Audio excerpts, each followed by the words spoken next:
until we got where we got today. We just want to say thank you to each member, each person that was involved, that actually helped and assist to make this possible. You know, sometimes we are the persons that are being seen the most as presidents, vice presidents, and so forth. But you know, the people behind the scenes, those are the people that make the difference. You know, we are just instruments to help to make the sport grow and get to where we want to go. And I just want to say thank you once again to these athletes and to every single person that is involved in making this possible. As IMF representative as well, you know, we are doing a live as well internationally. Our athletes will be getting that exposure.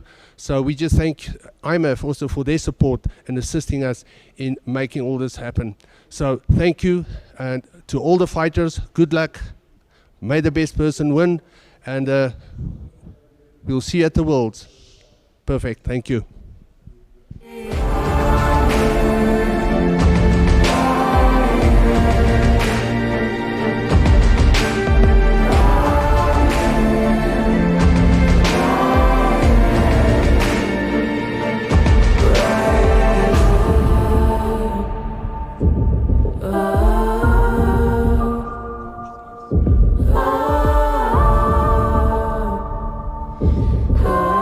Guys, I think we're ready to start the first fight. The first fight of the night, or the day, will be fighting out of the blue corner, Anisma Mayhem from Western Cape, or Mayman.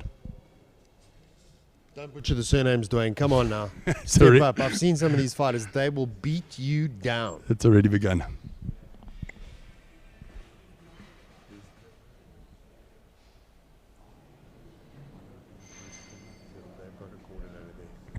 They're obviously coming. So Dwayne, backstage, I saw the likes of some of the best coaches that MMA has. You know, the Rico Huttings, the JP Krugers. As a coach yourself, these guys have fought. They fought in EFC. They fought abroad. They fought in world-class scenarios. What kind of advice are they giving the younger guys right now? But I think the best advice that they can give a fighter at the moment is go out and have fun. Most of the fights are won in training. These guys are putting in hours and hours and hours to get to where they are today. And it's train hard, fight easy. That's the general saying. So, yeah, let me just check what's going on.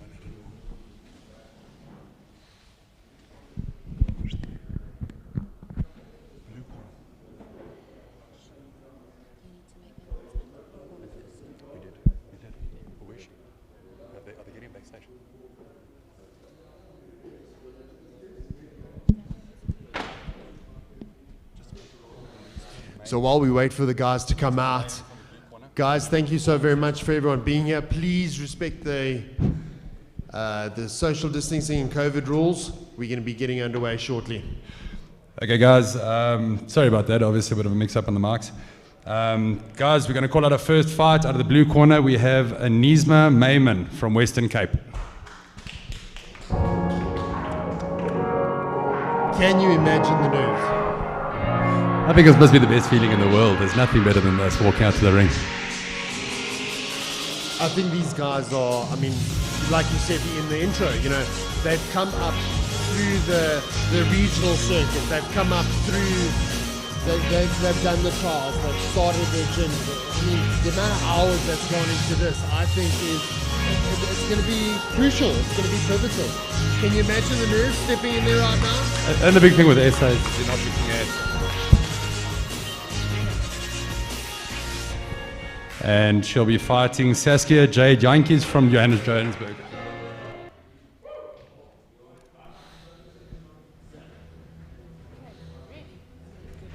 We've got a Gauteng girl fighting up against the Western Cape competitor. I think these athletes are going to put on a good show. I mean, let's turn the clock back. Remember when Dana White said women would never fight in the UFC?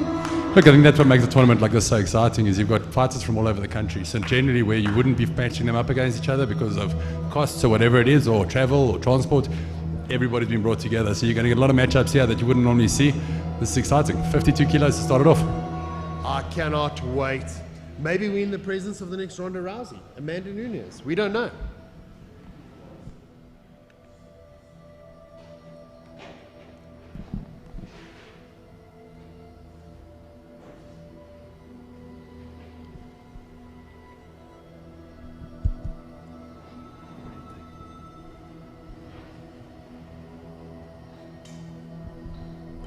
Right, we're getting the cage closed up, and we're going to be off for our first fight.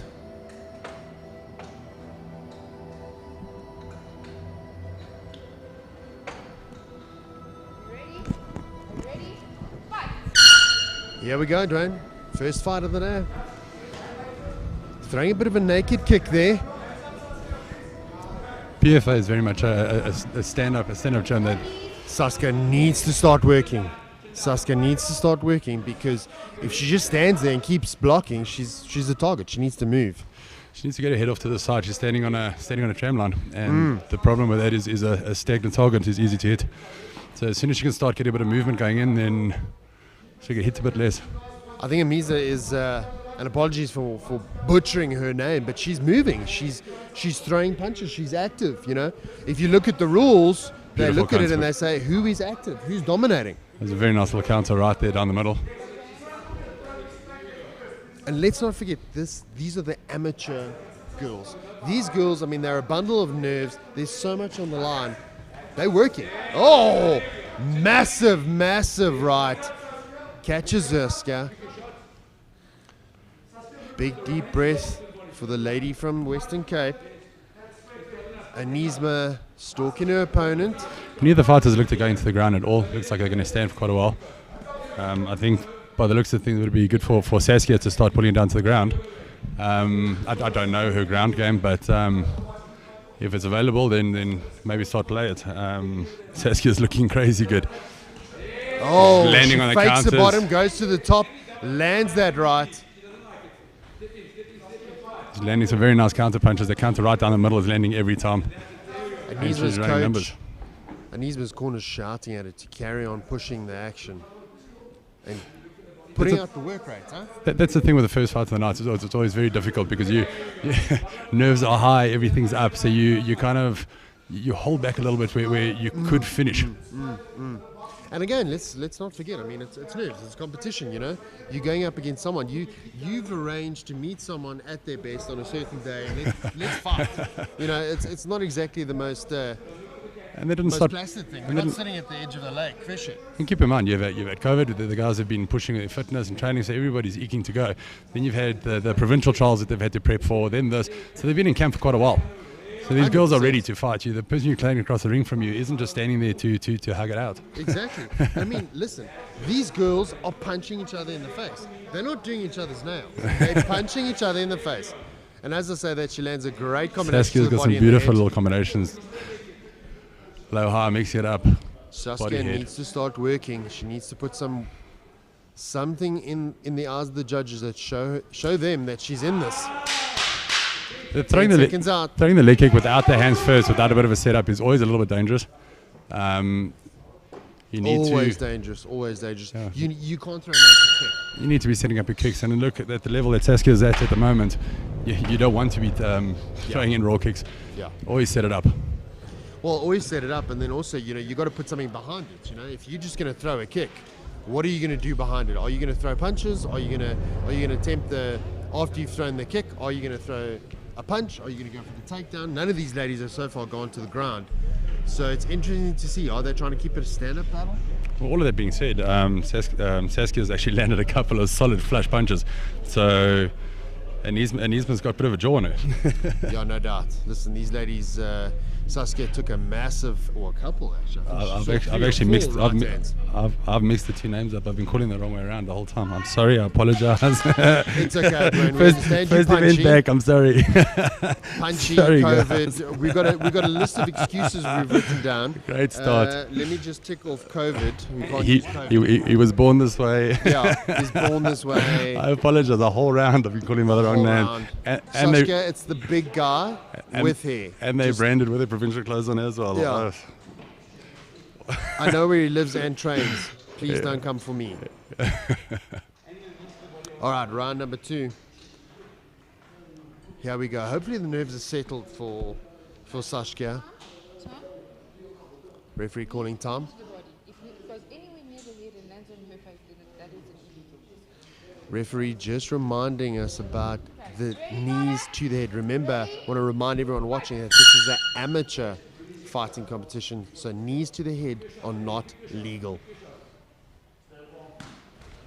Oh, good. Catches her with the flurry, going in now. And now she's opening Shashka up. is She's running into danger for having If this she fight does- stop. If she doesn't, If she doesn't start doing something, Shireen's going to stop this fight. You can't it's just. very, very close, folks. You need to defend Very, intelligently. very You can't just close. have your hands up and block. That's the number one rule. But this- Defend yourself intelligently. But this is what I was saying in the first round. Is she put a bit more pressure and she came forward. Bleeding from the nose is Saskia. After that combat, Saskia doesn't want to be here. So Anisma now going to be pushing forward, pushing hard. Catch your breath. Don't gas yourself out because that's also a fault that a lot of That's the fighters make. dangerous, you But, know? but Catches her again with a massive left. she's made Saskia Right, very just uncomfortable. landed again. This fight is very close to being put over, folks. I'm actually very surprised that Shireen's just keep going. Anisma is a monster. She is going, but she's taking a deep breath. Like you said, she doesn't want to run into danger of gassing herself. You've also got to keep in mind that you want to finish this fight as quickly as possible because you've got another 2 days of fights coming up. 100%. So you want to get them done. You don't want to be sitting doing 3-round fights. And the last thing you want to do is take it to the judges. Yeah. You want to be certain of a win when the fight's over. So needs to push forward, needs to come in hard. And she needs to finish. I mean, listen, she doesn't get paid by the minute, you know. Get in, get out. Massive credit to Saskia though for still standing there. I mean, she's doing Totally. Nose is bleeding, but she's there. She's there. She just needs to get a slightly more solid defense. Oh, body top, body top, body top. Anisma is pushing the action. She's walking her down. Fight is over, folks. That's what happens when you don't defend yourself intelligently. The referee can stop it, can step in and stop the fight. That's the danger. the ref's main job is the safety of the fighter. And when a fight starts becoming very one-sided, they've got to step in and stop it. You don't want to take the chance of any fighters getting hurt. Medics will come in now. They'll come and check out the fighters.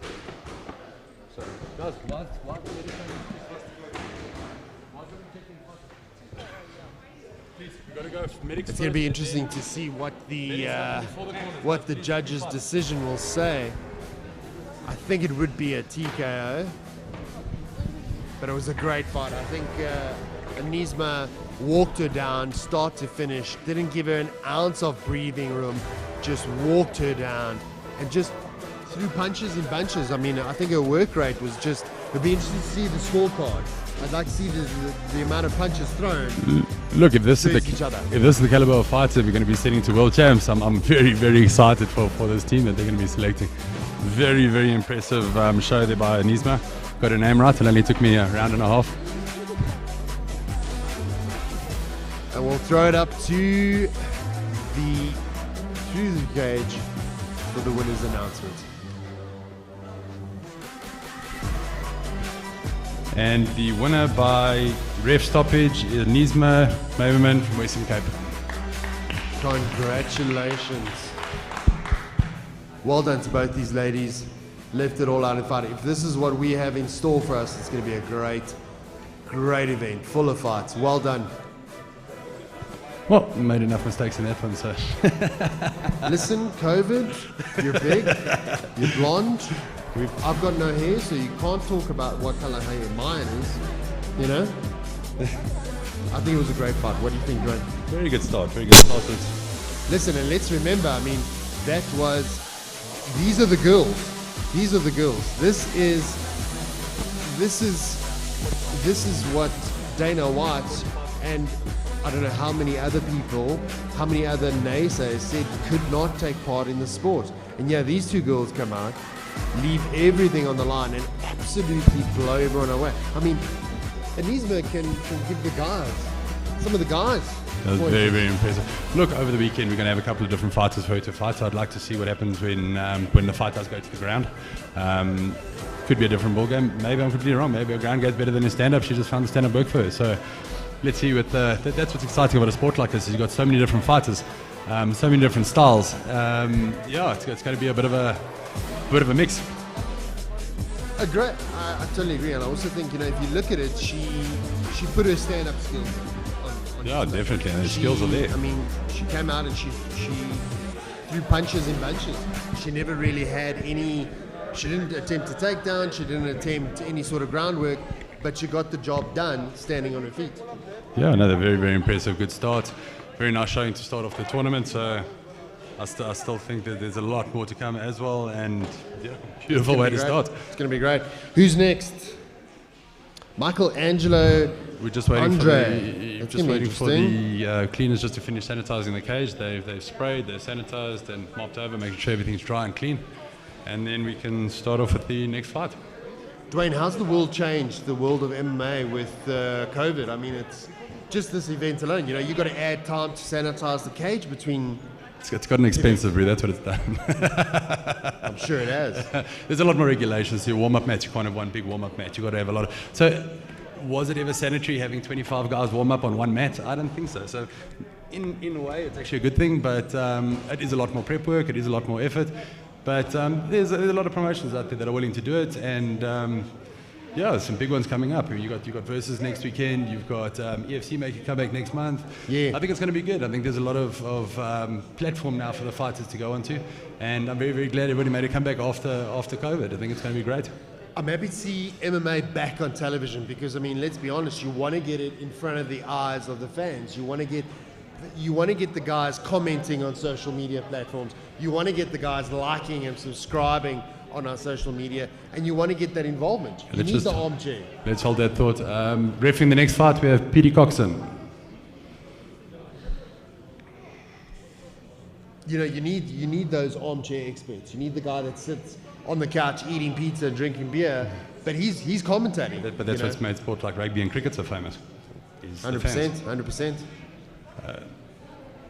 First fighter to the ring is Michelangelo Andrena from KwaZulu-Natal. This fight is at 56.7 kilos.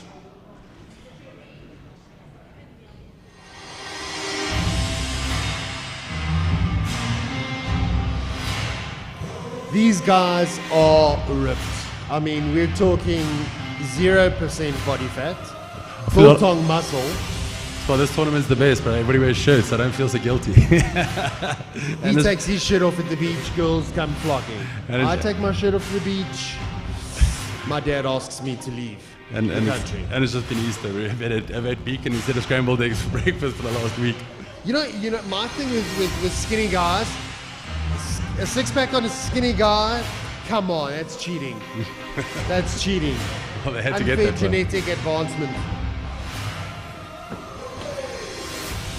Michael's from KwaZulu-Natal. Where does he fight out of?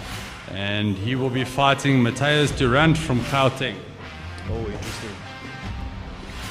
You know, the Durban guys have got a great heritage. You've got the Dallas Jacobis, you've got those guys that are running out there coaching the next generation of fighters. It's going to be interesting to see the transfer from Dallas and the Durban coaches, William. It's going to be interesting to see that transfer. But you've got guys here fighting under Richie Kwan. You've got guys fighting under Cedric Doyle. You've got guys. So worldwide, countrywide. I'm only saying the Gauteng guys because I'm from Gauteng, so I know them well. Provincially, internationally, we do have really, really good coaches in this country, and it's really nice to have a platform like us for them to showcase themselves. It's going to be great. I mean, you see JP Kruger stepping up now to get his guy ready to get in the cage. I think it's going to be a phenomenal fight. I've actually rolled against Matthias, and he's very active off his back. He's got a good striking game. It's going to be interesting to see what he brings to the table today.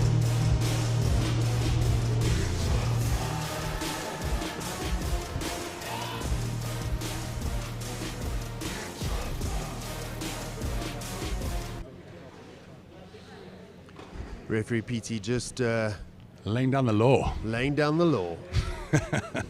The man with the blue gloves.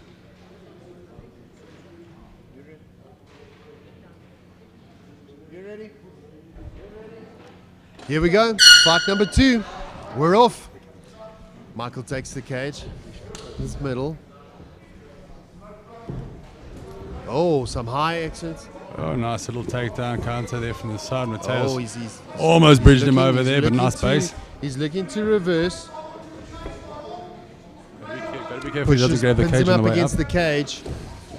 Takedown again. He's looking for that control. You know, the takedown is great, but you need that control. There's a danger of a guillotine. If you can lock the legs up, you'll get the guillotine. You can't get the guillotine if he transitions to the opposite side.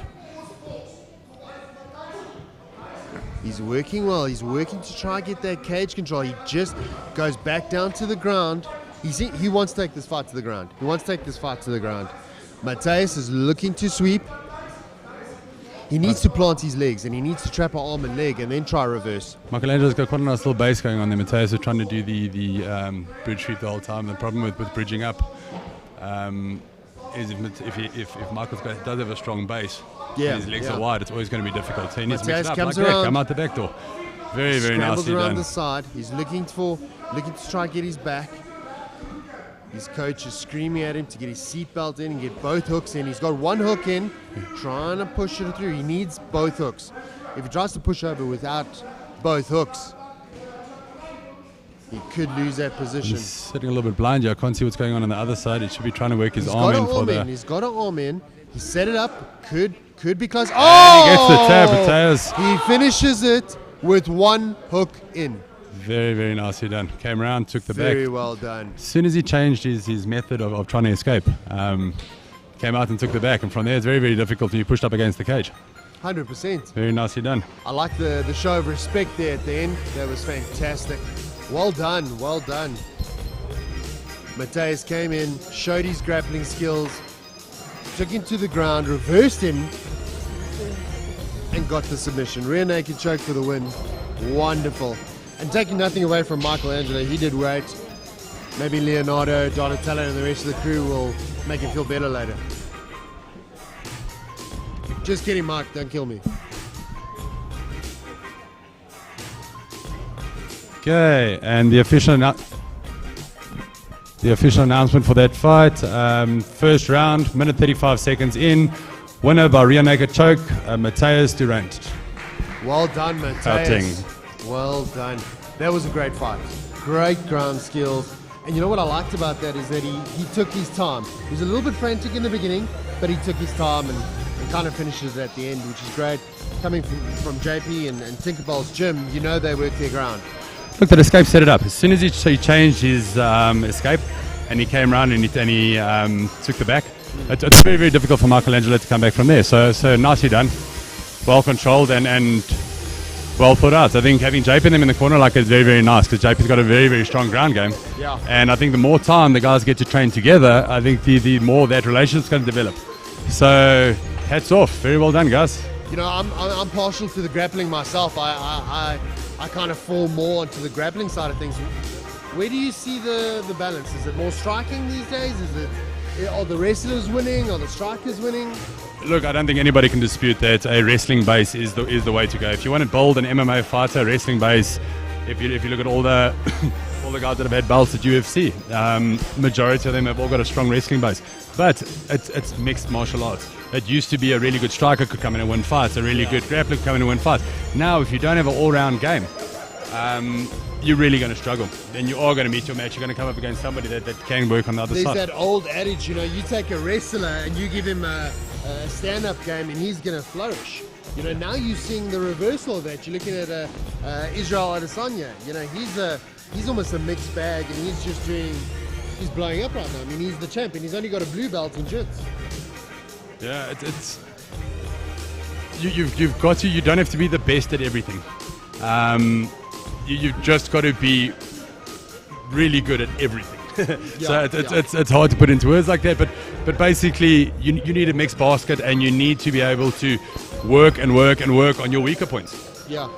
I think you need to have a base, don't you? And you need to have a wide base. You might not necessarily be the best, but you've got a wide base. You've got a big bag of tools that you can pull from.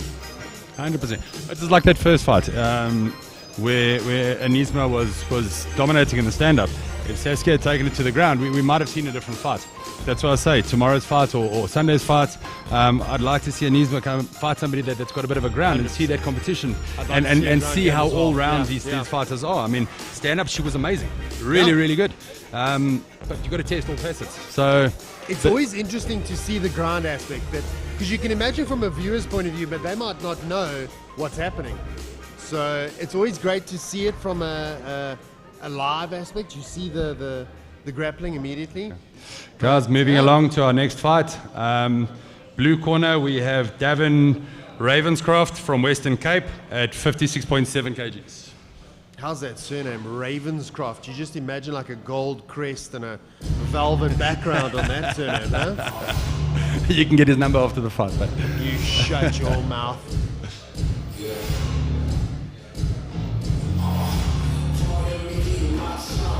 I saw Ravencroft earlier on and he was warming up and the man looks razor focused. He was very, very focused. I saw him warming up with the stretch bands. He seems quite methodical. He looks cool, calm and collected.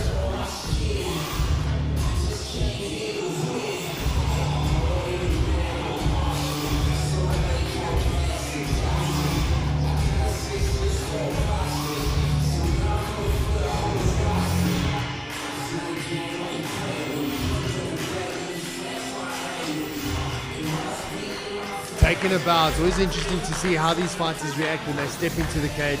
Some guys walk in and they go all out. It's going to be interesting to see. okay, his opponent will be Fulani Shabalala from Gauteng.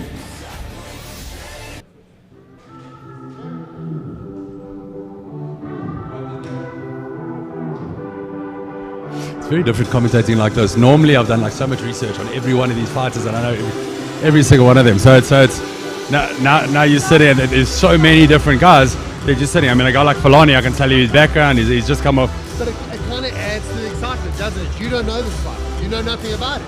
You might know bits and pieces. So it's even more exciting when he gets in there. You know, he might be a wrestler and he pulls off a flying Superman kick or something that ridiculous. Oh, it does that, he gets disqualified. Blows everyone away, you know? That's what's so exciting about the sport is, and again, it touches on having that wide bag of tools. He might be a grappler, but he might be working on his stand-up skills, and we don't even know that. And he pulled something up tremendous out of the bag today. It's so exciting to see this. Well, that being said, I do know Fulani has fought for us a couple of times and crazy athlete. He only had stand. He never really had a ground game. And his last fight against Gift Walker, he really impressed. Yes, so on the ground. So now that he's got an all-round game, I think it's going to be very, very hard to beat him. We throw it up to Natasha up in the cage. Yeah, I'm just waiting.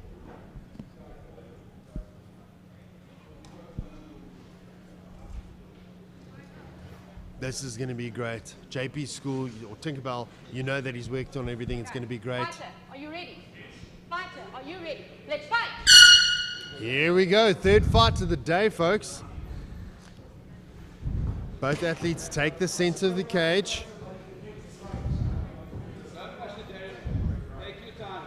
Coaches are shouting at them not to rush it. And again, I suppose that speaks to the amateur side of things, you know.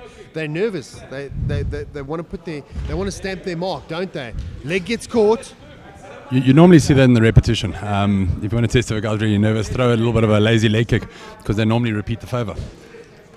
So dangerous to throw those kicks because if you get caught against a wrestler, it's downtrodden.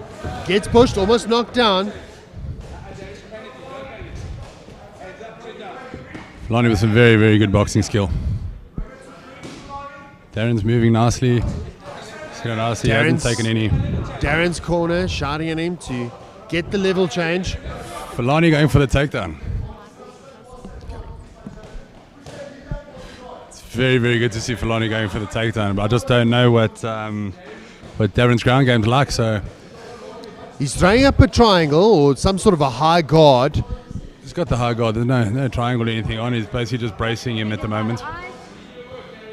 That high Keeping guard's him going to down, break his stop. posture. Oh, catches a Fulani's got catches to a watch right. that leg stepped up next to the head like that is always very dangerous because it's very easy to get swept from there. So you must just be careful with that step. JP instructing his coach to rather, instructing the athlete rather to stand up, bring the fight back standing up. You got Fulani normally fights out of Brendan Katz's gym, so it's very, very different to see him under a different coach. Ravencroft's corner is shouting at him to slow it down and get that position before submission, which is so important. You need to, you can't just get a submission. You need to be in the right position. So strong. Phenomenal. Great reversal. Fulani making space. This is where it gets Cool, interesting. calm, collected, giving the corner a high five. The coaches have had 2 sessions to work with these fighters, so it's very different. Fulani is a stand-up fighter, and JP's gym is predominantly a very, very strong ground game. So Very strong on the ground. He's calling things, and he's got to explain a little bit more. So it's very, very difficult. It's more tactical than anything else. It's like a game of chess. And again, let's not take nothing away. There's nerves here. They No, compete. It looks at him, Catches Darren. a straight right and a straight left. Nice little counter left hook there from Fulani. He's going 10 to the seconds body to and go he's in the going round. to the head. Great body shots. I think that body shot hurt him. I've seen that body shot hurt. Fulani drop more than one person with that body shot. Oh, that was Hats off to Darren for taking that. Phenomenal body shot. Dwayne, if you were in the corners, what kind of advice are you going to give your amateur guy? I mean, where do you start? I would be if I was JP, I'd be telling Fulani to keep it standing. Your game's working. Don't mix it up. And if I was Darren's coach, fake high, go low, get the takedown, get your control. You're rushing. Yes. Slow it down a little bit, get your control, get your base, and start working from there. I think it's got to be one of the biggest battles in this MMA game is staying cool, calm, and collected. I think it is one of the most difficult sort of aspects to master is just staying collected and calm. 10 seconds out.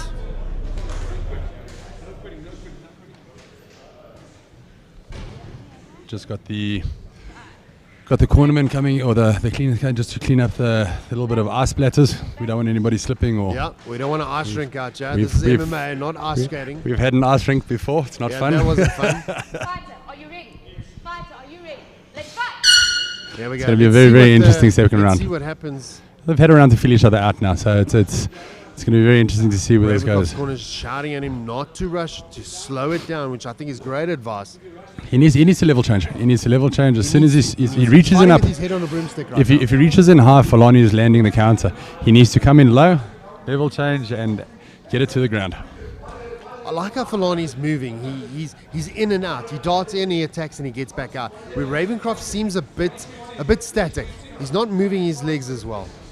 He's at Fight Sports Centre. Fulani trains under Dan the Man. He's a couple of international boxers. Crazy good stand up. Takes him around so. Footwork comes in here. You can see that. Fulani's waiting for him to strike, looking for a counter. He's blocking their leg kicks beautifully. Ravencroft shoots for a takedown, misses. Fulani stuffs it. He needs to get him up against the cage to close it. He's struggling to close the distance in the middle of the cage. So if he can push him up against the side and get the control against the cage, then the takedown might be a little bit easier. What I like about Fulani, he looks so cool, calm, and collected. He's just ultimately relaxed. Throws him to the cage, throws a massive left to the body. Massive right hand follows that. Ravencroft needs to start moving. He's landing at well. Ravencroft's corner is shouting at him to change levels. Oh, nice little right over the top on the way out. Fulani just dodges that. Do you see that head movement? I love the way he's moving his head. He's bobbing and weaving. That was always a question in MMA is head movement used enough? Because you've got to plant your feet to move your head. So with that head movement and plant your feet aren't going to be taken down. Darren doesn't want to be there anymore. He's taking too many body shots. I don't Fulani's think he'll hitting take him any more very, body very shots hard to the that. body. Fulani's digging those body shots. Darren's corner is screaming at him to change level. Those body shots hit again. We could be at the tail One end more of hot this shot to fight. the body. Tasha's Brits will stop his fight. Forces the takedown. I wouldn't be surprised if Darren's got a bit of bruising on the road or a bit of a pop rib there, because 100%. he's cringing every time he goes to the Fulani body. shouting again. He digs that. He digs that body shot. Natasha Brits looking very closely at this game. Natasha Brits needs to stop this fight. He doesn't want to be there. And the Very fight good is call. stopped. Well done. Very good call. She gave Well the fighter done. every opportunity to get back to his feet. She did. But I mean, again, you know, we were trying to protect the fighters. Look, she We let can it. see the guys in pain, but we're allowing him to give us the indication. She let it go as far as she could push it. So it was a good stoppage. I think so too. I think so too. I would have jumped him when he went down, but that's me. Maybe I'm a little bit. I wouldn't have been present. The first body shot hit me like that, I'd be on the ground crying. Very impressive showing. Phenomenal win. Not the first fight that Filani's won on body shots. That's great. I love the technical aspect. You know, let's not forget this is the amateur fighting championships, but that's a page out of a pro book right there. So these guys will now go from the cage. Both fighters get inspected in the cage by the medics. Then they get taken out the cage. They get taken backstage to the medical room. There's doctors backstage. They sit, inspect them, make sure everything's okay before they're allowed to go get changed. We're going to throw it up to Natasha Brits for the official announcement. Winner of fight number 3 at 2 minutes 34 seconds into round 2. Red corner, Filani Shabalala by TKO.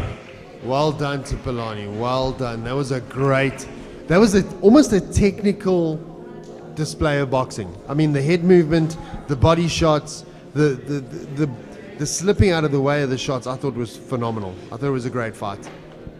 Look, I think since Filani's learned how to slip the takedown and he's controlling his ground game and everything like that, and he doesn't have to fear going down, he's a lot more free to throw the punches that he wants to throw. So that was very, very good. I loved it. I thought it was great to see the technical aspect. You know, it's so easy to fall in love with the I don't know, the pros, the UFCs, the EFCs. It's so easy to fall in love with that. But when you see a guy like Filani come in and show us some real technical skill, that's not something that's just overnight. That's technical skill that's been drilled again and again and again. Remember, to be at SAs, they've gone through trials, they've gone through everything, they've had their fights. So these aren't beginners. Yeah. These guys have all got a proper skill set, and if you walk into this cage at this tournament, you got to expect to have a decent fight. Doesn't matter whether you're fighting number 1 or number 8 in the category, you're still fighting a tough fight. Nobody's a walkover. We're 4 fights in. How do you feel, Dwayne? Listen, if the fights carry on like this is amazing. I mean, really, really good. I'm high loving level the action. Very, very high level fight, and the stand-up showcase has been amazing. But we've had a submission in between, a rear naked choke in between. So I mean, you can't say it's just been stand-up, but mixed martial arts, isn't it? Exactly what it is. How's this new sanitizing system that the guys are busy using? The adverts are being thrown up on all the live feeds and stuff, but really, really cool. What I like about it is, again, let's look where we are in the picture. We're at the amateur fighting championships. We've got doctors on board. We've got a full staff of doctors. We've got paramedics. We've got a full sanitizing staff on board. We're really taking this to the next level. We're looking after the fighters. We're looking after not only their health, we're sanitizing, we're making sure everyone's got masks on. We're following the rules, aren't we? Look, the thing is, I don't think that's optional. I think these days you need the doctors, you need the stronger medical regulations. You need all of this because these fighters are evolving. They're getting better and better as they go, and it's only a matter of time when the skill set outweighs the precautions taken. So I like how what we've seen today so far, and I mean, we're 4 fights in. We've seen a submission, we've seen great striking skills, we've seen aggression, and let's remember what are the 3 rules for the MMA fights, you know? Yeah, fight number 4. Okay, we're going into After this fight.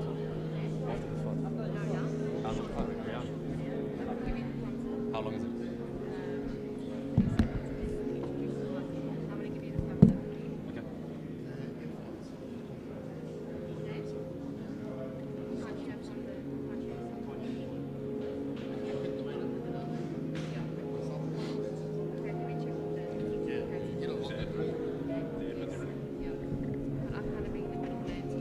Sorry, man.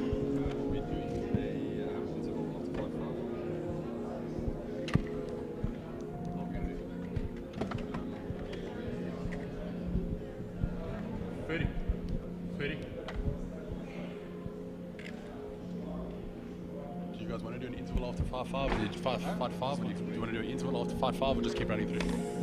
I think we're going pretty quick. Just keep going. Just keep going. Okay, we'll just keep going.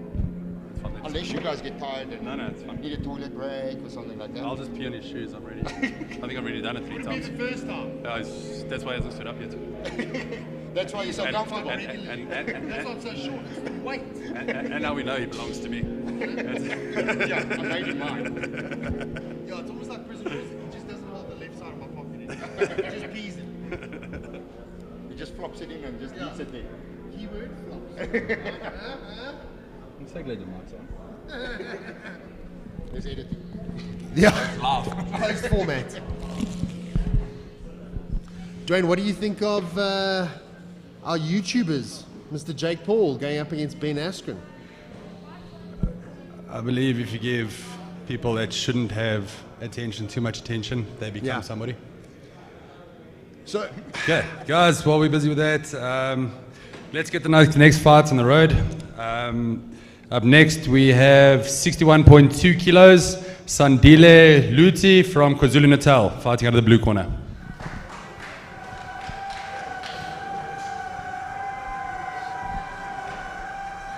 Sandile fighting out of KwaZulu-Natal.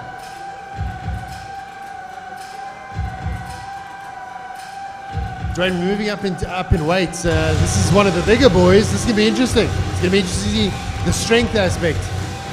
You're going to keep saying that because as we go, the fight card, we've done this according to weight, so the guys just get bigger the rest of the day. So, Boss man putting me in check here. Cornered by Dallas Jacoby. It's going to be interesting to see what the skill transfer is. Is it going to be stand up? Is it going to be a ground game? he's also cornered by Fatima Arsenal, who's standing behind us. He's really brought some crazy fighters up to us. So no lack in the coaching department there. And fighting out of the red corner, we have Mpumelelo Ngoma from Gauteng. Good old G City, huh? So like we were saying, I mean, you got the likes of Ben Askren going up against Jake Paul. My personal feelings Like aside, you were saying, like I said, I don't want to even discuss shut that. your mouth. Take away my personal feelings. Jake Paul's been in the gym. He's been boxing, okay? Ben Askren, I mean, this is a 2-division champion. He's been a world champion in a international organization. I'm keen to see what happens. I'm watching the fight. I'm watching the fight. I know what I want to happen. I cannot wait. I can't wait for that fight. But if you want to call out a guy into a stand-up fight, call out a stand-up fighter, not a ground fighter. And that's all I'm saying. I'm not even commenting on this again. Dwayne Cinnamon Meredith refusing to comment on it. All right, back to the action, folks. When this fight begins, we've got Pregi Naidu. Oh, not Pregi Naidu. I did it the other day. I had a friend in school. They Pregi You're just Naidu. making friends today.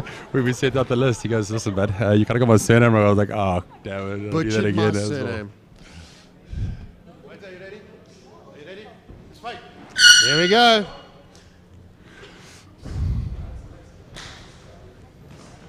Oh, very nice straight right there to start it off. Rocked him a little bit. Changes levels. You could see the little bit of a rock in his eyes. Oh, the aggression is beautiful. Both his forward He's- fighters coming forward hard, landing nicely. Oh, goes for the double. He's gonna Inside go for trip. it. Nice. He's Oh. got him on the ground. Lost the guillotine Tied him there. up.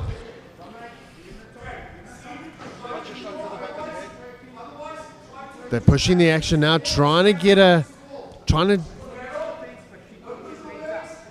get some control, trying to assert some dominance. It's always difficult in this position because you want to get the submission, you want to get the position, but you got to deal with punches. You got to deal with the guy moving. Problem It's is, difficult. Pumalelo's got his legs closed and he needs to open them up to escape. At the moment, he's stuck against the fence with his legs closed, so I'm holding himself there. He needs to open his legs, push himself up against the fence, and try and scoot back up to his feet. He's helping his opponent. But he's holding the body triangle, which is holding him down. If he releases his legs and he starts moving up, he can actually get back to his feet. Sandile pushing the action, trying to keep him pinned up against the cage. But Malelo needs to let go of the body triangle. So it's a nice little control that he's got. But in the position he's in at the moment, he needs to get out of there. Focus. I think he's trying to go for a Kimura. He's focusing on that Kimura, trying to trap it.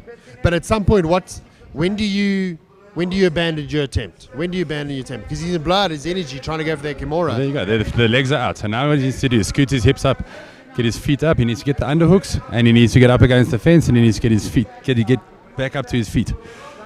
Sandile pulls him. He's doing a good job of keeping him against that cage. The more Sandile pulls his hips out from underneath him, the worse it gets is. through, but another takedown.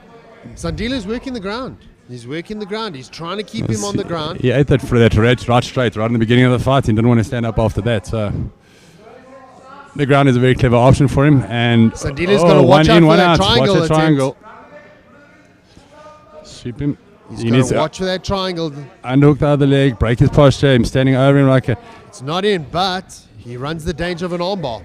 He does, but if he sweeps that other leg and he breaks his posture a little bit, posture's his friend right here. If he can break that posture, he can start sinking Got the triangle in now. It slips in. There you go. If you can start There's massive danger in the triangle now. arm across. Pull that arm across the neck. He's allowing the arm out.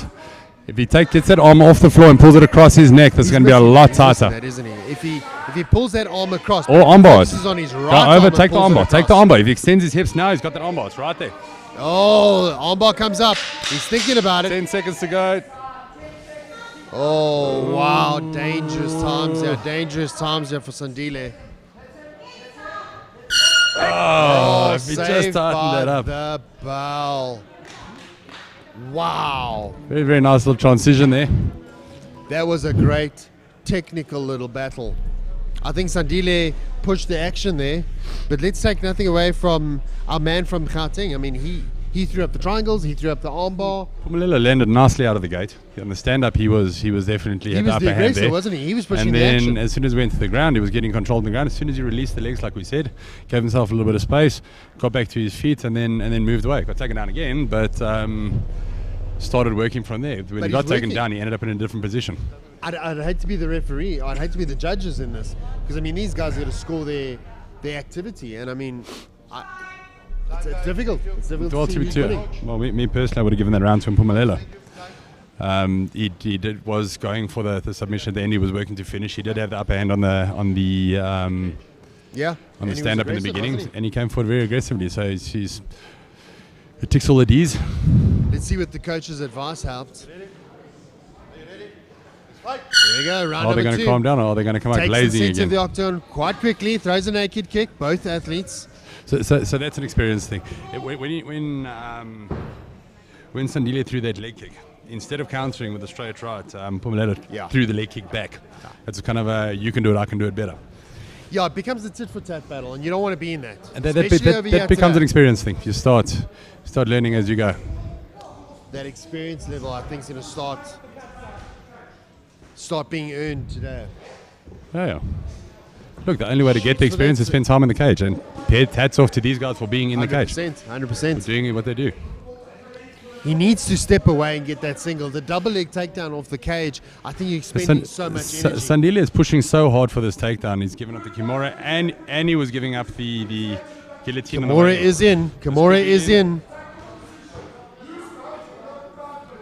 If he gets his right leg over, I would leave that Kimura.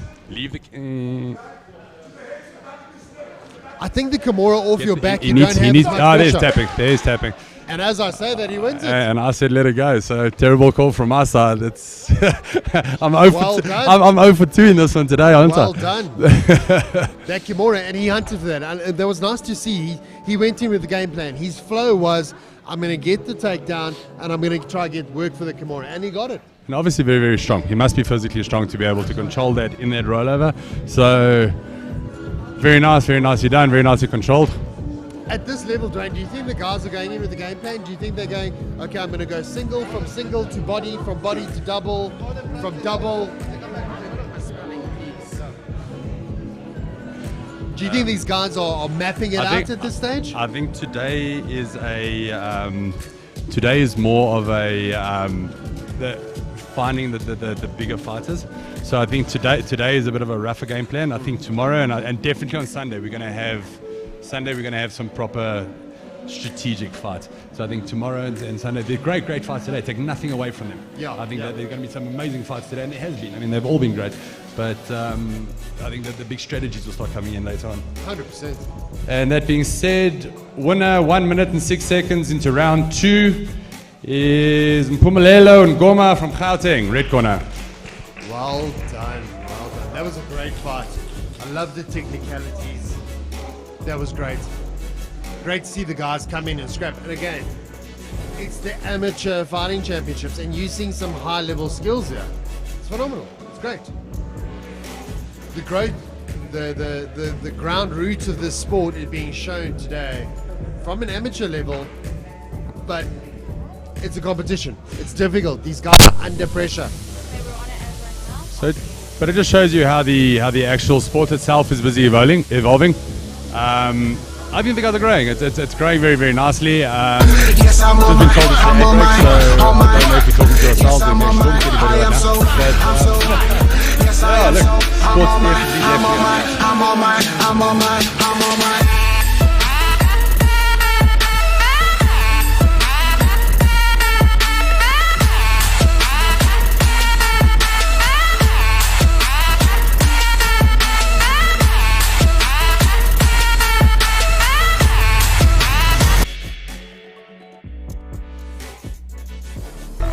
Como lomo, luxury. I'm a Niger up in this. When I turn up, you know I'm on my. Yes, I'm on my. Yes, I'm on my. I'm so. Yes, I am so. I'm on my.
it. I mean, and these Blood guys are doing it tests, all on their medicals, own dime. Training, coaching, fighting. You got to. It's got to be a passion. You got to have your why. If you don't have your why, you're not going to be doing this. 100%. 100%. In saying that, it's great to be here again today. The SA Amateur Fighting Championships. This is where the sport is going to grow, folks. Just a quick shout out, if you're watching us on our social media platforms, please like, subscribe, comment, let us know what you're thinking. If you think Dwayne's hair looks amazing, let us know. I think you should put a bit more product in it. I put some in mine today. Didn't really work out well for me though. I wasted most of the product on the bald patch, bro.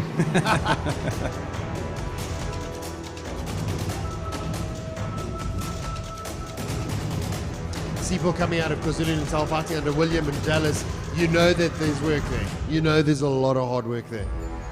But I was looking at the schedules yesterday. I was looking at all the coaches and stuff, and there isn't one slouch, if you want to call it that. Not Every one. province has got Not one. amazing coaches, and you're seeing it in the fights. I mean, these likes are really bringing it. I think that's got to be one of the most difficult skills. Like, how do you transfer that skill? Just give me one, hold that thought.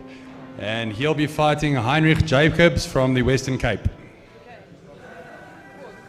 Okay, you ready? Okay, good luck.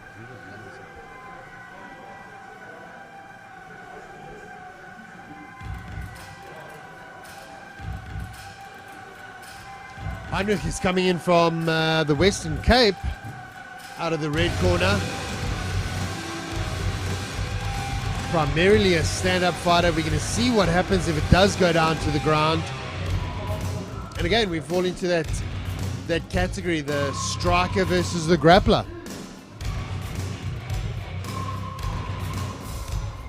I don't know. be We'll see as soon interesting as the to fight starts.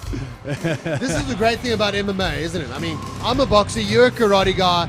Let's get in the middle of a 9-foot octagon and let's see who wins. 9 foot. That's 9 but meters. That's tiny, but Shut up, Dwayne. So sick and tired of you correcting me. Referee Shah's making the last little announcements before the fight starts. Okay, doors closed. Are you ready? Are you ready? Let's go. Here we go. Cool, calm, and collected towards the center of the octagon. Oh, that's a I was great about to say, his hands a little bit low. spinning back kick. Nice and fancy off the bat there. Sipo's nice and snappy. He's got some very nice little punches coming through. He's throwing a lot of power behind him as well. I like how he's going straight down the middle. Heinrich is going to have to get those hands up a little bit higher. Yeah, I don't like the fact that that left hand is so Oh. low, but in saying that, he He lands comes a back with a nice great left, but gets dropped with the right. Pushes straight for the body lock. Gets the double unders. His corner telling them to push his opponent towards him. Sipo looking very strong. That's a tactic, isn't it? Get them to your corner. You don't have to try. Listen to your coaches. They're right there. Great tactic. You'll see when the guys start getting into pro level, they actually go for the takedown, pick up the fighter, and carry him across the ring, and actually slam him in front of the coaches. Brownie points for the coach. Brownie point. And it also helps a little bit having them tell you what to do, especially with that caliber sitting in the corners. It's always been something that's always been very tricky and controversial, is the grabbing of the cage. It does help you, doesn't it? Doesn't look like Sipo wants to go down to the ground at all. Looks like he No. wants to keep it standing. But our And man in the red corner, he's pushing the action. He wants to go to the ground. He's displaying some good footwork, though. Oof. Heinrich's hands are too low. Changes levels for that takedown. Gets the takedown. And let's see what he can do with it down happens there. Sipo doing very nicely to create space, get his hips out. now. Blue is working actively to get off his back, His counter call is smash, so and he gets up. all that walk for the takedown and then to get back to his feet to give him too much space. It's the age-old control before, get your position before the submission. So important to get that control aspect going. So many guys, they get lost in the punching and the kicking and the groundwork, but they tend to forget the control aspect. You need control to launch all these things. Good knees. Gotta His watch knees are those very knees. close. I actually thought I heard a bit of an echo off their last one. But both fighters are still okay, so The family jewels are going to be screaming pretty soon.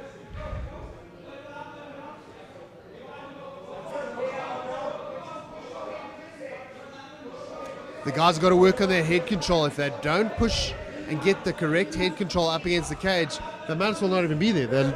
They're wasting their energy. Honestly, I think Sipo wants to create a little bit of space and bangers. I think that would be the best game plan for him. He was doing beautifully when he did it. Those knees He's have got taken the effect. space. You can see he's very wary about being kneed again in the body.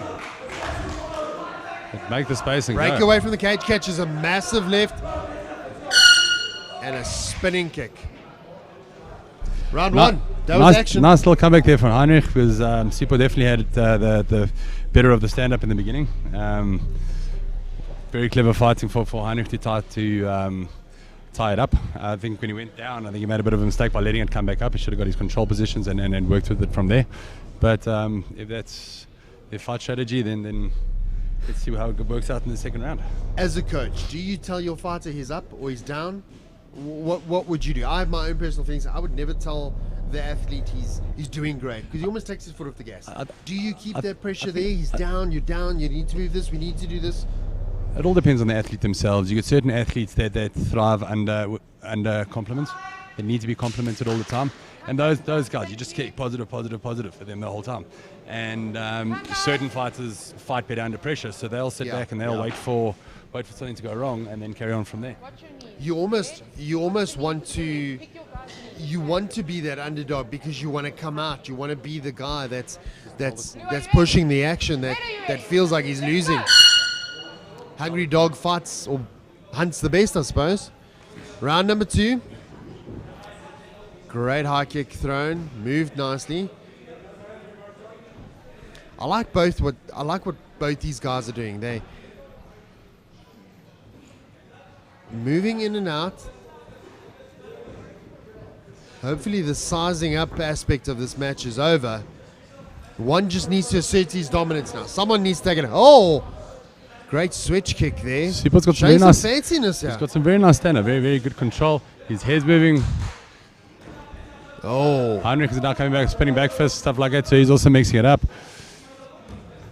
mixing it up, throwing the hands, catches that takedown, stuffs it nicely. And like you say, Pushing to his cage. as the fights go on, these fights are getting heavier, so each punch has a little bit extra, a bit of venom behind it.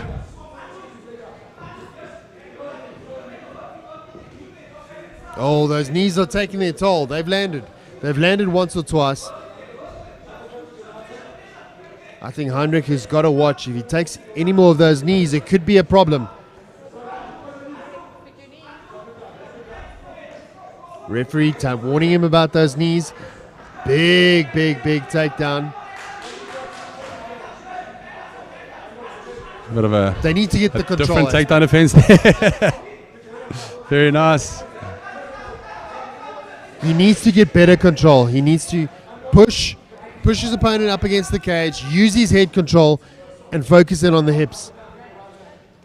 Oh, very nice. A little uppercut there on the break. Eats a good couple of Very nice left little and right uppercut there. combination.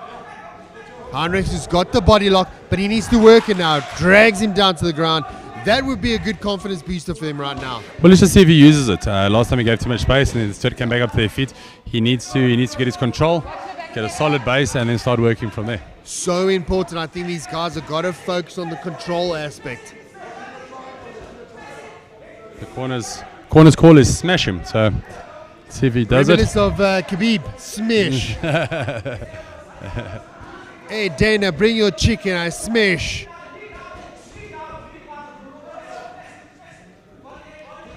If he underhooks his back leg, the left Gotta leg, watch. If he he can grabs turn out the that back leg door. and spins him around, breaks his base completely. I love the Durban guys. I love them. Hit him. Those I are, love it. Those are the It's Western great. Cape guys, bro, not the Durban guys. My bad. So, Western Cape. so now we won all, bro. I was yours Shout that out, did it. shout out to the Western Cape folks.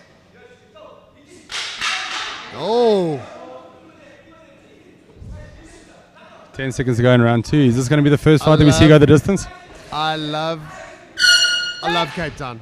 Smash him, hit him. Absolutely love it. That was my best. if I take anything away from this today, was that. Khabib has Russian, we have Cape Townian. Shut your mouth, son.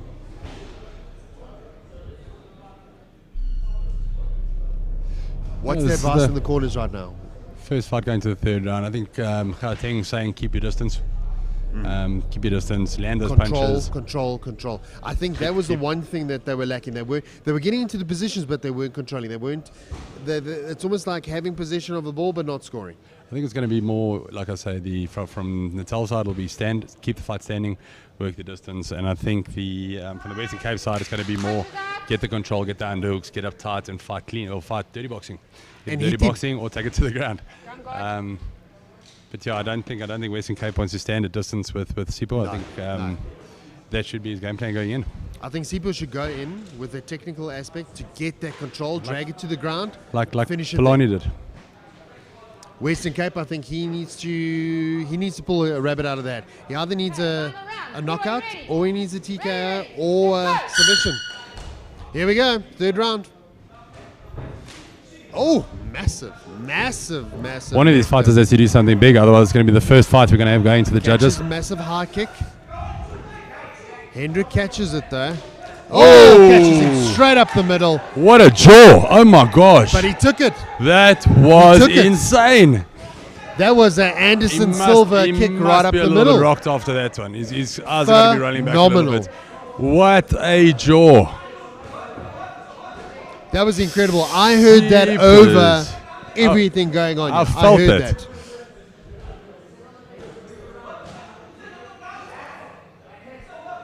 Now he's getting the control aspect. He's listening to his corner. Corner's telling him to push him up against the cage, limit his movement so he can impose his will. Now he needs to posture up, and then start striking down. But he needs to get the control, keep the control. Posture, but posture smart. Hendrik needs to posture up, try and get his feet He on needs to his make hips space. He needs to and get push. he needs to get his hips underneath him and either scoot up the fence or he needs to get his feet off to the side and get back up to his feet. He needs to create space and he needs to get out. He's got to create a barrier. He Go needs for to that. use that cage. Go He for that needs to hidden climb arm. up that cage and push. But he can't give his back up. Full mount. Let's In see how full this mount. goes. He needs to create posture up, create space, move up into a high mount. If you're sitting on the hips, it's very easy to get reversed. If you can move up on the chest and posture up. If Sipo can come up, sit on his So chest it's like line, Sipo and need- rain down some Needs to move up and sit ground and up. pound, I think we'll be in for something. Especially with being up against the cage. He's got his hips based. He's on his power Told zone you, and he had to reversed. get off of his hips. We couldn't have scripted that any better. As you said, and he did it. That was amazing.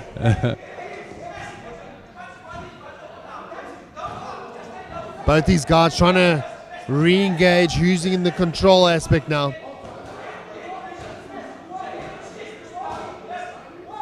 And by the looks of things, this will be the first time we're going to go to the judges. You can imagine these guys are tired. I think now they're just going to try and push landing punches. They want to see total strikes landed, yes? I think this is where these fights get tough because you've had a full-out fight, and normally you've got like a week, 2 weeks minimum to recover before you go back to training. Never mind get into another fight. Now you've got to fight the next day. And then bear in And mind, the they next might have day. to fight tomorrow. They might have to fight on Sunday. Yeah. I mean, this is reminiscent of Pride. I mean, you'd end up fighting 7 times in a space of 3 days, 2 days. That's daunting. This is tournament style, and this is what all your MF tournaments and your Worlds and your Africa Open, they're all going to be the same. So it's a different kind of fight. It's not like your normal club competitions or whatever it is, where you prep for an event. This is tournament. You have to prep specifically for this. Round And number we'll go to the 3 judges' in the bag. scorecards for the first time. I don't want to be a judge. I don't want to be a judge in this fight. It was a great fight. I think both guys pushed some technical aspects of the game. That kick. Listen, after that first straight right down the middle at the beginning of the fight, I definitely didn't think this was going to go That 3 kick rounds. And would that, have relocated my jaw in Cape Town. landed some big ones. Just hats off to the jaw on Heinrich. That was insane. Dental plan not included. It's a great fight. to the judges' scorecard. We've got to wait for judges' scorecards. You guys are. Judges, You need can to hold step hands, up but your just skip a game. little bit while you're there. Just dance, do whatever it is. Hey, judges, you come here often? Hey, I see you. Hey, girl. What a fight, though. Really, really well controlled. Some PT, big- can you put some pressure there? Rear naked chokes, do it. No, if they fall asleep, they're going to take long. That only takes 7 seconds, apparently. Yeah, but then they got to wake up and actually give us a scorecard. Damn it. I haven't thought this through again.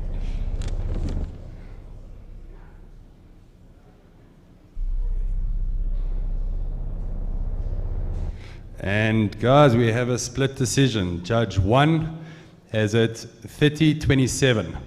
Judge 2, 28-29. Judge 3, 29-28.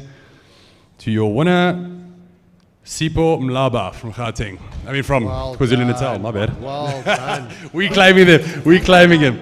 We're trying to recruit him into Gauteng. That was a phenomenal fight. I think both these guys put out a great fight. Really It great was- fight. It was a great fight. I want Cape Town's jaw.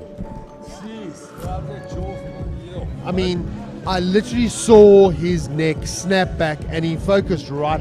As he got kicked, he focused right back in. It was amazing. That It was was absolutely amazing. I think it was great. Sterilizing the cage between fights.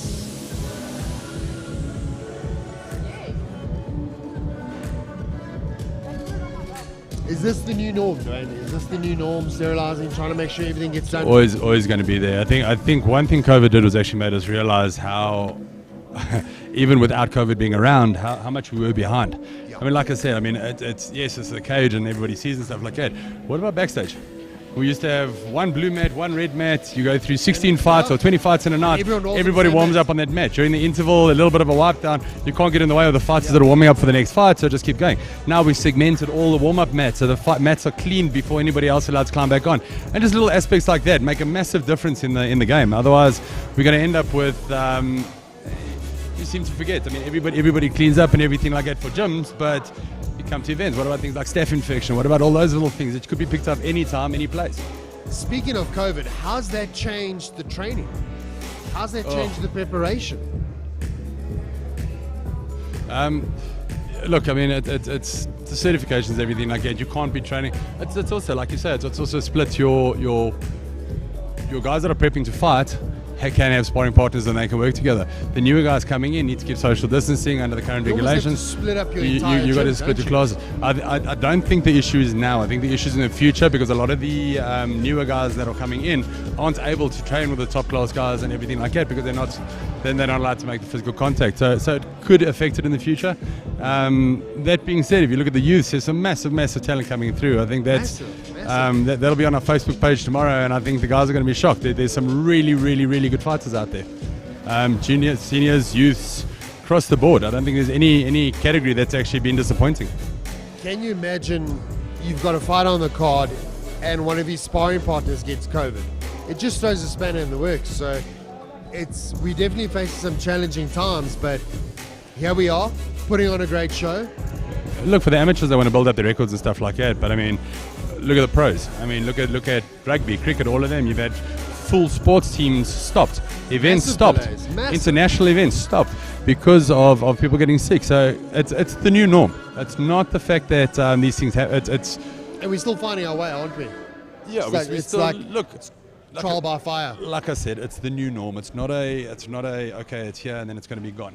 So it's one of those adapt or die. It's the same as any other business in the country. You can't sit and have business the same way that you used to do business a couple of years ago. We it's have just to not the get same. used to doing something different, don't we?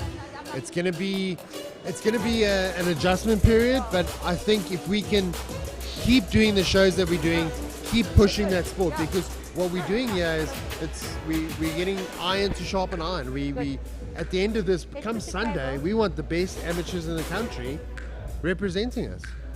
And look, by the looks of things at the moment, there's some massive talent on show, and this is just the beginning. This is the tip of the iceberg. There's still I a think lot it's going to be great. going forward. All right, we're off to the next fight.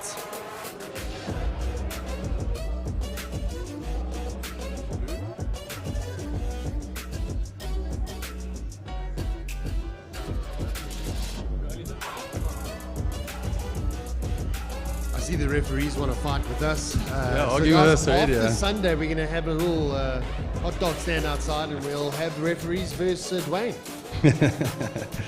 Okay, guys, let's move along. Next fight is at 65.8 kilos. Athenkosi Mongwe from the Eastern Cape, blue corner. I'm so glad really you're hope- here, I because really- I have no idea. I really hope I didn't butcher that name.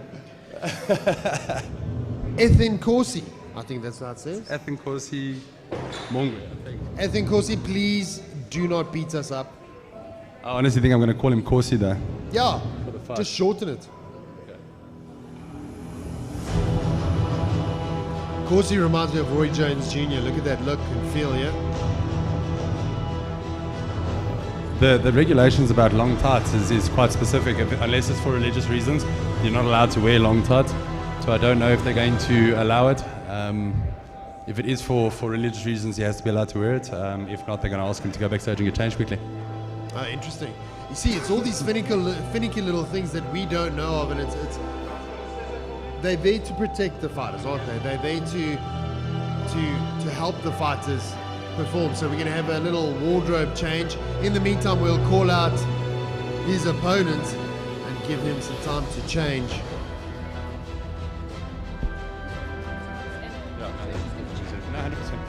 So for the viewers at home that are watching, the reason the fighter's been asked to go back and change is because he's wearing long tights.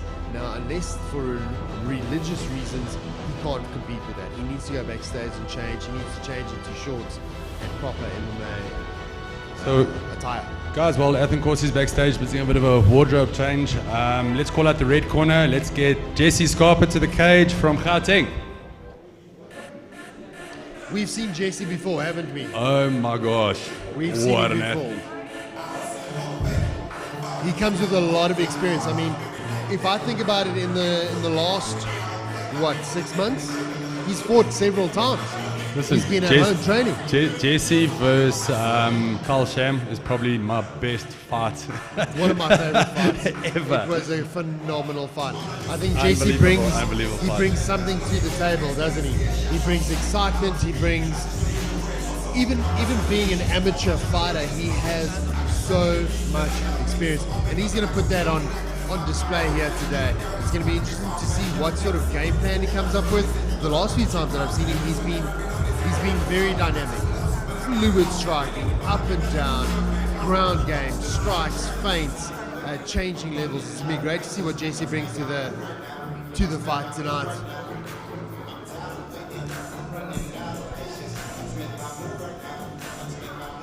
What is Jesse's record, right? Do you know? I don't have it offhand. 3-1. Jesse just gave us the download. 3-1.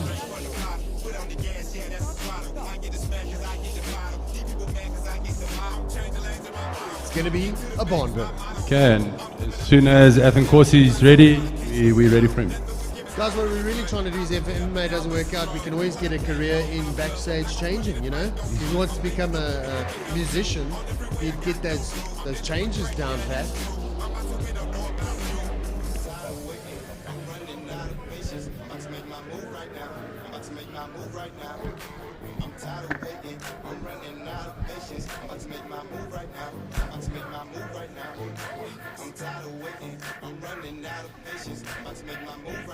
We're just waiting for Athenkosi to get changed.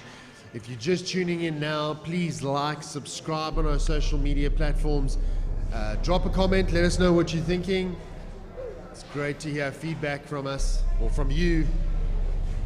Athenkosi is just getting changed. He did come out in long tights, and our regulatory body has asked him to go backstage and get changed.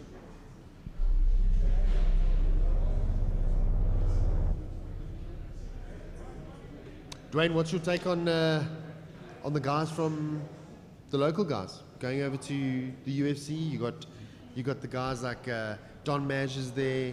You've got Dricker's going. I mean, JP Bays. I It's- think the guys are stepping up. They're really starting to showcase starting to the knock on that skill door, sets that aren't they they? have, and each one of them has a caliber to win fights over that side. It's not just going over to fill a space; they're going over to actually win, and it's amazing. so of course he looks ready. They've actually cut the bottom of his pants off. Hey, when in doubt, man. Now he has shorts. Short tights. Kind of, you know. Maybe he starts a trend. So we have Athenkosi Mongwe from Eastern Cape. This fight is at 65.8 kilograms.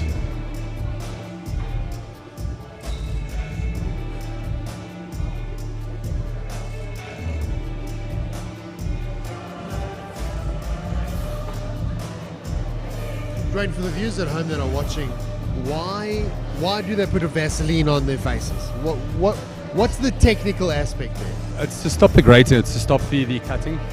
The glove will land, you'll still get the brunt of the punch, but it'll slide off a little bit more, so it cuts down on the amount of cutting on the fighters' faces.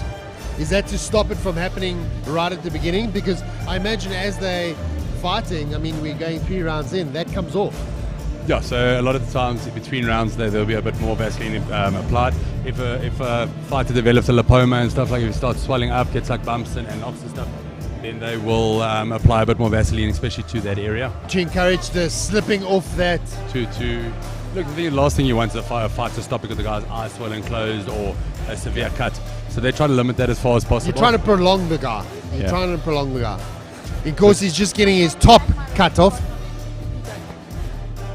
Because he still came out with a long sleeve top, so I've just been told that they are cutting his sleeves off as well.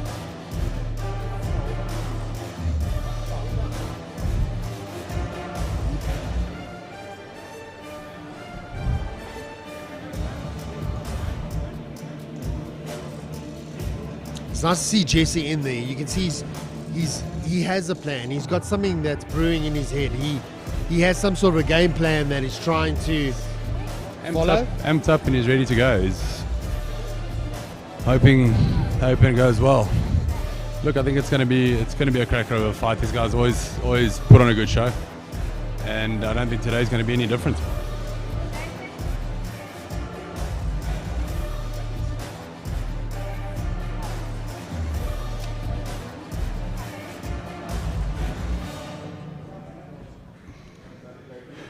We are now Alright. on fire. Looks like we're ready to go.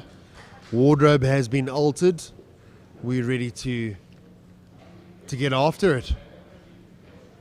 Been taped up and ready to go. The hope is that this is an absolute cracker.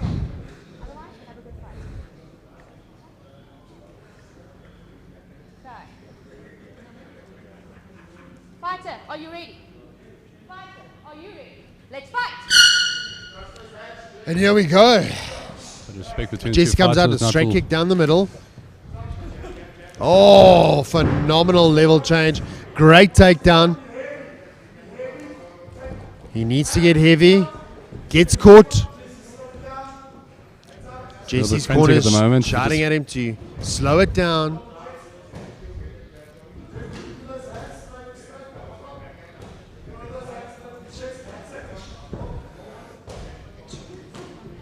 Oh, crisp little follow up there. And Gorsy's moving nice and fluidly. I like that. Eats a jab.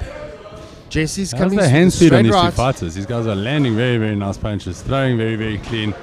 Jesse's Ooh. finding a home for that straight right. That was a perfect example of why your coach always tells you keep your hand up when you kick. Both of them kicked simultaneously and both of them blocked. That was crazy. Oh, ducks underneath that hook. Oh, Catches the leg. That's the risk, isn't it? That's the risk of throwing a naked kick. Because if you throw a kick with nothing behind it or in front of it, you're going to be taken down by an experienced guy. Yeah, quite flush on his back. Jesse's got his very knee nice in the control belly. now. If he gets a proper knee ride going on here, or he takes the back. Control Goes aspect over, is there, isn't needs it? to work to get his hooks in. If he can work to get his hooks in, it's a very, very good control position. Oh, lost it there a little. He's popping up again. He's listening phenomenally well to his corner. He's not over forcing it. He's fighting when he needs to. Got his control. He's got both hooks in now.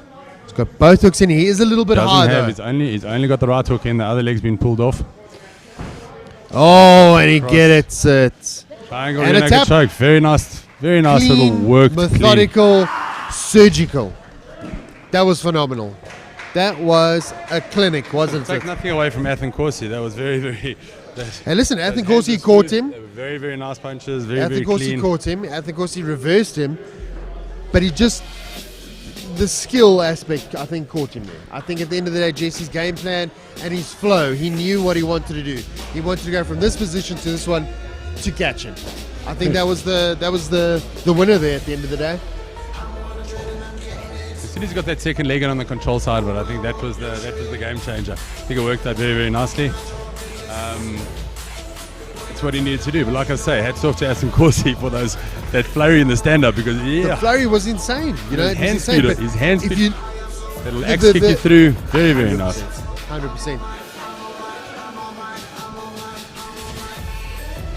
Okay, and we have a winner in round 1, time 1 minute 45 seconds. Rear naked choke, Jesse Scarpa. Well done, Jesse. That was phenomenal. Shaper. Well done. I've been doing this for about a year, calling him Scarpa, so sorry, buddy. Shaper.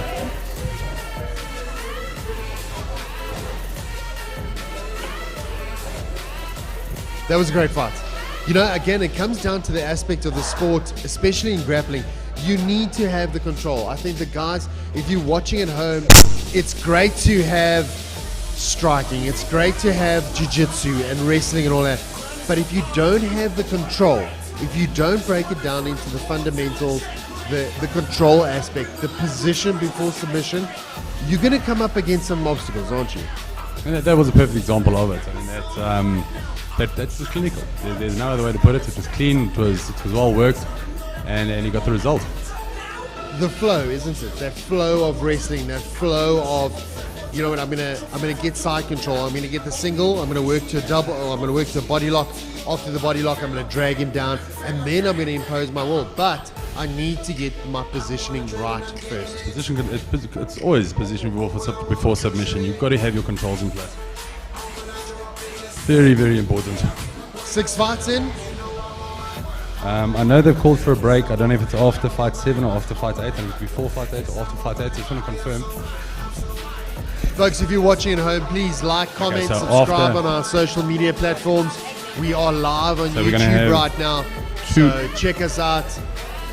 We're going to have 2 more fights. We're going to have fight 7, then fight 8, and then we're going to go for a bit of an interval.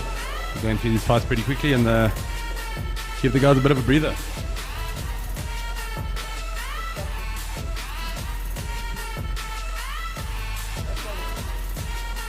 What do you think of the African-born champions making their run in the UFC right now? You got Francis, you got Usman, you got Israel. Francis is a perfect example of what we were talking about earlier, where you got stand up, the first time against Step, the second time he came back with a bit of a ground game, and all of a sudden, look at the difference. He stuffed one takedown, and look at it got different. Their fights actually came out. I don't know if you followed the social media running up to the fight, but there was a photo posted of Francis in Ghana a couple of years before. I mean, he was this He was working the mines and skinny stuff. guy. He was a sand miner. Yeah. Now he's fighting, and he is one of the baddest man on the planet, yeah. I mean, No, it's I was blown away. I thought Stipe was going to take him. I thought Francis was going to come in. He was going to, Close it down. unload, and Stipe was going to kind of just run him down, And here we go. Francis in Ghana.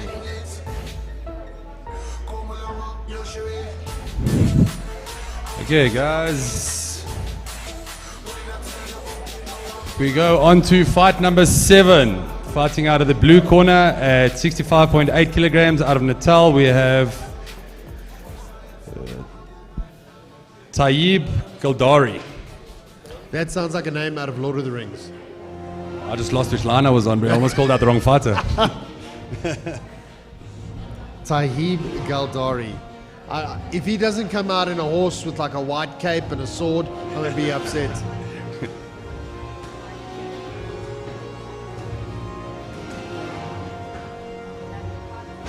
And KwaZulu-Natal, again, like you said, featuring high on our card. A lot of athletes coming out of there. And a shout out to the team. I mean, they're all dressed in the same. Coaches all dressed the same. There's a real team aspect here. The guys are well managed. Look, I don't think there were any provinces that arrived unprepared. I think everybody had their walkout kits, everybody had their team shirts. The guys they've taken it to the next level at this event. I mean, the number of athletes, the quality of athletes. Stepping up, aren't we? We're starting to solidify the sport. We're starting to grow the sport, not only in the aspects of the physical sport, but you know the management, the logistics behind it all. And in the red corner, we have Carl Sham fighting out of Gauteng. Carl, another well-known name here at Emma. He's been around the block. He's done a good couple of fights. Comes in with good experience. It's going to be interesting to see what he brings to the table today. Yeah, look, like I said, I think Kyle versus Jesse was one of the best fights we've seen. It was a great fight. Really, really good fight. Went all 3 rounds, and both fighters left it all out there. So if they bring it all today, we'll see how it goes. Taib came out of a very good training camp. So let's see how these two actually go together. It's going to be interesting to see again. Is it going to be a striker versus a grappler? Are we going back decades? Are we going to try and answer the question? Or is this just going to be a drag-out fight? I don't think so. Kyle's got a very stand-up fighting style. And we're going to see where that goes.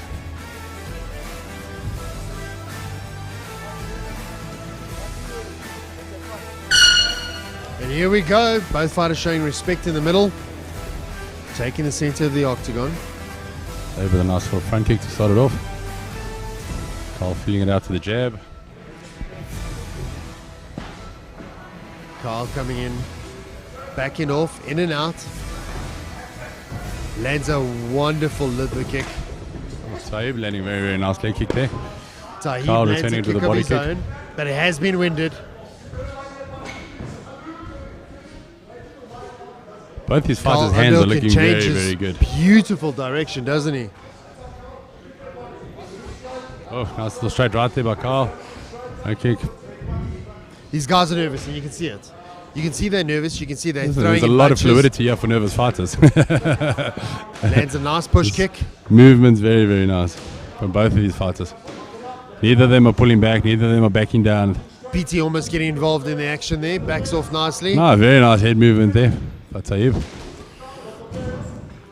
Kyle needs- They're standing in front of each other, aren't they? I think that rib kick just hurt. I'd like to see one of these athletes use their Nice little reach. head kick there. KwaZulu Natal coach shouting at him not to get too fancy and to go to Nice basics. little short, very Great nice sport from defense there by Kyle. Got to be very careful not to get the triangle here. Got to keep both arms in or both arms out. Taib working for that triangle. Kyle pushing up. Oh, nice little hammer fist on the way out. Oh, he eats an uppercut on the way up. Goes for the body. Taib is pushing the action. Oh. Gets a great There's a sweep nice little and leg takes him sweep. down. Catches the... Kyle's looking to isolate her arm. He's got a full guard going. Corner telling him to use your options. Even 3 options, you choose what it is you want to do. So it's not this is how you will attack it. What I like seeing with these amateur athletes is I'm enjoying seeing them work with their coaches. Listen, calm down. I mean, you got a guy like JP Kruger shouting advice to you. You damn near take it. Taib's got Kyle pinned up against the fence. Kyle needs to escape. He needs to get a deeper underhook, get his base.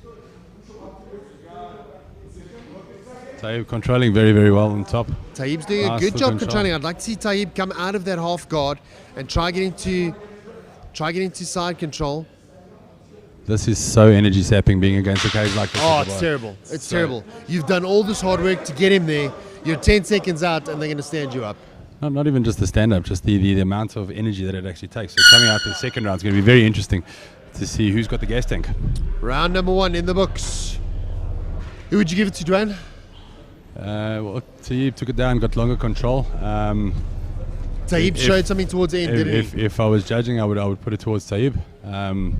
but both fighters very clean. I think the second round's going to be critical, and I think we're going to see the gas tanks as soon as we see who's got the stronger gas tank. Yeah, I think Carl showed dominance in terms of stand up and getting some sort of control aspects. But again, I speak about it again.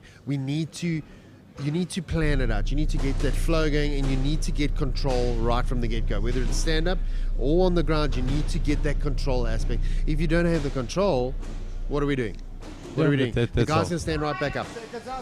Well, the whole saying's always been, like we say, I mean, we keep repeating the same thing, but it's position. Get your controls, get your positions in before you try and do big and flashy. Yes, every now and again a counter attack's going to work, but in general, 100%. position I can't first. talk enough about it, but for the folks listening at home and for the people that are coming up in the sport and the youngsters that are listening, you have to get that control aspect. Probably the most important thing. Round number 2. Both the athletes take the corner, take the center.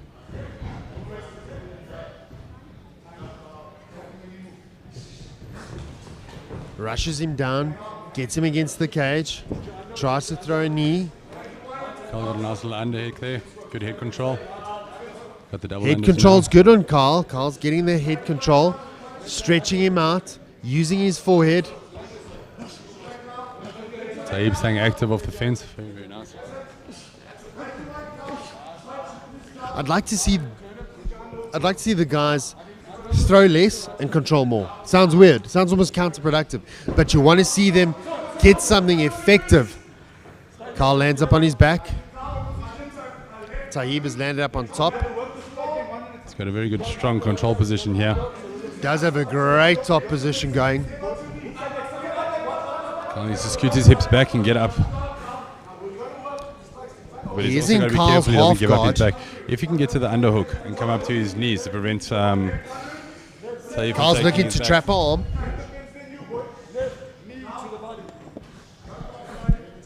I'd like to see Taib come out of that half control and get into side control, pin Carl up against I the don't cage. know. Easier said than done, isn't it? I don't know. I think that half guard control is very, very nice to strike off of in the cage. If that's your goal, then strike. Work from there. Very nice control position. You take the You, leg out sir, of the are a equation. bully. You take the leg out of the equation as well. And you got great fights. Khabib, all of those guys, they all 100%. work off the half guard. They 100%. don't pass the side. And that's just the thing about Carl- the sport. You know, Carl's different sliding strokes, out the- different folks. Carl's busy sliding out Oh, he the runs back. the risk of giving up his back. Taib runs the risk of giving up his back. If Carl can... Oh, and Taib tries changes so hard. again, lands up on top. That was great control. That was great control.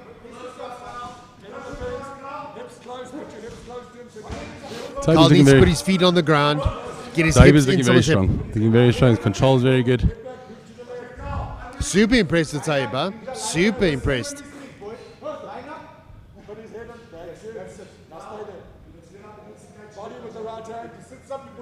Carl's corner is shouting at him to get up against the cage, which he's doing.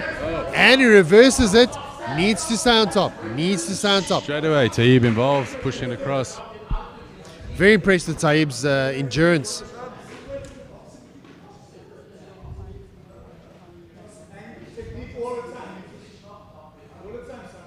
Carl's corner shouting at him to strike, to box and kick.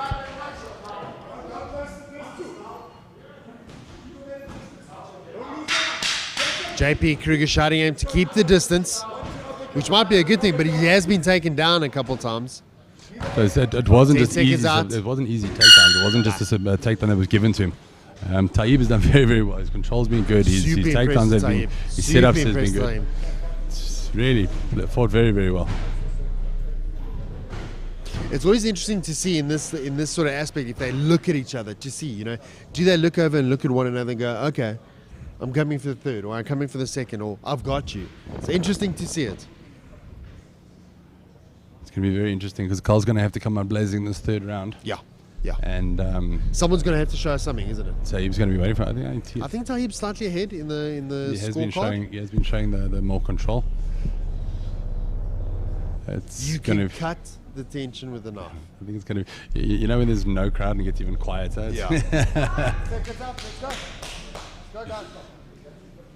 This is where the rubber meets the road.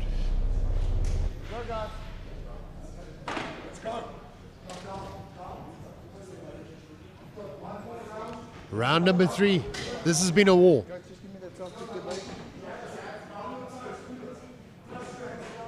Peter Coxon just drying up the last little bit of liquid on the mat from the ice. Here we go. Round number 3. Show of respect. Final round. Will this one make it to the judges, or are these two going to give it a nice little start there from Carl Carl? lands some good strikes. I think that's Carl's success right now. He has to land strikes. He has to offset Taib. Carl's corner telling him just to box. That being a said, good liver Taib's kick. got really It's a good head good movement. takedown.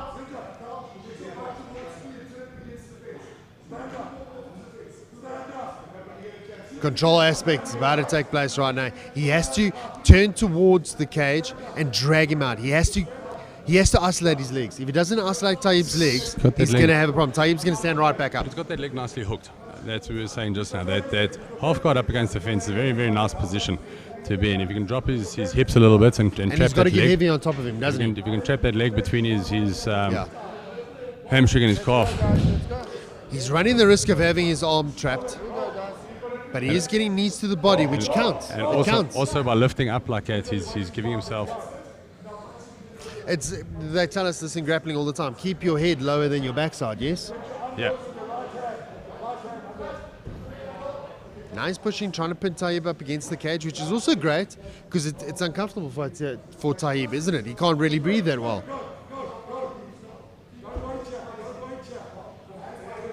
Taib's active.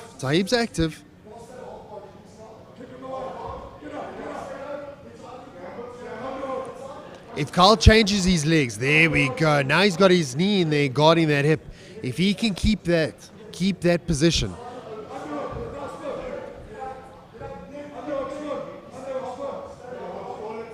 It's a great. Taib gets that inside leg. He's giving Carl trouble. Chappie calling for the mount. Oh, Taib has come out the back door. Well done, Taib.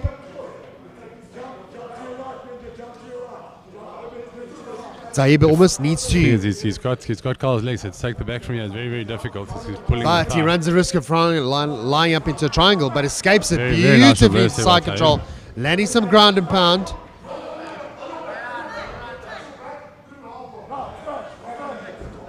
Carl trying to put him into half control or half guard. Taib lands up in full mount. Might land out, throwing some ground and pound. These guys are tired, but they've worked. 10 seconds out. 10 third seconds round. to go. It's one of those fights where you end up talking much less than you should. Oh, it's always much You're easier, watching, isn't it? Watching more than you're talking. This was a great fight. This was a great fight. I think both these guys worked really hard. Both of them, I mean, they both went toe-to-toe stand-up. They both went toe-to-toe on the ground. This is a great fight. This is what MMA is about. This is one of those fights that I was talking about earlier when I said that the fighters could, even if they don't win the thing, they could still be pulled into the SA training squad. Yes. If they've got the skill sets and they're at that level. And showcased it. They showed that If I was they've got choosing the MMA team, both of these guys, in my opinion, have a strong contendership for being in the team. There's a long week to go, and there's a lot of fighters still to see. But both These guys fighters, stand out to they've me. definitely got the skill set to be there. They stood out to me, and you know what? They both left it out there. I thought it was a 100%. phenomenal performance from both fighters. Didn't give it up and just roll back and let it happen. Listen, hats off to Taib. It's the first time I've seen him fight, and really impressive. Huh?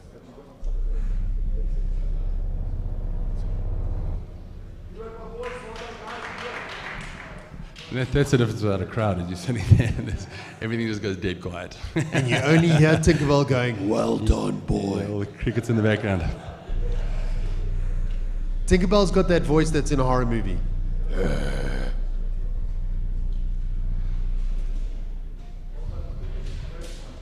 That was a great fight. It was. Absolutely phenomenal. Waiting for the judges.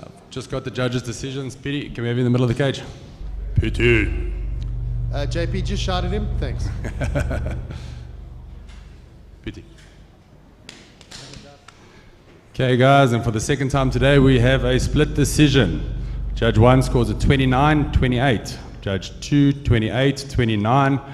Judge 3, 28-29. Split decision, red corner, Carl Sham. That was a great fight, but Taib should not. He should No not ways he be should hang his head after disappointed that fight. at all. That was a phenomenal fight by both athletes. I think they all put it out on the line there. Well done to both athletes. So after this gap, we're going to have one more fight, and then we're going to have a break. Let the guys sanitize the cage quickly, get it cleaned up.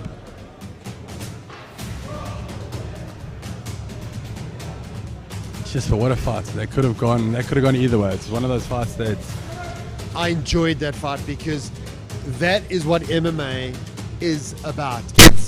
It's you standing up, you're going to the ground, it's top, it's bottom, it's two guys that are agreeing to meet each other on a certain date in the best versions of themselves, and they're training to beat each other up.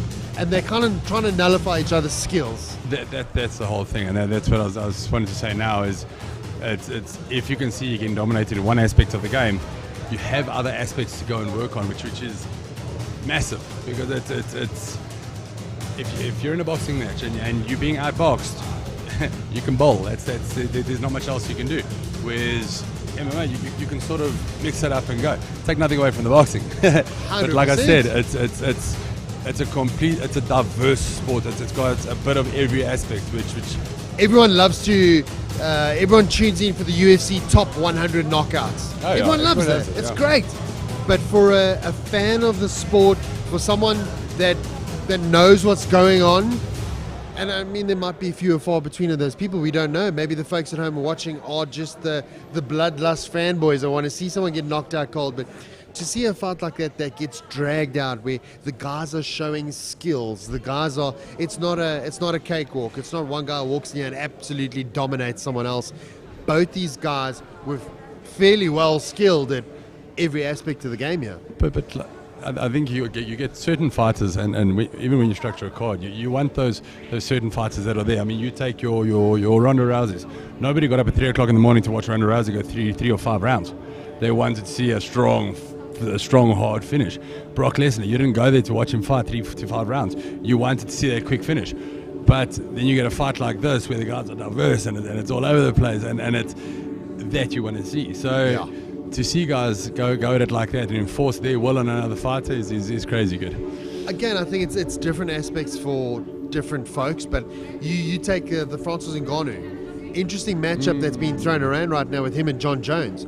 I think John Jones is scared to fight him. I don't think so.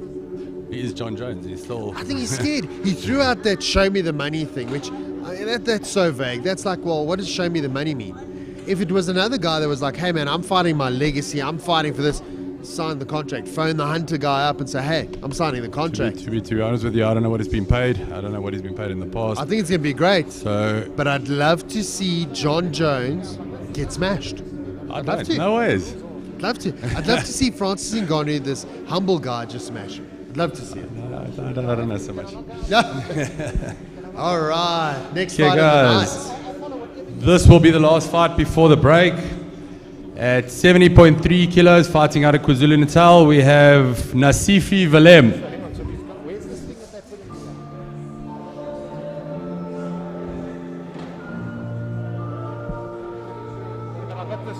Dwayne, I'll give you a guess. Where does Nasipi come from?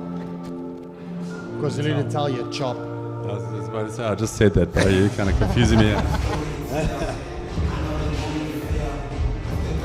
The way KwaZulu-Natal's got 1, 2, 3, 4, 5, 6, 7, 8, 9, 10 athletes on this fight card. That is crazy. We might have to close our borders For to the first Natal. time They're today, trying we to got Brad invade Block us. in the cage, break reffing.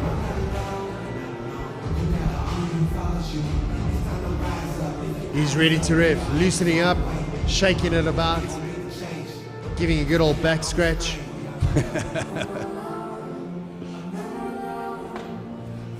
Another one of the top refs in the country. He's been reffing at EFC, the pros for years, and still gives up his time to come to the event. It's awesome. Yeah, it's great to have him. And Nasifi will be fighting Kevin Pretorius out of the Eastern Cape.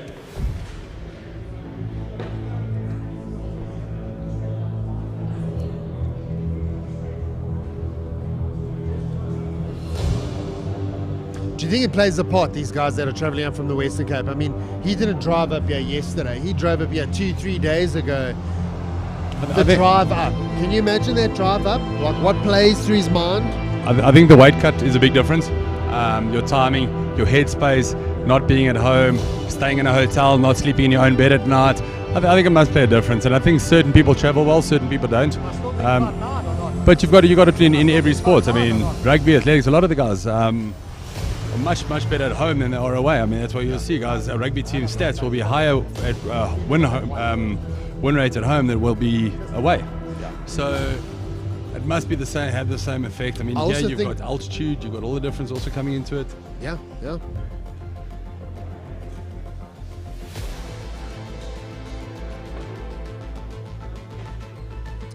Here we go, folks. Get on. Show of respect. I love that. I love the show of respect. See if you're coming forward. Kevin moving nicely, coming through with the overhand. Slipping and moving nicely, changing levels.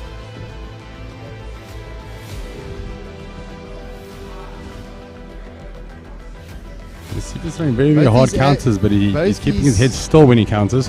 And He an is- overhand catches him clean! Knockout. Oh my Knockout of the word! day. And I've just said his head is planting it when he throws those big punches. Oh. Wow! Watch out, fall on occasion, my man. Wow! He- We he- said he earlier on- planted his head on a pedestal as he threw that counter, and it was amazing. We said that well picked up. You know, sometimes we don't want to see a knockout, but sometimes we want to see a knockout. That was incredible. Let's see if he's up. He looks like he's done. okay. Medical Well staff are done. treating him. Well done for picking that up, because like I said, as I said, he's throwing those hard counters, but he's putting his head up. As he did it, Kevin came through with that overhand. He landed it clean on the jaw. Maria? He did a great job. That was a phenomenal Very knockout. good knockout. First knockout of the tournament, and a solid knockout it was. He signed a brick and he sent it over.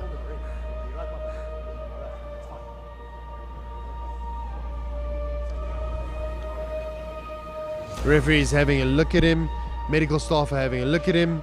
And now he goes backstage to the doctors. They go do a proper Yeah, inspection. let and the make sure doctors that have a he's look okay. at him. You know, we got full medical staff on board. Not only do we have paramedics, but we have a actual doctor in the house. They're going to have a look at him. Okay, guys, round 1, 25 seconds into the fight. We have our first KO of the tournament to Kevin Pretorius. Well done, Kevin. I mean, that was phenomenal, eh? Doesn't get paid by the minute. Guys, after that, we're going to be taking a break. See you all shortly. It's a lot of cage time, Brad.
Lama, luxury. I'm a Niger up in this. When I turn up, you know I'm on my. Yes, I'm on my. Yes, I'm on my. I'm so. Yes, I am so. I'm on my.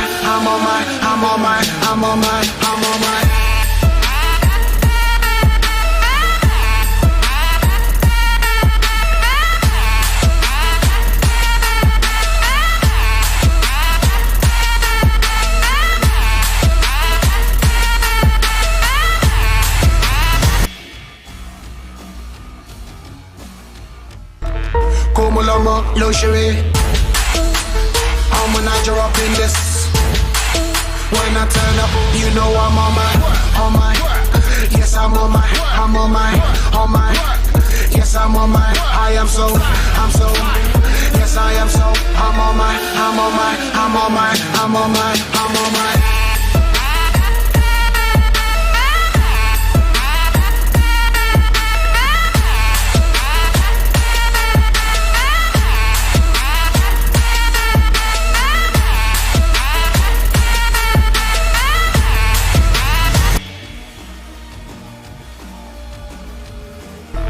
Como lomo, luxury. I'm a Niger up in this. When I turn up, you know I'm on my. Yes, I'm on my. Yes, I'm on my. I am so. Yes, I am so. I'm on my.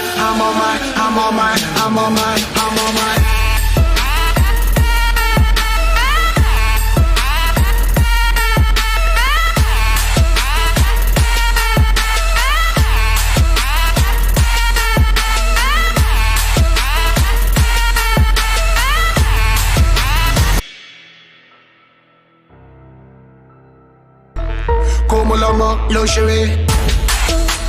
I'm a Niger up in this.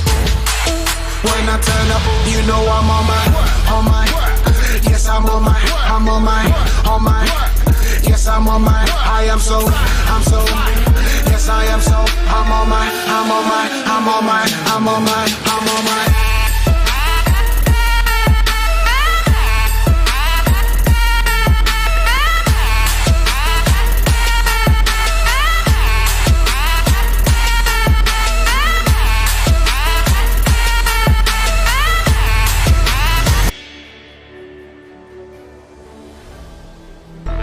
Como lomo, luxury.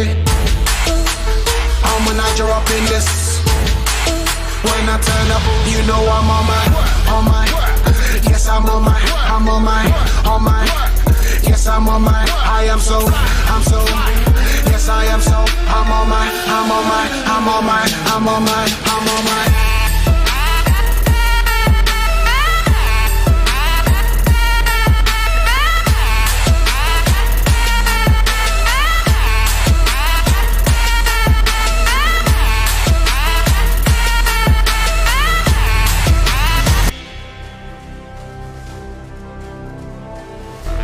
Como lomo, luxury. I'm a Niger up in this. When I turn up, you know I'm on my. Yes, I'm on my. Yes, I'm on my. I am so. Yes, I am so. I'm on my.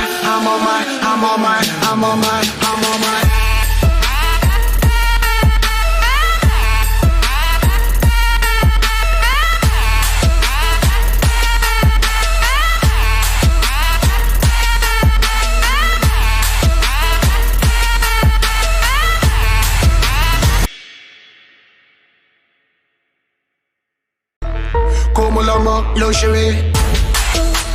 I'm a Niger up in this. When I turn up, you know I'm on my. Yes, I'm on my.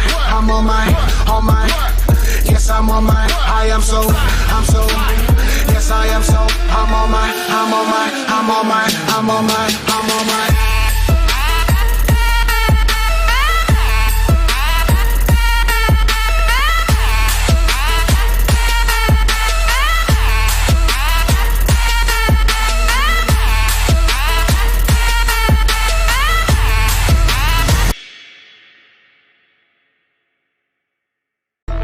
Como lomo, luxury.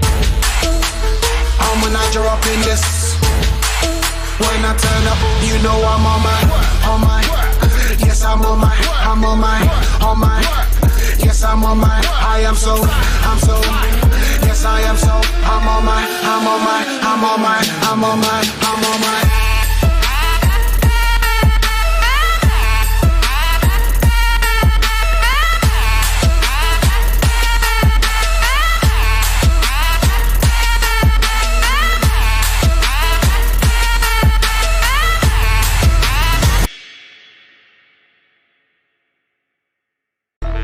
Como lomo, luxury. I'm a Niger up in this. When I turn up, you know I'm on my. Yes, I'm on my. Yes, I'm on my. I am so. Yes, I am so. I'm on my.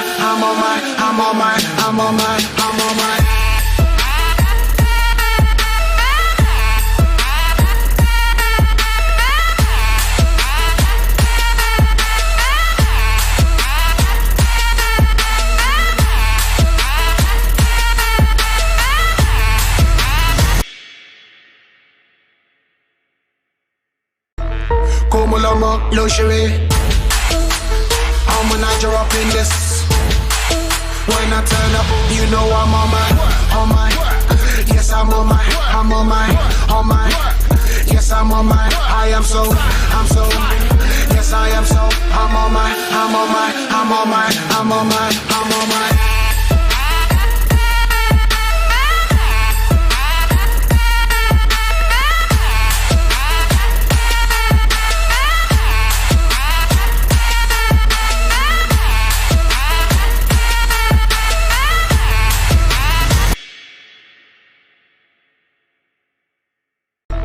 Como lomo, luxury.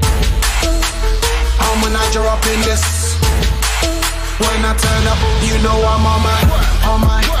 Yes, I'm on my. Yes, I'm on my. I am so. Yes, I am so. I'm on my.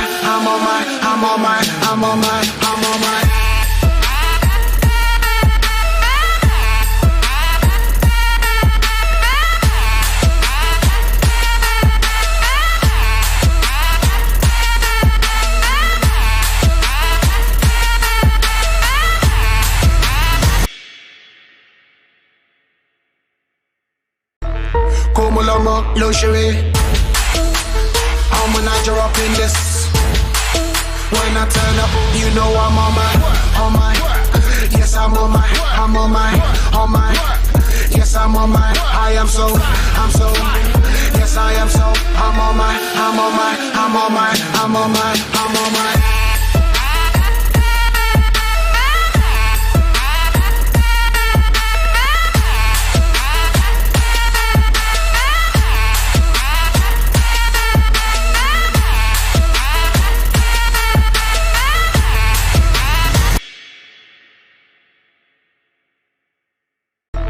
Como lomo, luxury. I'm a Niger up in this. When I turn up, you know I'm on my. Yes, I'm on my. Yes, I'm on my. I am so. Yes, I am so. I'm on my.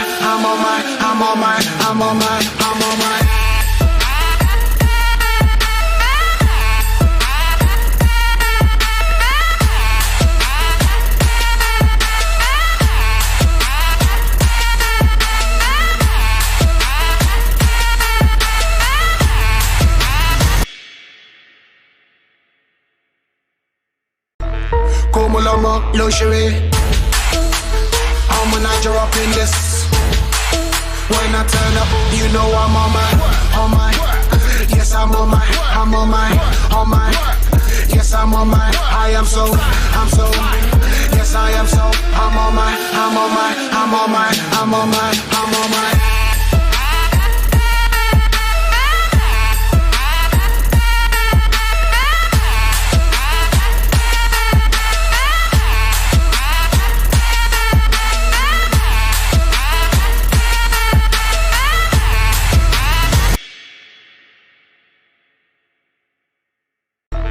Como lomo, luxury. I'm a Niger up in this. When I turn up, you know I'm on my. Yes, I'm on my. Yes, I'm on my. I am so. Yes, I am so. I'm on my.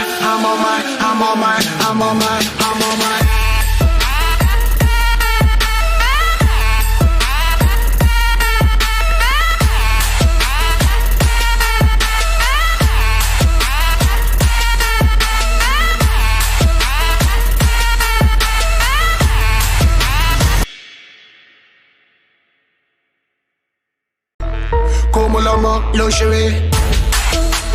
I'm a Niger up in this. When I turn up, you know I'm on my. Yes, I'm on my. Yes, I'm on my. I'm so. Yes, I am so. I'm on my.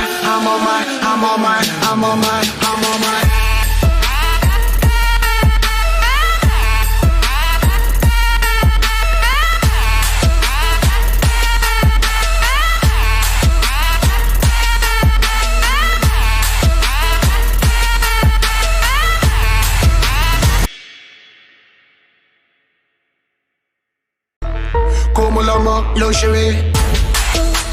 I'm a Niger up in this. When I turn up, you know I'm on my. Yes, I'm on my. Yes, I'm on my. I am so. Yes, I am so. I'm on my.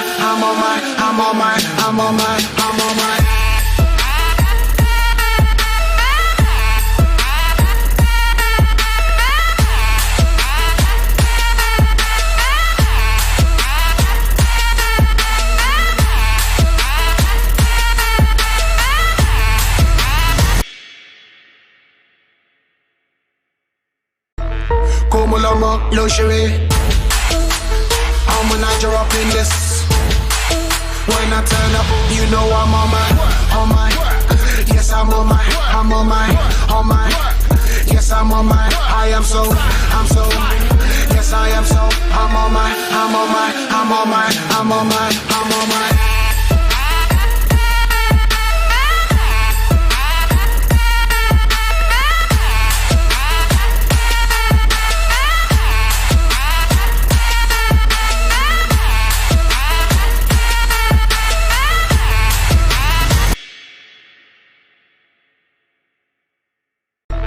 Como lomo, luxury.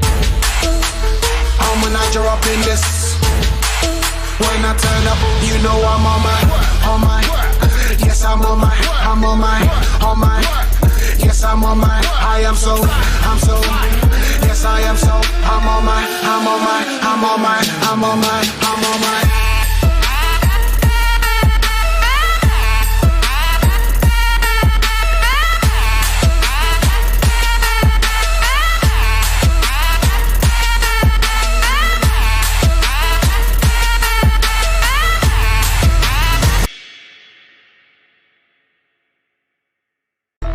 Como lomo, luxury. I'm a Niger up in this. When I turn up, you know I'm on my. Yes, I'm on my. Yes, I'm on my. I am so. Yes, I am so. I'm on my.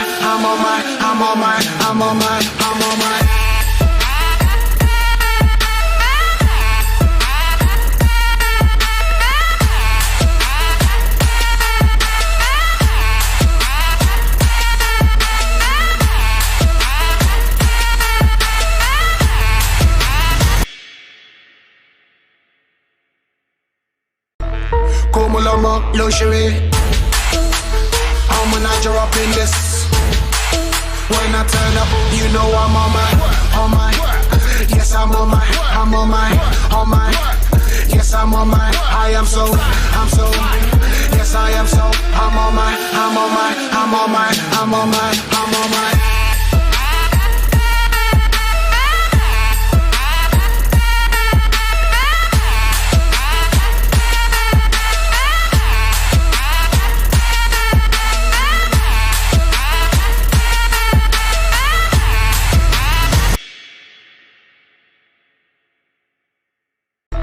Como lomo, luxury. I'm a Niger up in this. When I turn up, you know I'm on my. Yes, I'm on my. Yes, I'm on my. I am so. Yes, I am so. I'm on my.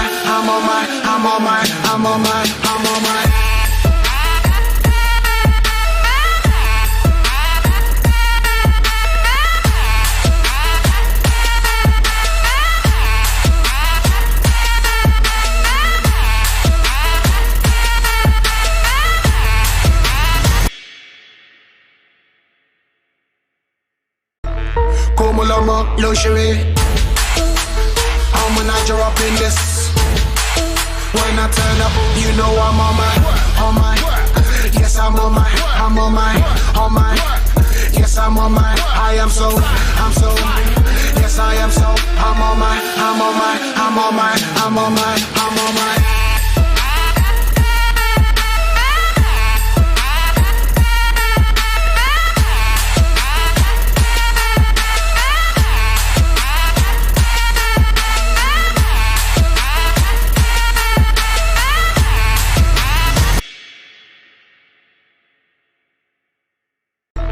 Como lomo, luxury. I'm when I drop in this. When I turn up, you know I'm on my. Yes, I'm on my. Yes, I'm on my. I'm so. Yes, I am so. I'm on my.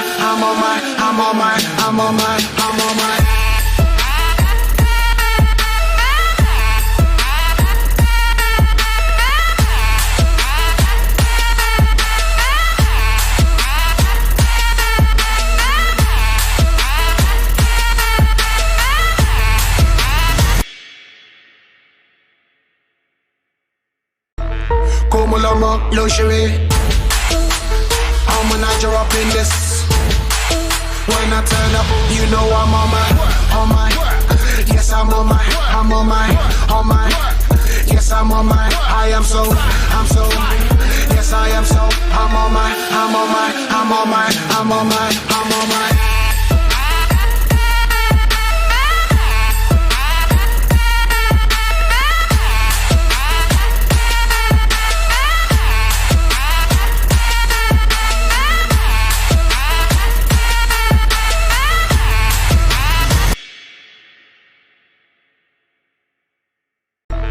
Como lomo, luxury. I'm when I drop in this. When I turn up, you know I'm on my. Yes, I'm on my. Yes, I'm on my. I am so. Yes, I am so. I'm on my.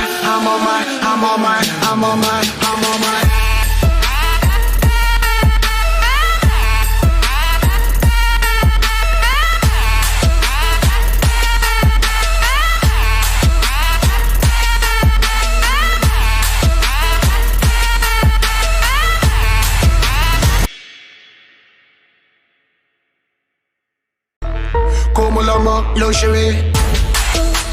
I'm when I drop in this. When I turn up, you know I'm on my. Yes, I'm on my. Yes, I'm on my. I am so. Yes, I am so. I'm on my.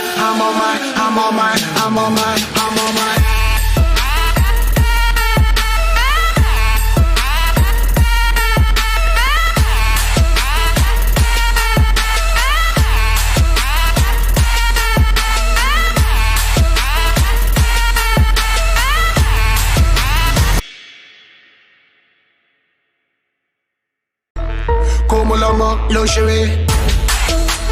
I'm when I drop in this. When I turn up, you know I'm on my. Yes, I'm on my. Yes, I'm on my. I am so. Yes, I am so. I'm on my.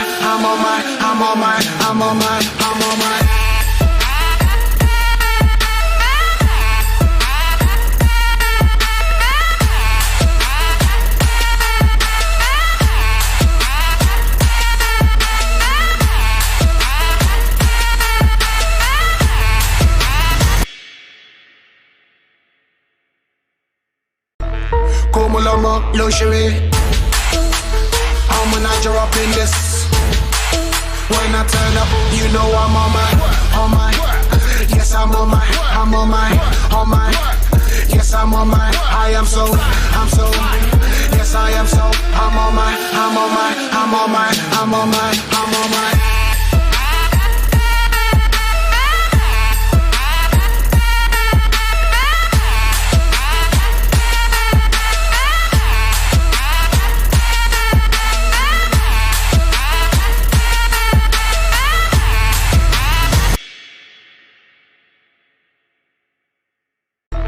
Como lomo, luxury. I'm a Niger up in this. When I turn up, you know I'm on my. Yes, I'm on my. Yes, I'm on my. I'm so. Yes, I am so. I'm on my.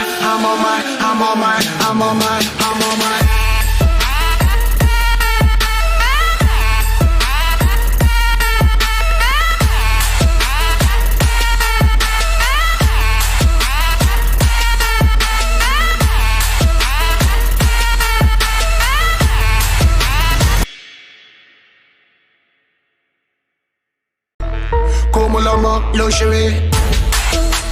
I'm a Niger up in this.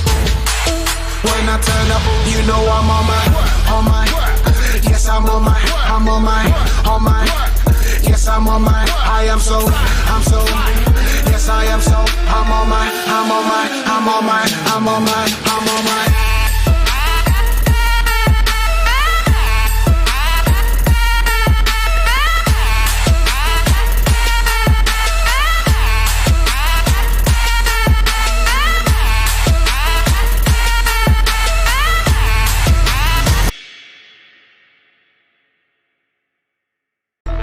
Como lomo, luxury. I'm a Niger up in this. When I turn up, you know I'm on my. Yes, I'm on my. Yes, I'm on my. I am so.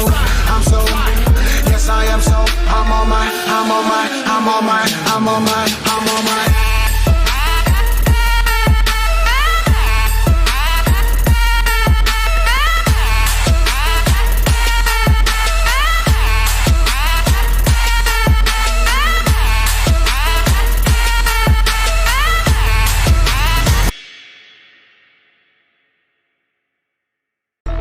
Como lomo, luxury. I'm a Niger up in this. When I turn up, you know I'm on my. Yes, I'm on my. Yes, I'm on my. I am so. Yes, I am so. I'm on my.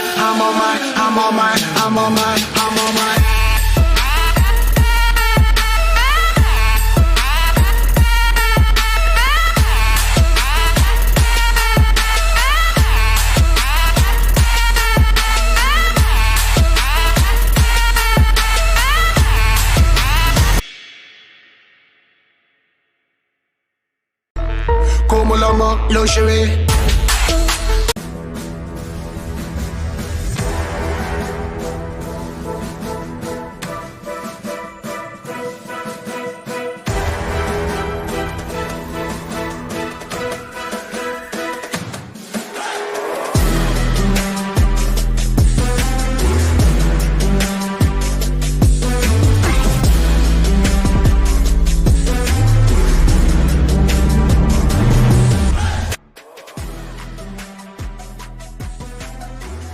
Okay, so MMASA is part of a larger federation or a larger body called MMASA, which is Martial Arts South Africa.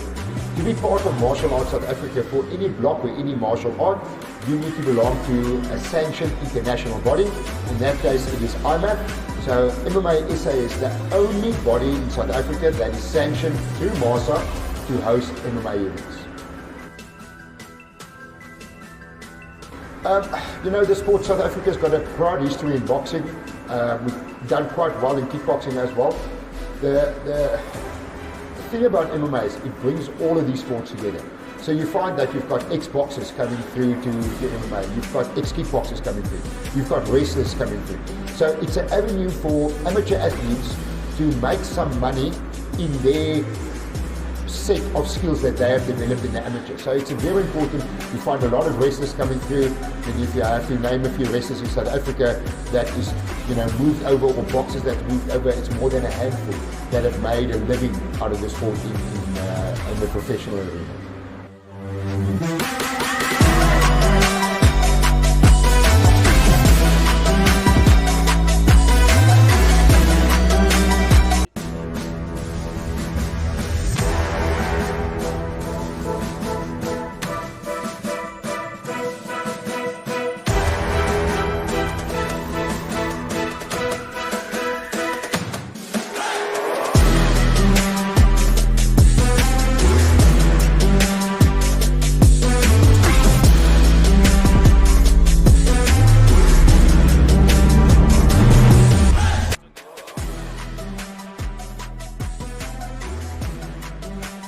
That has been going up and down, up and down.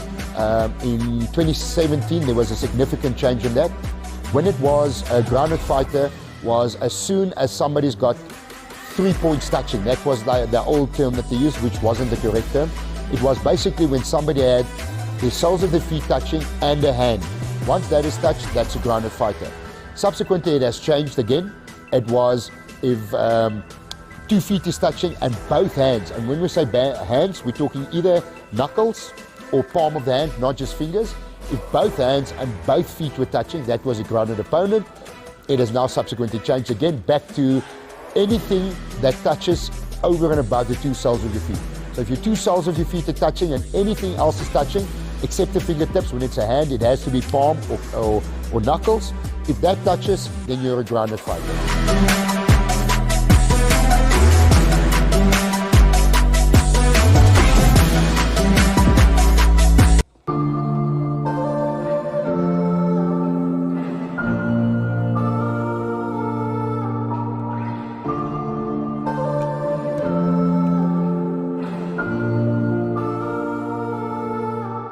Yeah, I got a story to tell. I know they want me to fail. If they throw me into a cell, I know wife, she paying the bill. Cause I can't afford to be quiet. My city is dying and children are crying. Be alert, not devour. The enemy's prowling you just like a lion. But we got the keys, I promise you. Hold on to the peace inside of you. No, I'm not alone. You're not alone. You got an army who follows you. It's time to rise up, lift your eyes up. Yeah, hope is on the way. And we gon' be the change. Cause we are unrestrained. Yeah. I'm not alone. I'm never alone. My family is with me. Wherever I go, let's be the change that we wanna see. We're taking a stand for what we believe. Yeah. When I'm in doubt, I'ma pray it out. Believe in that name, so I say it loud. School system wanna take it out. They wonder why no one behaving now. These are days for my generation. Feel like we living in revelation. We gotta share it, that's salvation. A world with no savior, devastation. What is a voice if you never use it? Never use it. Don't abuse it. I am not writing for your amusement. Deeper than rap, this is more than music. I know what teens who keep cutting their wrists. How can I flee when I'm taking a risk? If we ever gonna deal with it, gotta stop pretending and be real with it and be real with it. It's time to unite, yeah. Hey, it's time to unite. This world is so dark, together we shine like 4th of July. Hey, if you stand for nothing, then you'll fall for anything. We will not fall by any means. I promise you, put that on everything. I'm not alone. I'm never alone. My family is with me. Wherever I go, let's be the change that we wanna see. We're taking a stand for what we believe.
Once you start to seek, yes, you will find. God was really there the whole time. In every season, yes, He is by my side. Discover. Discover. Once you start to seek, yes, you will find. God was really there the whole time. In every season, yes, He is by my side. Discover. Discover. Once you start to seek, you'll find. God was really there the whole time. In every season, He is by my side. Discover, discover.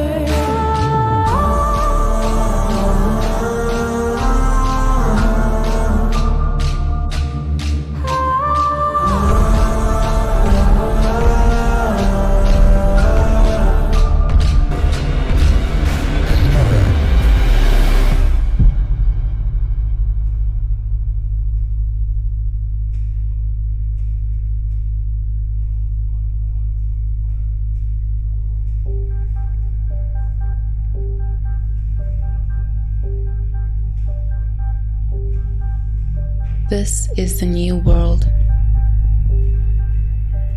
It needs a new level of combat. This arena demands new blood, or a revolution in the world of sports. This is not an arena for the meek, the mild, or the faint of heart. This 8-sided battleground demands sacrifice, grit, and sweat. Each competitor here today has been forged in the heat of battle. Honored amongst the honored, a rarity amongst exceptional athletes.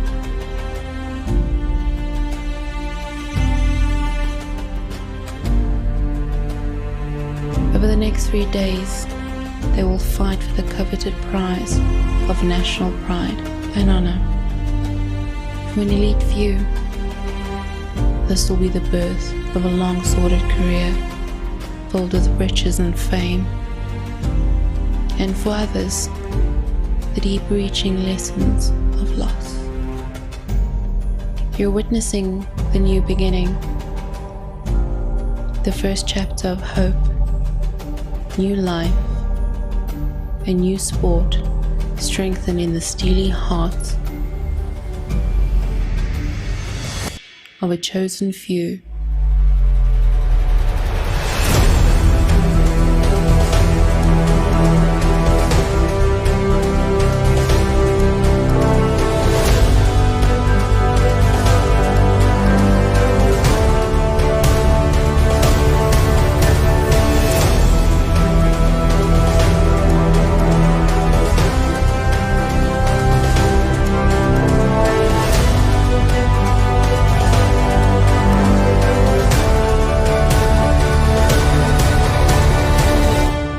This is the MMASA Amateur Championship, and it begins now.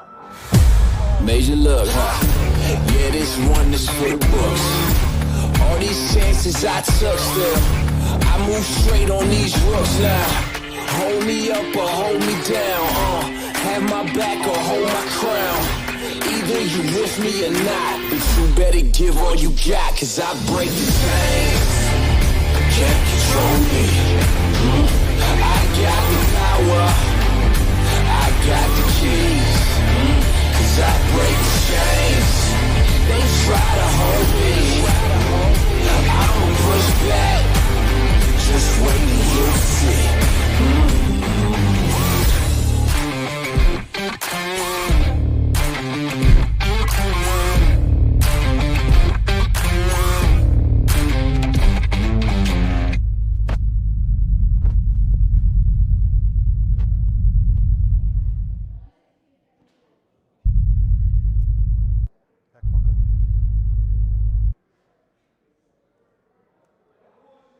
The cable.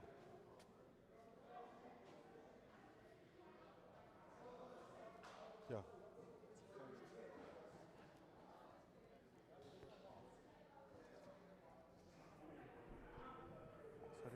In girl fights, the ladies have come out today and they've shown fireworks, absolute fireworks.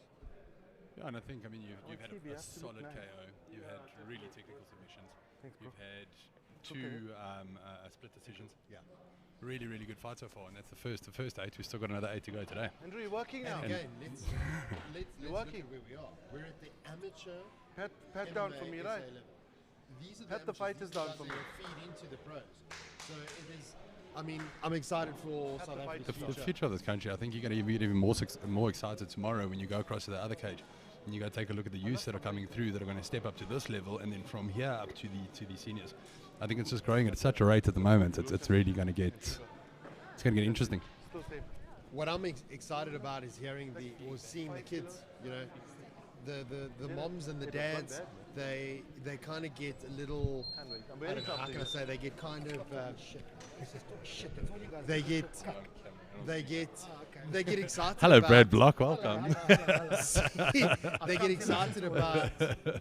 Moms and dads get excited about seeing their kids grapple. Right? Their kids are bullied, or they're the bullies. They get involved in this sport, life changes. I see it daily. I see it daily with the kids. The kids that are coming into the gym, they're becoming better kids. They're becoming better humans. They're becoming better moms, becoming better dads, becoming better girls and boys. And I think that's through confidence, but I think as soon as the guy learns a bit of a skill set, all of a sudden he's got that confidence. He knows he can look after himself. He doesn't need to run away. And a lot of the guys will turn around and back up from a fight in a schoolyard or whatever it is. If he knows that he can handle it. I think a lot of the time it's just proving that you can. So it does make a big difference there. Away from all of that nonsense and drama and everything like that, talking about this as a sport itself. I think, like I said earlier, tomorrow when you walk into those youth cages and you start seeing the level of talent that's coming through, that's the next level that's coming to here. And then from here, these guys are all going pro. I mean, this alone is really, really impressive. And I mean, it really gives you that feel that the future of the pros in this country is going to be massive. And then you go see the youths that are coming up to this. I think this is going to be insane. He's a famous author. He's a retired Navy SEAL, Jocko Willink. I idolize him. And he said that, one of the things that made him a better person was learning how to fight, having a family, and going overseas. We're doing this for how many boys today? How many boys and girls are we doing this for? 100%. Okay.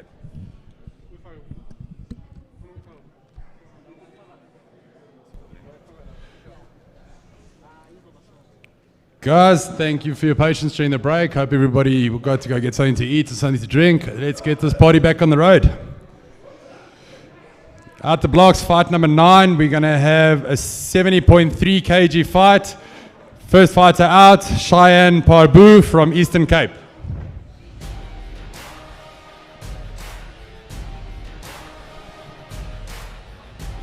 Cheyenne Parbu. How's he said it? We've had a Lord of the Rings entry. What's this? But I just hope I'm announcing half of them correctly. Yeah.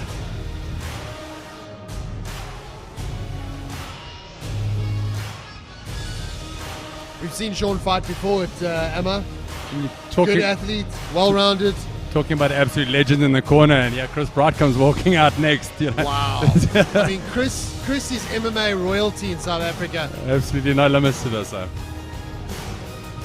You know that if he's walking out of Chris Bright's corner, it's going to be a ground game. Correct. His ground game is going to be on point. Is he his full-time coach or his provincial coach? Has he had 2 weeks with him, or had all the time? I don't know. We're about to find out. Ignorant, but Dwayne, in your opinion, what's more prevalent? The striking, the grappling? What do you place emphasis on? To be able to do both. To be able to strike without being taken down, and to be able to take down if you're getting outstruck. Because it poses that same old question, doesn't it? Boxers versus striker. And out of the red corner, we have Alistair Kuneni from Gauteng. Sorry, not boxer versus striker, but it poses that same old question. It's the striker versus the grappler. We're trying to answer those questions. Like we said earlier, I think the big thing with this is this is all about an all-rounded game. We've seen some people shine today on their stand-up. We've seen some people shine on the ground. And that's what makes this so exciting, is tomorrow they could come up against a completely different opponent. We'll have to see a completely different aspect of their game. Most of these athletes, even though they're still fighting at amateur level, they take nothing away from them. They've had a number of fights. They've got a lot of experience. They've spent a lot of time in the ring. Time on the mat, huh? Time on the mat. That's exactly what it is. Nothing beats experience. Nothing. How do you get better at cycling? By cycling. How do you get better at mixed martial arts? Getting on the mat and training. Exactly that. The thing with mixed martial arts, which is a conundrum to some people, is that, do I just join a gym and start punching a punching bag? No, you got to have different disciplines. You have to be able to strike. You have to be able to grapple. You have to have some jiu-jitsu or wrestling experience. And then combine that, you need to be fit.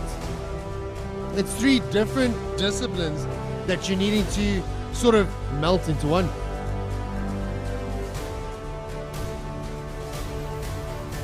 Both fighters look nice and ready. Alistair's come off 2 quite decent knockouts in his last 2 fights. When I say decent, I mean decent. Cheyenne, we'll see now. Ready? Let's fight. Show of respect. Nice look, glove touch in the middle. Cheyenne coming out to the leg kick. Alistair catching it. He lands the leg kick, but almost gets caught. Oh! The leg kick hurts when it doesn't make a noise. When you hear it, it still sucks. That deep thud. Throwing. Oof. Catches those hooks. Nice little left Winging hook out it of a the- little. And how nice is that little knee there from Cheyenne in between on the way to the It cage. was great. He's pushing it up against the cage, trying to get the control aspect. Thinking on his feet. He's not just pushing to the corner. He's actually throwing stuff in between. Intelligent. Nice and clever. Chris Bright shouting at him to try get that single.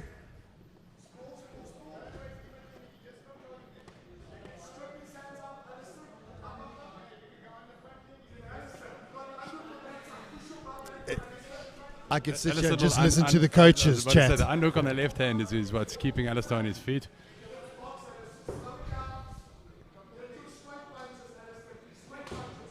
Throws those kicks.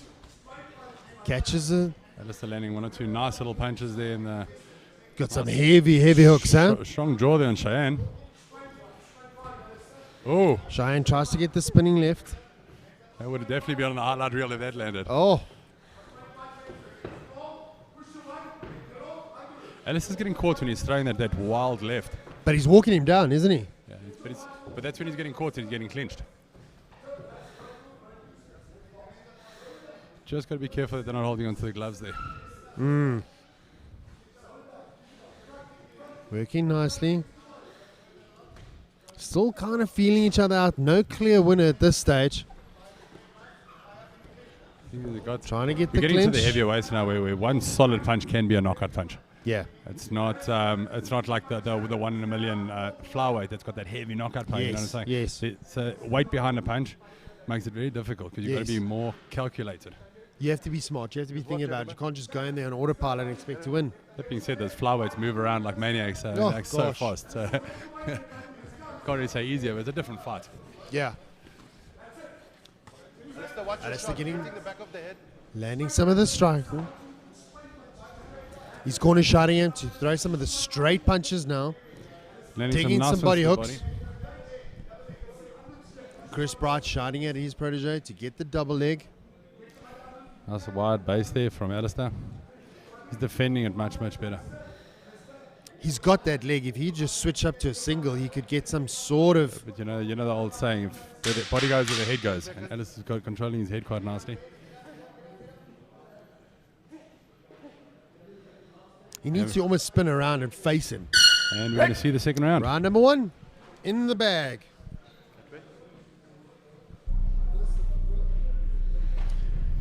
Yeah, so to take from that round, I think that that overhand left for Alistair works quite nicely, but that's when he's getting caught. He's stepping in and getting caught. He's taking the double unders and closing the distance. So just got to rethink that one. Maybe set it up with 1 or 2 straight punches first.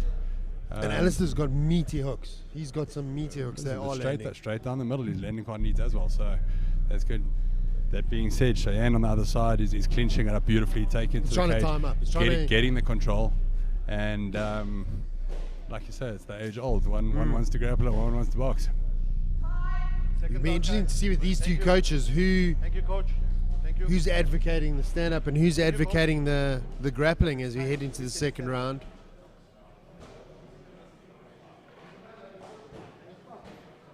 Coaches giving their final word. As we come into touch gloves, round number 2.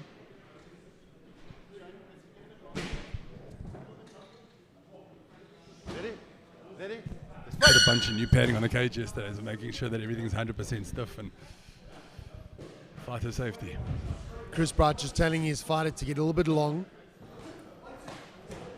Lands those kicks, but they need to be behind something. But that's a repetition kick that Alistair threw, so Shane threw back. He needs to be throwing something else first, so it's not a setup. Oh, changes stance there. He's going left foot forward this time. Catches him with a straight right down the middle. Alistair's still moving. He's moving. He's trying to change position. Shane's got his hands up nice and high, nice and controlled. He does, but Alistair is the bigger man. If you look at the two of them, Alistair definitely the heavier man. That last punch there from Shane, either was a little bit indecisive or he's starting to get. So let's just see the Yeah, amount of gas left he's in not the tank. quite committing to it, is he?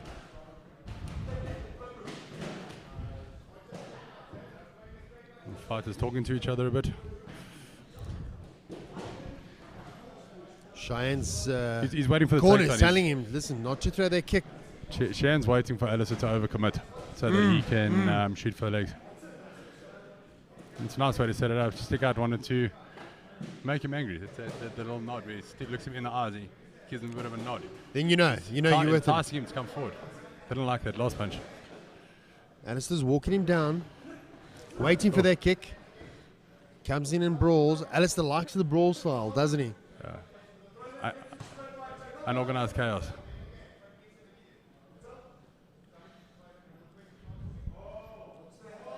Cheyenne's going to try a front kick by the looks of things. He's going to come low and then kick high. Question mark kick.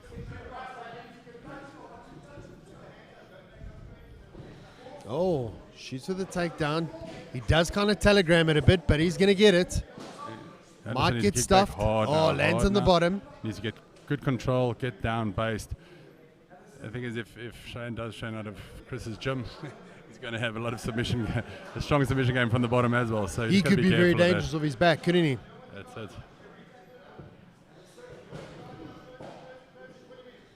Got to be careful having those legs out on the side. He's going to get underhooked and that leg's going to get turned. Cheyenne's corner is shouting at him to tie him down. That hand Bring him underhook in that down. leg. Oh, he's going for an armbar. Doesn't quite have it. 15 seconds left in the round.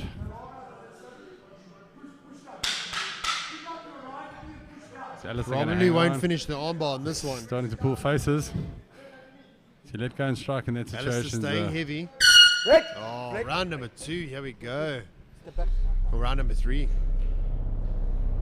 Did they call it? No. Round number 3. End of the round. I thought maybe we snuck one in there. Snuck one in there. Dirty individuals. We've got a third round coming up now. I think this is going to be decided whether they can get the takedown or where the rubber's going to hit the road. I think this is yeah. It's going to decide this fight. Just manage because he seems to be taking long on the get out. To stand there and sort of. Surprisingly, Cheyenne's he's riding that power. He's definitely he's absorbing those shots. He's not. If I look at those meter hooks of Alistair, you would think something's going to land and something's going to put someone out pretty soon. I'd like to hear the conversation after this fight. You got Chris in this corner, you got JP in that corner. Oh, I'd love to. And they both respect each other. They respect each other. They've been friends for many years. I'd love to see the conversation. reaction. Yeah. Tell me how your fighter did this, so I can improve. They're probably all going to end up in the same training camp at the end of the day anyway. Yeah. And have a fat giggle about it. That's another thing. I mean, if some of these guys, let's say these two guys, go through the SA team, they fought each other and they'll end up being on the same team. When they go to World, that brotherhood. They end up cornering each other that side. They fought each other so they know what works and what doesn't. 100%. Alistair with a little let's get after it after this one. His words were good luck, my brother. So that's nice. little gesture, like good sportsmanship. Time to give it a go. Lands a nice kick at the bottom there. Cheyenne needs to throw hard punches but cannot overcommit here. Yeah, I think Cheyenne's tired. He seems real tired. Doesn't seem as snappy as he should be.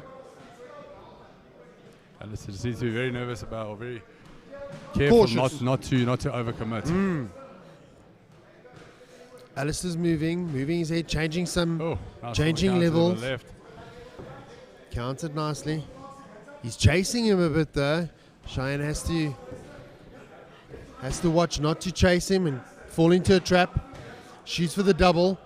Probably going to get stuffed. What Alistair's doing very well is getting that underhook. Okay. Getting the head away, getting the space, and working it from there. Protect your face. Just keeping the head away from the leg. Cheyenne's corner is shouting at him not to stay there. He could fall into a...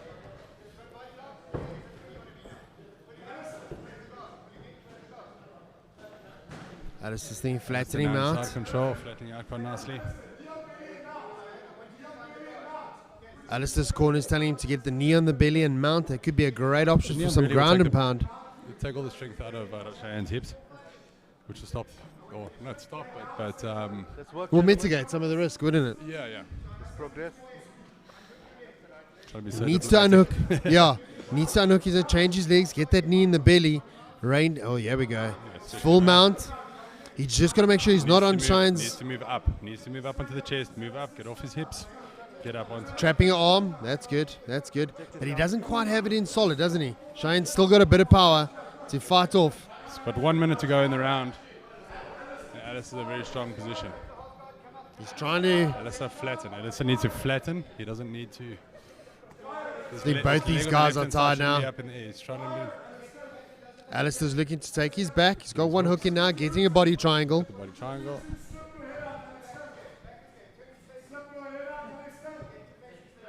See, the thing is like this, you know. You've had Stays on the mount. That's great technique. Three tough rounds, and he's got to fight tomorrow. Whoever wins. So whoever goes through on this one, now is a tough feat ahead. Protect your face, Cheyenne. Alistair now sitting up. He's sitting on the hips though. If he moves a little bit higher up, Alistair. He needs to get off that power zone, doesn't he? 10 seconds. but this late in the fight, I mean, there's not that much power left in those hips. You know what I mean? No, So no. it starts The guys to are become a lot tired. tougher to get the reversal. Oh, but there you go. As we say it, there you go. Oh, almost get the reversal. Thank you. 3 rounds in the bag. Thank you, guys. Well done. That was fight by both these fighters. I think if I was judging the score, I'd say Alistair started there at the end. But it was a fight of wits. It was, like you say, ground game against stand-up. And I think also, you know, if you look at what both these guys are doing, is they're both highly trained on the ground. They're both highly trained on their feet. So something somewhere's got to give. There's going to be a winner, there's going to be a loser. I suppose the journey around in the 3 rounds is the exciting bit, and it's always nice to see something like this where it's not a complete walkover. So like over there, Shane, they're busy giving a bit of attention to his nose. Looks like it might be broken. If you break your nose on day 1 in a tournament like this, and you've still got another 2 days to go, your breathing becomes an issue. Everything becomes difficult. That's what makes this fighting style so much different to a normal fight. But that being said, look at the camaraderie. You've got JP Kruger jumping in the corner. He's jumped in. He's helping with the nose. He's helping with a. Absolute respect Everybody- shown. And this is what this sport is all about. This sport is about respect. This sport is about caring for one another. Although we're going to get in there and beat the brakes off each other, we're still going to care about each other, and we're going to become better men. We're going to become better women. That's what I love about this sport. Okay, after 3 rounds, we go to the judges for the 3rd time today. Judge 1 scores the fight 27-30. Judge 2, 27-30. Judge 3, 27-30. Unanimous decision, Alistair Koneni. Well done, Alistair. I think that was a great fight. You know, if you look at it, you look at this level, right? And it begs the question. You look at Conor McGregor, multi-million billionaire, right? Sold his whiskey company. He doesn't need to fight anymore. And I saw a quote, you know, it's difficult to get up at 4 in the morning and go run a 10K in silk pajamas, isn't it? It's definitely difficult. So it begs the question, does a hungry, desperate fighter fight better? Ferguson said it in the build up to this event when they were doing the interviews with him. He said you got to find your why. Why are you fighting? If your why is correct, if you fighting because you want to, because you want to put food on the table, if you have a solid reason why you're fighting, you're going to be a great fighter. But to sit back and go, I want to fight because it's fun to fight, I don't know if those days work anymore, because the guy with that big heart that's coming in there with a solid purpose is always going to be difficult to beat. Not only that, I think the guy that's hungry, you know, he stays at the gym. He doesn't have silk pajamas to get into after training, you know.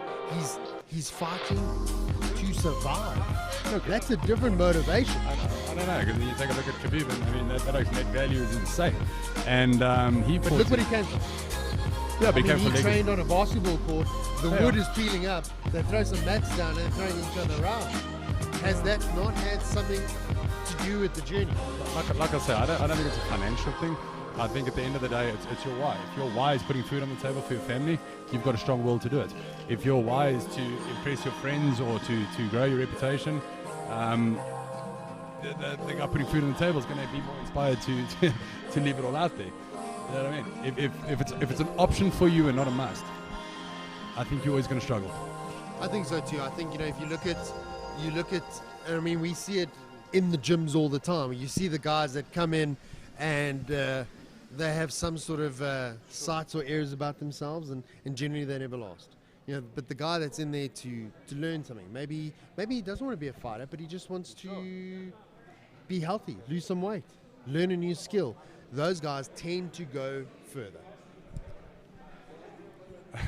Sounds like I'm a broken record. I'm going to go back to it. It's your why. If you're there to look after yourself, you're learning to a skill set to protect your family and to protect yourself, you're going to put in the time. You're going to put in the time on the mat. This sport, bottom line, I think this sport Why? will do something for you that no other sport will do. It's going to make you a better person. It's going to make you a better man. It's going to make you a better woman. You go train and you go to your job right after. You just feel great. You feel great. Depends on how hard the sparring was. Yeah, depending how hard the sparring was. That is true. But you feel great afterwards, and that is what I love about this sport, is that it just builds human potential. I love it. 100%. Now that I'm rambling on and Dwayne just told me to shut up, he literally kicked me under the table. Sick and tired of this abuse. If the human resources is watching, please send help. One of those Miss Brown, that's nice situations. All right, what fight are we heading into now? We're moving into fight number 10 for the day. 7 more on the card. Luke It's actually gone quite Stander. smoothly today. It's the first fight we have out of Mpumalanga. Mpumalanga representing for us? And he's fighting Abdur Rahman from KwaZulu-Natal. Another 70 kilo fight, 70.3. That's a great name. It's a name we can pronounce without butchering it. Watch me work. Stand by.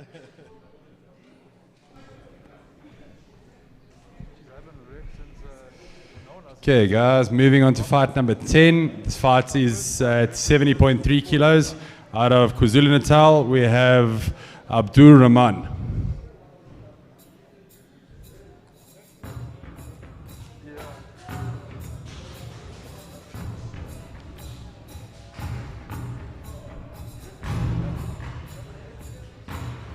Folks, just a reminder, if you are watching us on our social platforms, please like, comment, subscribe.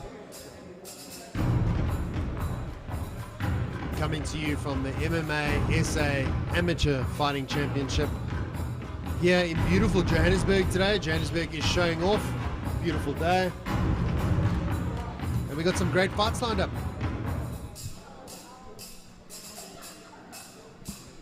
I actually think I like the kind of setup with like this kind of setup where normally you've got like the beginners at the bottom and they sort of progressively get better as you go up the card, and by the time you get to the top fights, the guys in the crowd have kind of gone, you know what, I've seen what I want to see, and they're done.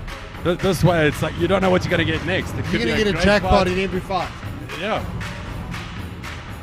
So it's actually a really lekker way to structure the card. It's just random times. Keeps it entertaining. It's only about safety, Grant. I mean, how do we, especially with athletes that have a never say die attitude, how do you draw the line between being a referee, for instance, and the guys just, it must be difficult in this sport? That's why I like a lot of the refs actually being previous fighters. They know where to draw that line. They can see it in your eyes. Okay, and he'll be fighting Luke Stander from Mpumalanga.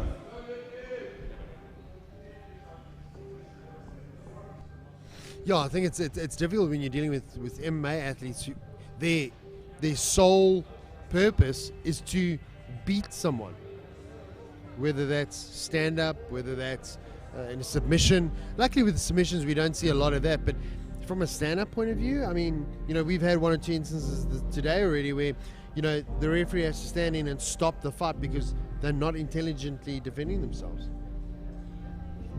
You see, the thing is, it's got to be looked at as a sport. it's not two barbarians climbing the ring, beating each other like it was looked at And in the that's past. such a great message to This, give, yes? this is a sport, and you're not there. The opponent's not there. I mean, you'll see it. Look at a guy's eyes when he knocks somebody out.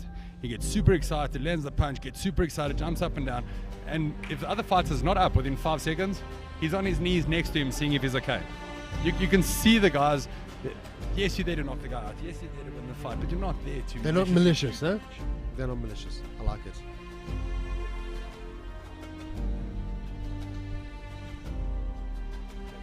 Nice to see Luke rocking a great beard there. Andrew Smith reffing this fight. Nice. Comes out. I like that. As he threw the kick, he followed up immediately with straight punches. A flurry of straight punches. Luke's got a nice distance, but almost a karate style. And Dude has got almost like a broad. Nice straight side kick, huh? Both these fights are showing what they have standing up. Oh.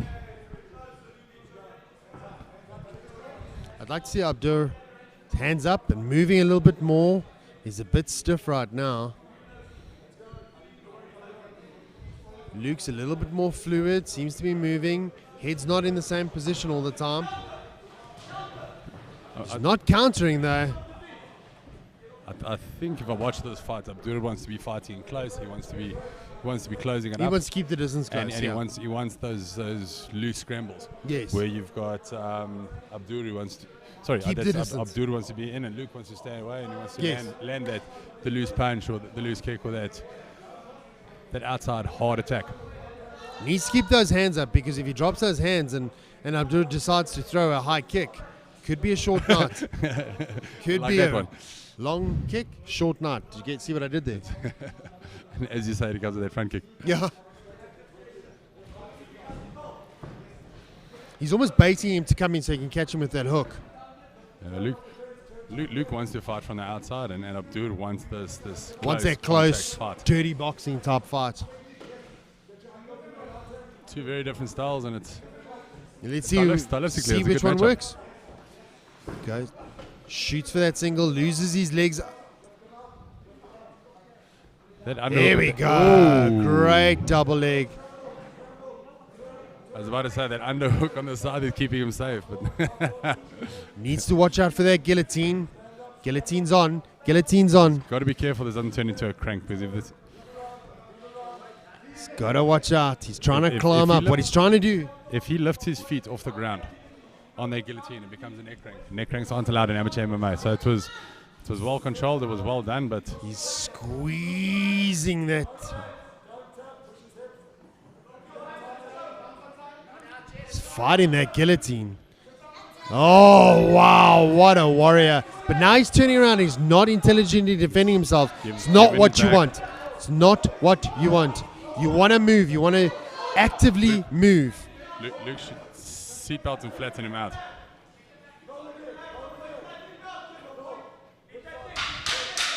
Ten seconds out of the first round.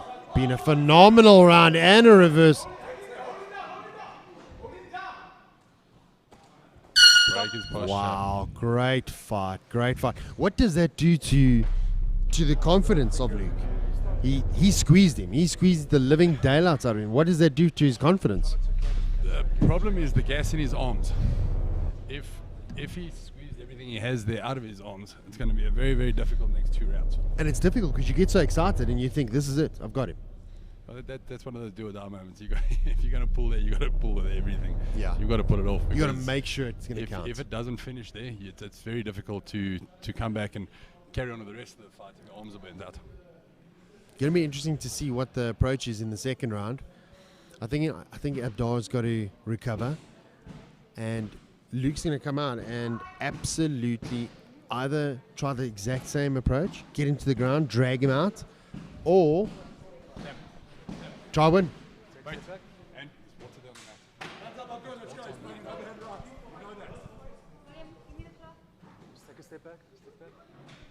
So Water on the- on the mat. You just don't want the guys slipping around. Water on the mat. Under his feet.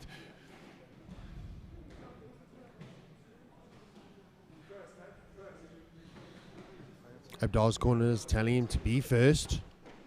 Luke's corner is telling him to calm down and just go through the motions, do all the right things. Oh, go first. It's very flat-footed, Abdar is. He needs to start moving, start getting a little bit more fluid in those legs. Just to close the distance. Close the distance and keep Luke guessing. Right now, he's standing in front of Luke. He's going to get caught.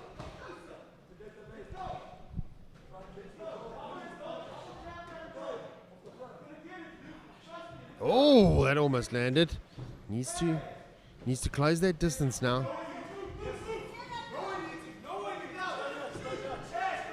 Luke shoots for the double again. Almost gets it.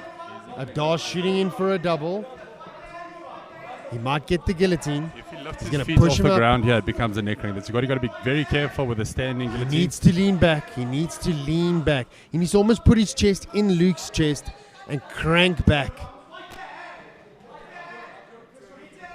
Luke needs to fight the hands. If this becomes, it's low enough. Getting his arm underneath there, but I don't know if that's going to help. Abdul's going in the wrong direction. He needs to turn over and turn that elbow underneath his neck and lift his opposing elbow to the ceiling. All Get that twist on the neck. All fall straight into the guard and pull guard. The problem is if he doesn't finish from there, he's lost his position. That's a risk, isn't it? Goes for the single leg again, or double leg this time, gets it to the ground.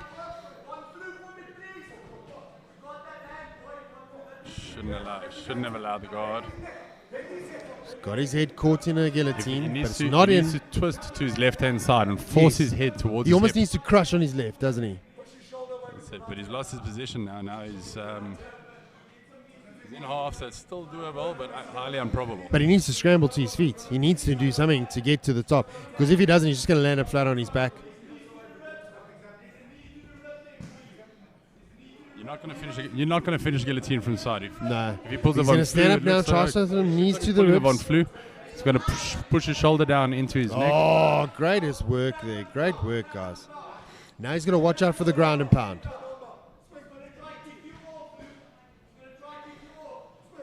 He's looking for an armbar. Oh, he's almost in. Almost in. It's in. It's in. Now he's got to extend. Now he's got to extend.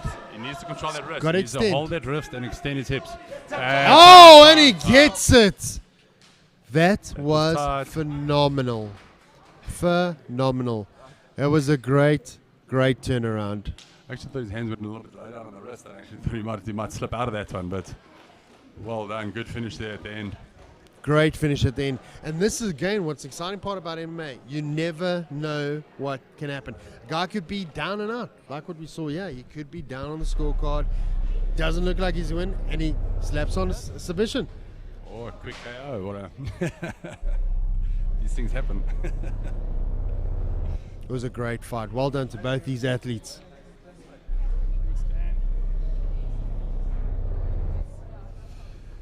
Got the results. Waiting for the judges to give us the decision, which they've done. Winner via armbar. 2 minutes and 32.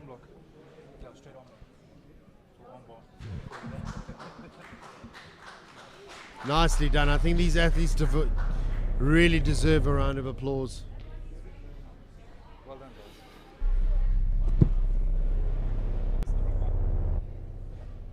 Hey, 2 minutes and 32 seconds into the second round. Abdul Rahman by armbar. I think well done to both these athletes. That was a great fight. That was a great fight.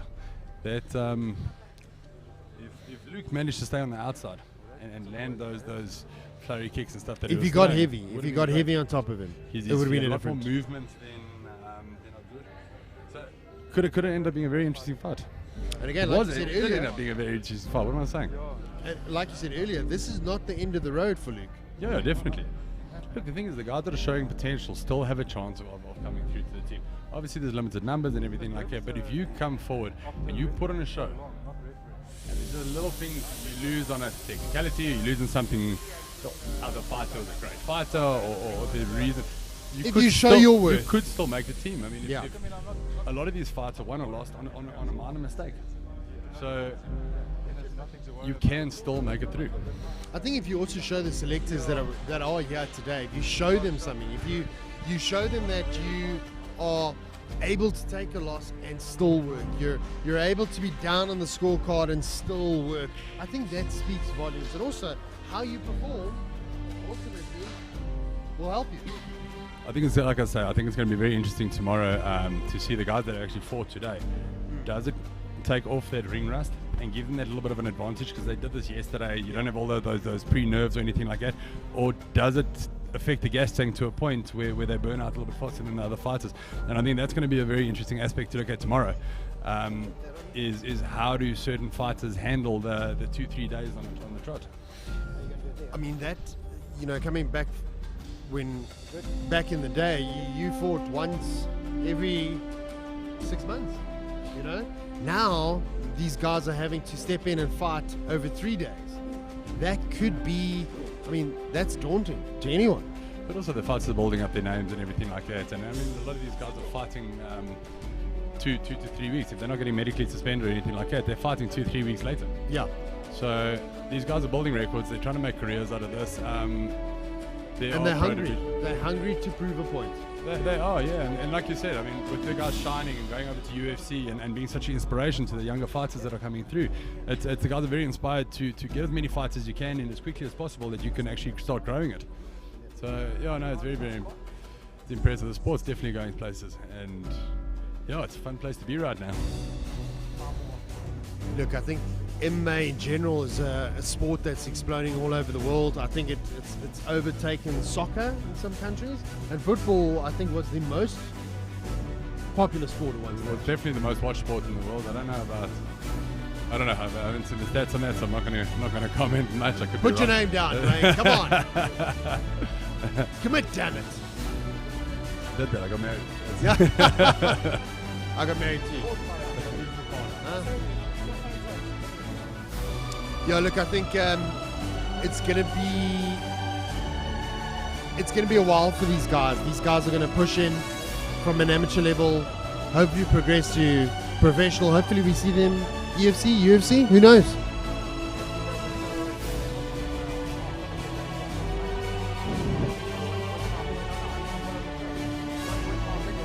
Okay, moving along to the next fight. We have fight number 11, 77.1 kgs. Fighting out of KwaZulu-Natal, we have Falani Mbuyazi.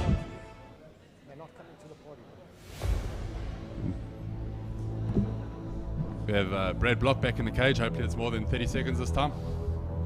Brad Block is he's bad news. I don't want him to ever ref any of my fights. Not for more than 25 seconds. Yeah. I think Brad's his invoice comes in seconds. Sorry, what? Your invoice comes in seconds. Only 25 seconds at a time. They picked the right fight, stick with me. Good. KwaZulu-Natal on the cards again. I tell you what, they have a squad of notes. Can you imagine those regional tryouts? If this is how many they've brought to the SA. Yeah, you got the same thing with Gauteng tomorrow. There's a lot of Gauteng has got a lot on the card and KwaZulu-Natal. But look, they've been around for the longest. A lot of these other provinces and stuff are still busy building teams. And look at the fighters that they've brought. They've been amazing. Massive. Western Cape, Eastern Cape, Mpumalanga, these guys have all shone. You cast your mind back to the dawn of MMA. It was Durban and Joburg.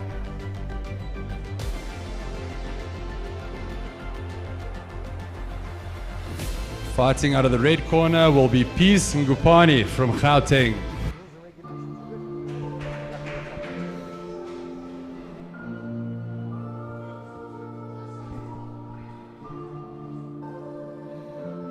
Peace comes in with an impressive record. We've seen him before. Massively impressive record. He's changed camps recently. Moved over to House of Tinkerbell. So it's his coach sitting in the corner with him. It's not a provincial coach. Not like he'd be training out of another camp and then moved across. There's familiarity there. Been spending time with him. He's been training with him. And that must make a massive difference. Must be.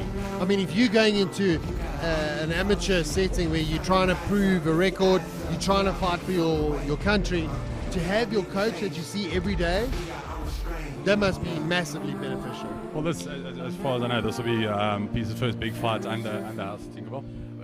So it'll be very interesting to see. Look, he was fighting under UMF, which aren't slouches in any way either. I mean, they've got amazing coaches. Not at all. I mean, you got Demar Penner running that stable. I mean, that guy's a monster.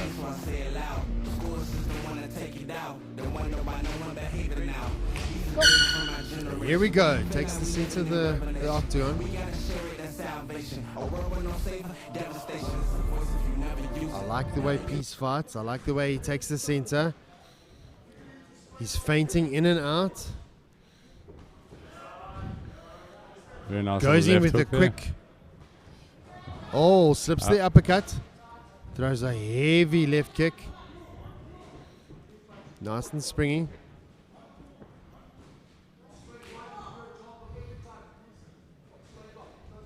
Pieces moving nicely, avoiding taking damage on the strikes. Ties up now. Filani with the underhooks. Nice control there. Filani mustn't give up his underhooks. No, especially with Peace. He can't afford to do that.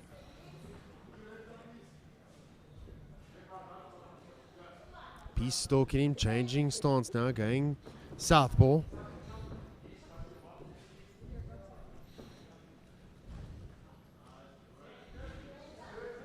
Moving in and out, still trying to find a kink in the armor. Filani working the outside.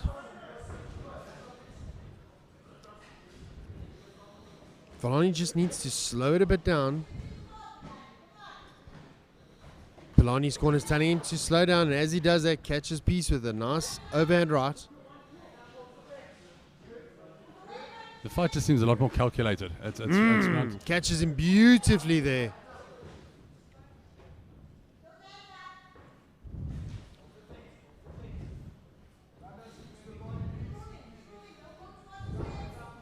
Peace is almost Matrix-like, isn't he? The way he ducks and moves and bobs. He doesn't waste punches. He's very calculated in his punches. Economy of motion. Where you've got Filani who's throwing punches in bunches, which also is very effective. So, two very different styles of fighting, two very different styles of almost catches him with the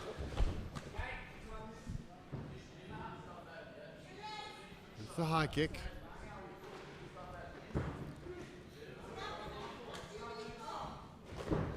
I'd like to see Peace throw some front teeps or push kicks.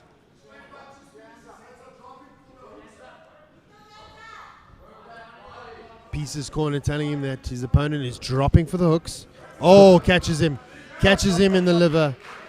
And this is over. Well done, Peace. Caught him in the liver. I shouldn't have blinked. I missed that it. was unreal. Caught him with a liver shot. They're the worst. Kidney shock is like a massive shock to your system. It just sucks. Kidney or liver? Liver shot. It just sucks all air out of you.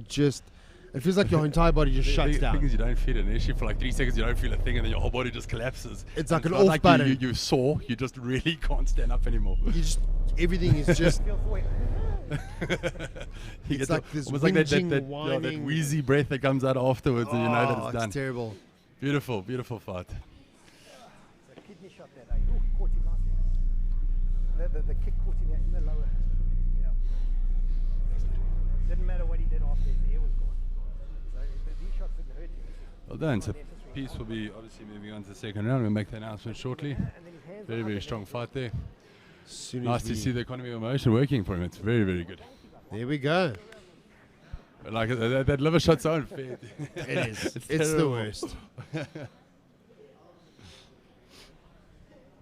But what's the alternative? You got a little bit higher and the ribs break. So I'd rather take the kidney. Liver. Maybe liver. I keep on saying kidney. Well done, man. I think Peace is definitely someone to watch. Yeah, Peace has always been somebody to watch. And I mean, listen, if you look at Filani's a youngster, he's just stepped in there with probably one of the best amateurs in the country right now. He'll be back stronger than ever. I think Brad's going to be billing us extra for that one because he had to actually work for a change.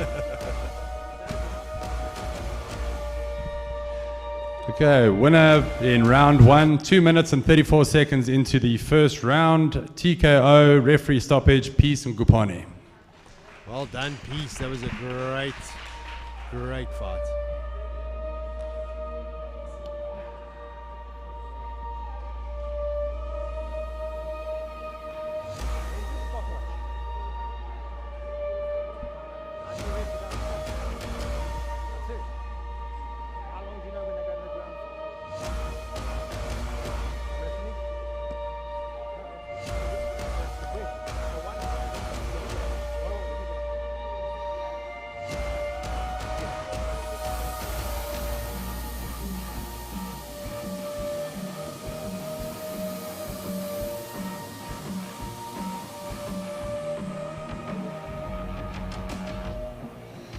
But we've seen some great fights tonight, but there's no MMA fight without the great GOAT list. Who's on your GOAT list? International and local. Who? Go. With it being so diverse, I think it's difficult to call. I mean, if you're going international, you got to look at guys like him. You got to look at John Jones, Daniel Cormier. Hate you, John Jones. But I mean, how far back do you go? What do you call it? I mean, you got guys like Baz Rutten and those kind of guys that are pioneers in the sport. I mean, they made the sport what it is. So I mean, I saw a media post yesterday with GSP, Baz Rutten, and the lightweight champion. He just beat the Russian guy that DQ'd him. They were training together. I mean, GSP, where does he fall into this, you know? Yeah, well, that's another one. I mean, he's also... I mean, GSP was the first athlete, and like we kept saying today, he's the first athlete that came to the cage with a diverse game where you had boxers versus wrestlers and all of that. And GSP, he revolutionized the game by coming in with all the aspects. And I think that's where... That's where the new form of the sport came from. So GSP will always go down in the history books. You got your Anderson Silvers, you got massive amounts of massive talent, but each one in their own. You know what I mean? There's no, I don't know. When you start talking about GOAT in boxing, 100%. If you start talking about it in karate, but when it starts becoming this diverse, what is your criteria for being the greatest fighter? And do you take aspects like attitude outside the cage? Are you a good ambassador for the sport? That sort of stuff. Do you start taking those things into account? I like how you touched on that, because I think being an ambassador for the sport is also great. You look at a guy like Conor McGregor, not necessarily the best ambassador for the sport. If you look at he likes to throw trolleys around through buses. Not the best, but the conversation must be had. The best guy is often not the most popular guy. Oh yeah.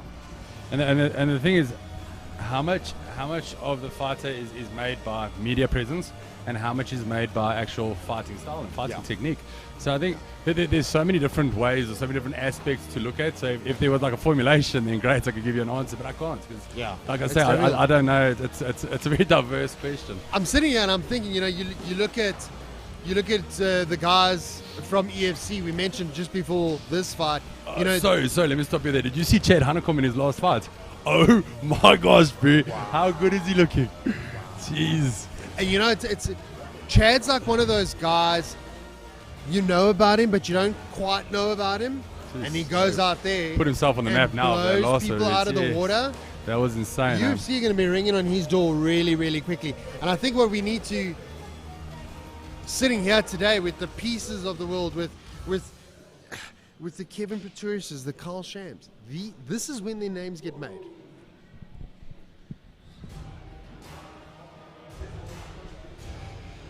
Okay, guys, into fight number 12 at 77.1 kg, fighting out of KwaZulu-Natal. We've got, what do you call him? You call him Bayo, Adebayo, Ajawole. I do humbly apologize for my co-presenters. We had such a conversation about this yesterday, because we were busy looking at it as these were being done. Who was going to do this? No, the Natal team keeps going. The Natal team keeps looking. Bayo. And we're going, who's Bayo? Yes. Like, okay, so you got to call it to what they call it, or do you call it what his actual name is on the list? Seeing him now, he looks dead serious. Look at that. I rolled with him down in Durban, down in December or November last year. Yeah. Strong, very strong, solid, nice ground game. The guys in Durban, are they primarily focused ground, stand-up, or? They've got quite a diverse mix. You got Clint Walters down there, and they focus mainly on Muay Thai. Okay. So they've got quite a diverse game down there. So I think it's a nice mix.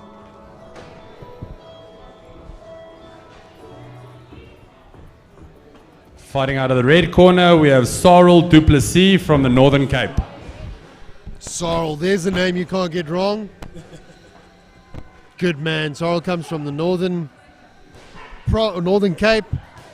You know, those boys are grass-fed and hard as hell. Well, this is our first fight we have from the Northern Cape today. It's going to be interesting to see how it goes. Look, I think if your coach has got enough confidence to bring you up from over 1,000 kilos away to come and have a fight, he's got to be confident in your skill set.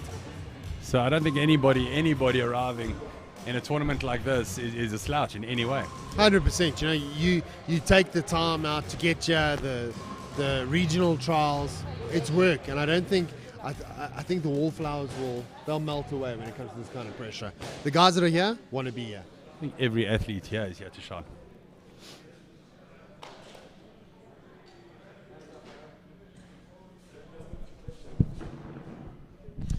Here we go. Cage door getting shut. Northern Cape versus KwaZulu-Natal. 77 kilo fight. Let's go. Showing a bit of respect. So, like I say, KwaZulu-Natal takes the center of the octagon quick, shoots the takedown, wants to assert the ground dominance. Great advice from his coach, just saying, slow down. Take it easy. Again, assert that control. He's got his leg in the right position. Interesting. Push his face away. So they're going to push for the Von Flue choke here. He's on the side and he's busy cranking the guillotine, and he's on the opposing side. You're never going to finish from there. You're going to gas your arms, and then Von Flue is not fun. No, not when someone at 77 kilos is goes crushing down on your larynx. And the thing with that Von Flue is sleep. If you don't do something about it. If you don't watch it quickly, he's going to be fast asleep.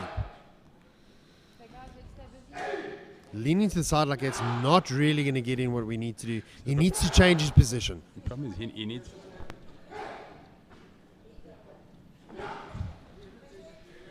Nice control Needs to there. move. Needs to maybe come around the other side, come to his back. As soon as he can get that arm off his neck, I think he can work a lot more. I think at the moment with that arm around his neck, if he jumps over and he re-sinks that guillotine, he's putting himself back into a dangerous position. So I think where he is here, if he can push those legs off to the side, get to side control, Pass the side. get a good solid base. Got his and knee in work the from belly there. almost. Going to try to take his back, but he's not going to get it right. And lying at the bottom. Tide He's is gonna posture definitely up, turned. he's gonna rain Gonna down posture as up. much as he can. Needs to get those legs in.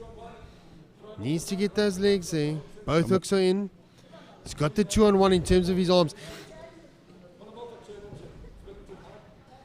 Bayo wants to fight those two arms with one. He wants to fight one arm with two arms. He basically wants to overpower the one arm. He's going to take the guard. Turns around, now is in Sorrel's guard. He's going to try posture up and get some ground and pound in, but he's got to watch out that he doesn't get his legs caught. Look, the Sorrel looks like a proper powerhouse. He's muscling himself in and out of a lot of positions. He's going to go for the leg lock. Going to for the pull it in. He leg needs lock. to extend. He needs to He turn. needs to shoot up now, but not grab the cow. He's been warned about 3 or 4 times about grabbing the fence. Your problem with stopping a fight like that is now the break fighter's the position's gone. So if you had a submission on, if the submission was a possibility, but the thing is, if he escaped and there wasn't a deduction or anything like that, then who gets it then? Correct. He does look kind of tired. Sorrel looks blown. Throws a massive overhand. Bayo's team telling him to slow down. I think Sorrel blew his arms out. Sorrel's breathing very deeply. He's had I think he put a lot of pressure on there in the beginning. And Goes to the inside trip. 10 seconds out. Gonna hold him. Try get the underhook whizzer. Catching him some punches. Charles walking heavy down to his corner. If you're a fighter and you overlook and you look at that, surely that gives you some confidence. You look at your opponent, he's breathing heavy like that. That gives you something. It does tell you to watch for the bowlers because it's very difficult to keep your hands up and keep smart and throw your reaction times a little bit slower. Look, a lot of athletes look completely gassed and are still good to go for another 5-6 rounds. So we haven't seen Sorrel before, so we don't know what his condition is. But as it looks at the moment, he looks pretty spent. So He does look spent, and I think the sort of mental game is he has had a point taken from him already. So if this does go to judges, was that a point deduction or was it a point deduction? Point got taken away. Coach is out.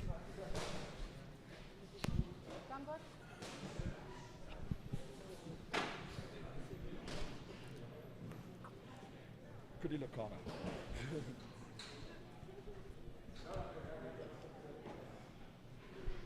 Blue, are you ready? Red, are you ready? Let's go. Player looks nice and relaxed. Looks still fresh. Ooh, Oh. that could have gone badly. That could have gone horrifically Just bad badly. timing, really. Going for the Player double still leg, gets gets taken the down, double still leg, got but it he's going to down. watch his neck. He's got both. He's around both arms, not around the neck. So he's Yeah, okay where so he is. he's okay as long as he can fight that. As long as he can fight the guard, step over. He's going to get his control now. Get this side. He needs to drop his weight. If he drops his body, there you Oh, go. instead of dropping his weight, he goes for the mount, which Moves is it over the interesting. mount. Oh, there you go. Moves to the back. Great stuff. Okay. These guys are well drilled. What are They're we well doing- drilled. What are we doing next? Yeah. I feel like I'm playing a video game. Sorrel with some punches on the side. Mounts him. Player needs to get off the hip save. He's going to posture. Sorrel's going to use a lot of power to explode. And try and Oh, push him. There you go. at the right moment, reverses, which I think is critical for Sorrel right now. I think if he got caught in that ground and pound, it would have been a different game. And I But think Sorrel if read Bayer- it. If Bayer had moved a little bit higher up on the hips or on the chest, not sat on the hips, you don't have that explosive power to your chest. Let's keep working. Oh, nice little. Oh, wow. Sorrel just powers him, but he's going to watch for that arm bar. Going to needs watch to for that extend. arm bar. Ah! Oh. Watch the head. Illegal strikes to the head. Stop. Go, go, go. Illegal strikes to the head. Problem is, you're sitting in a position like that. If Well, you if don't really stop know. to take the point. Is it like there? I mean, nothing. But if Gets you- out if of they it. stood it up to take the point, it Sorrel would've been- needs to come around, grab his back. But yeah, if they stopped that and took the point,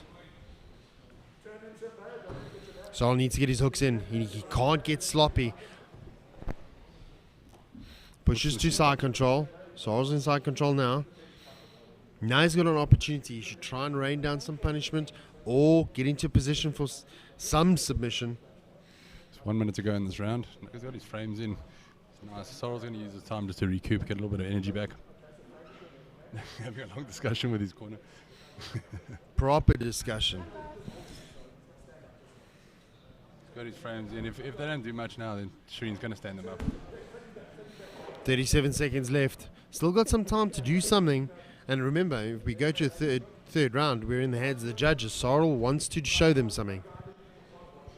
Nice little, that's the kind of guillotine that finishes the fight ugly because it's so tight and it's so quick. If Sorrel grabs that guillotine and shoves his chest in there, forces... Oh, nice. Moves over into mount. Gets the mount. 15 seconds to go. Boa gets out. 10 seconds out. I don't think there's enough emphasis pushed on the regarding. No. In a lot of the training. No. Everybody's always trying to reverse instead of trying to get regard, get your base back. Again, we spoke about it earlier. That position aspect, that I think we control spoke about it aspect. People get irritated when they're talking about it. But hey, listen, we're educating the folks that are watching at home, streaming. We're educating them. They're not going to forget. They're not. Hate mail incoming. Dwayne.meredith@gmailcinnamon.com. So I was looking kind of spent, but kudos to him. He's powered out of. He's done some well. Good. That That explosion on the far side there Was pivotal. where Bo Pivotal. sat on his hips and he exploded over, he rolled him over. That was a fight finishing moment. That was pivotal, yeah. That armbar could also Could have gone.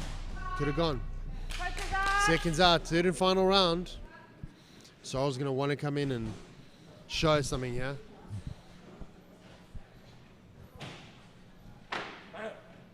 Bayer looks cool, calm, and collected. Looks like the Iceman. I don't think he's even sweating, bro. No, he's not even sweating. He's not even breathing deeply. The man's at altitude. He's scary. Yes, altitude. I mean, I didn't think of that. Sorrel's on the way. Keep it clean. You've already had a point deduction. Keep it clean. Mind your feet by feet. Put some new padding on the cage door to make it just to solidify a little bit of the inside of the pole. You guys are struggling a little bit. Blue, are you ready? Force it closed. Red, are you ready? Let's go! But rather a little bit of extra effort than have a fight to get hurt. Round number 3. Fight to take the center Oh, locked on. nice little leg. That's going to sting a little. Slapping leg kick. It's not that deep. Another one hits again. Oh, that's the one stands on that his ankle. Rolls it. Mayer's nice and relaxed. Goes for the double. Gets it. Sorrel's got it. Got overs. And he gets him. That's a nice control. Now Bayo's going to have to work. He's going to have to work. He gets that right hand out, slides it behind his head, and starts going for that one flu Watch the knees. that he was working on earlier. When you got your arm around the fighter's neck like that, that Going one for that flu one is flu again. open. Or he's going to go for the head and arm triangle. One of the two. I don't think so. I think he's going for the one flu. He gets his weight in there, put it on the neck. Sorrel's either got to create space. Pushing on that neck now. Trying to drop his hip to the right. Sorrel's either going to have to let go and give him the... But kudos to Sorrel. I mean, he's working. He's working the defense. Now he's going for the knee on belly. If Bayo gets it now... The biggest problem is that... Sorrel's blocking him with the knee. Holding on to the guillotine with the fighters on the other Yes. side. Sorrel kicks loose. Back to their feet. Back to their feet. Sorrel's Shoot for another takedown. Sorrel's Sprawls still nicely, throwing Sorrel. with a lot of power, huh? Sorrel's... He's got his legs again. He can pull him and drag him. He can pull and drag him. Gets the double leg. And that counts. That counts. That's a takedown in favor. If he moves to the opposing side, Come guys, he'll let's be keep safe. busy. Or kind of just scoops his body off to the side and gets Sorrel sort of parallel to the fence. Bayo's working a smart game. He's working a smart game. Stepping into mount. He's gonna cup his legs in behind him and then... But he's still holding onto the neck. He's gonna pop the head up and maybe rain down some ground and pound from half guard. He's got to watch that guillotine. Sorrel's looking for it, but he's looking to power Kimura. out. Look at the Kimura.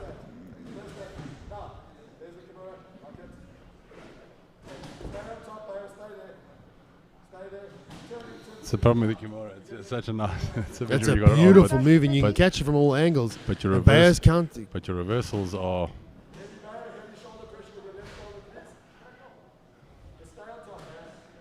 Sorrel's strong.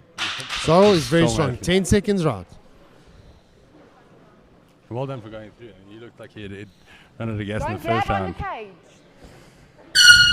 Break. And to go 3 rounds Wow. later. Well done. 3 rounds. Well done. It was a great fight. I think both these guys came out and they put it on. Bayo, look at him. Cool, calm, collected. Ready to go. Happy Bayo's days. gonna have to work. He's Problem gonna was have to work. spending 3 rounds in the cage. How is that going to affect tomorrow? Yes. That's draining. That's draining. The medic's getting involved there. Medic says to Bayo, stand straight. He says, I'm tired, dude. At least you're honest. No you funny know what I mean? reaction. It's just straight on. I was tired, bro. I'm tired. I am not going to stand up, Mr. Paramedic. I am tired. And if you tell me one more time, I'm going to punch you. And then his coach walks in and stands up straight anyway. Yeah. Better listen to the alpha dog in the house. Athletes to the middle.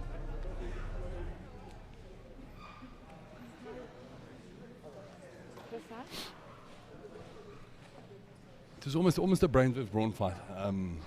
Bales was very calculated, and Sorrel was a lot stronger. Just waiting for the judge's decision here.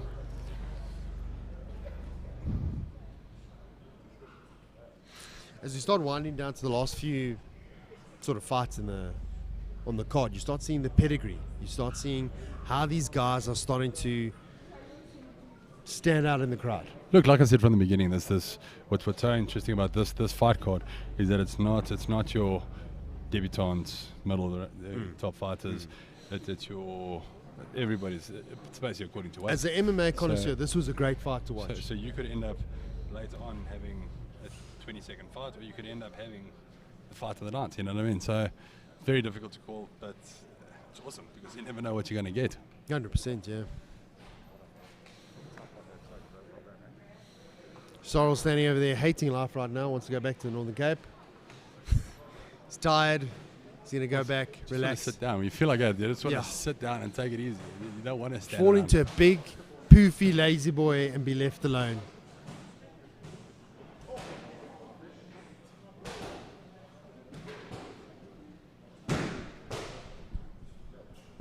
Seems to be a little bit of confusion somewhere.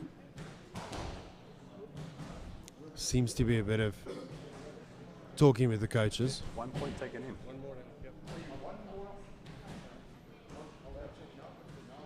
Are you seeing? Okay, well, Might be one more I've round. never heard of this before. I don't know that this actually happened, but One more round. Here we with go, the thing in the folks. tournament that they Writing up history. call it SA being a MMA. majority draw. 1 more round. Wow. Well, how does a majority? Sorry, I'm very uneducated in this. I don't know how. Well, I think the judges have scored it as being equal. They need one more round to. Well, how do you do that if you've got Three judges. You've got 3 judges. I think the best thing to do is let's maybe get, once they finish over there, let's get Ferdy Basson over here to come and explain it to the public. 'Cause I don't know how. I mean, these guys fought. They fought hard. So we're doing another 3-minute round.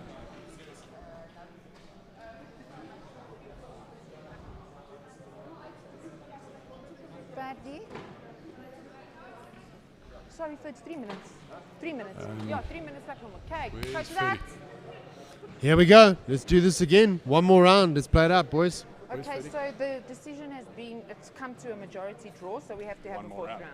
I don't know how this works. I'm going to ask Ferdy to come and explain it to So the the public. referee just because came I over don't- to us and has explained the decision is a majority draw. So you now have to have an extra round to kind of finalize this bout. Guys, this is the final Both these round. athletes are going to do it Who are you again. ready? Where are you ready? Hi, sorry. Ferdy, could you just explain to the Let's go. public exactly what just happened or how that just happened? Ferdy, how's it going? Hi, how you doing, man? Good. What's going on? Okay, so this is a tournament style, so we cannot have a draw because we need to get a winner to move on to the next round. So tournament rules dictate you have to have a winner. If it's a draw, you go for one more round. So what happened there? There was a majority draw. 2 judges scored it as a draw, and 1 judge scored it as a win. You need to have a majority to make a call. So in this case, a majority draw. And that's what happens normally when the point gets deducted. These things do happen. So, I mean, for the folks at home that are watching MMA, I mean, they've watched the UFC and so forth. They wouldn't see this normally, but because of the way the tournament is scheduled right here today, That's correct. we've had to do this. 100%. So you can only have 1 fight a day, and it's 1 fight a day. Then we move on to the winners of that fight go into the semi-finals, and then the finals on Sunday. So you have to end up with a winner so that you can get to the finals on the Sunday. Folks, we're really just doing this so that I suppose at the end of the day, we have a definitive yes or no. We have a clear cut. 100%. It's better than a coin toss. 100%. So yeah. Ferdy Basson, thank you so very much. Pleasure. Appreciate it. Sure. Ferdy Basson just stepping in. So Ferdy Basson, Dwayne, how does Ferdy fit into the ecosystem? So Ferdy does all the coaching for the reffing and judging courses. He is a international and South African ref. So I mean, pro he's and really amateur. the authority here. He's the authority in it, so they know what the call is. That's why I asked him to come over and just make the explanation, because I don't know. That was a little bit out of my jurisdiction. Above your pay grade. Yeah. Boys dragging it out there on the side of the cage. And try to get his back. He's not getting quite right. The quite the right position there. Trying to do the front sweep. Grabbing that cage again. Needs to drag him down, get him to the bottom of the cage. Catches him again. Abe's climbing on his back, loses it, falls forward. Sarl's going to try and see if he can't. Watch the elbow. Oh, goes to the armbar.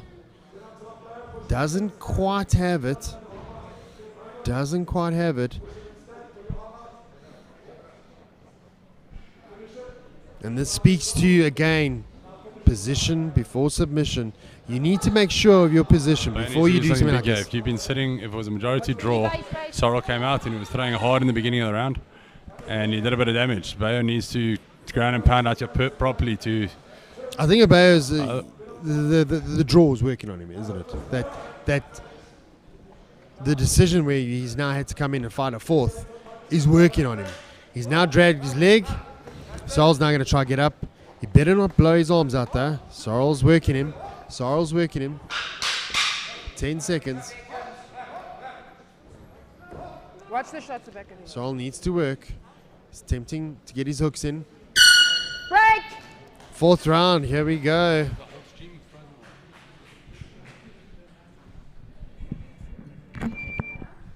So it's all going down, yeah. This has been first time I've ever seen a majority draw. First time I've ever seen. Really working well. These boys are exhausted. They've just gone 4 rounds. And regardless of how this goes down, having a 4th round, somebody's going to be upset. And it plays on someone's emotions. It plays on. I've just gone 3 rounds. Now I've got to go over 4. I thought it was over. Now it's not.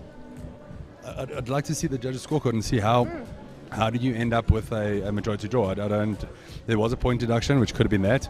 I don't know how it actually works out. There's obviously going to be the people that are happy with it and people that are upset with it. I mean, yeah, 100%. If you, again, like Ferdy said, this isn't your run-of-the-mill MMA tournament. This isn't the UFC where you've tuned in and the best of 3 rounds or best of 5 rounds in a championship match. This is because of the way the competition is structured. We needed to have a clear-cut winner. So regardless of how the judges have come to it, we did what we had to do to get the winner. And now we're about to see what that card is. Either or, I think both these gentlemen fought a great fight. Okay, after 4 rounds, a winner by unanimous decision, red corner, Sorrel.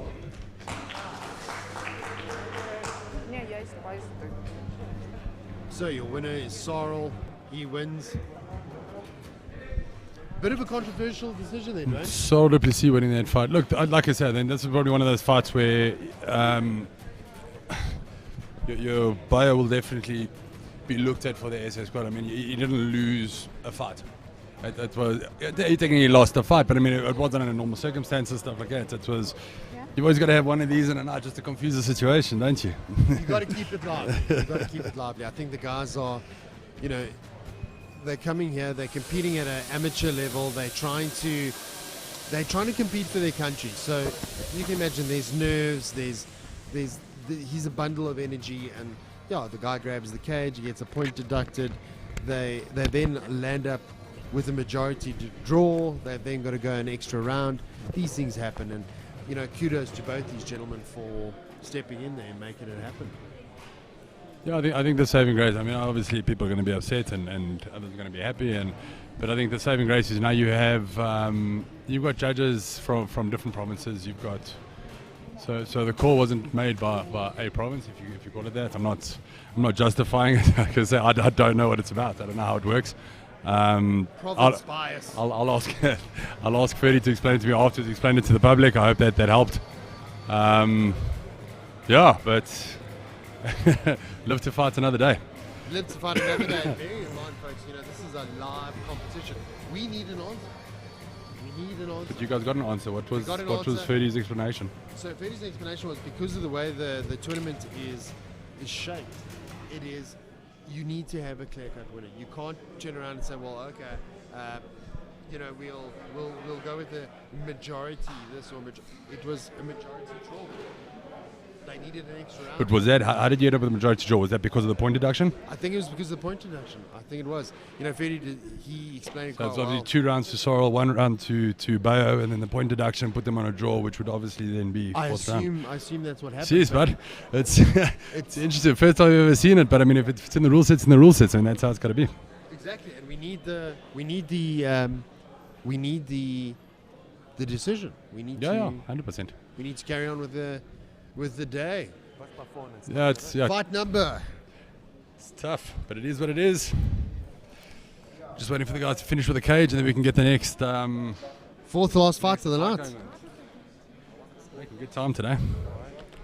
We might even get out of here before 3. Huh? Before the sun goes down, it'll be the first time we've done that First since time Tuesday. in a long time. Meet you at the pub, boys. I just want to go home and see my kids, but jeez.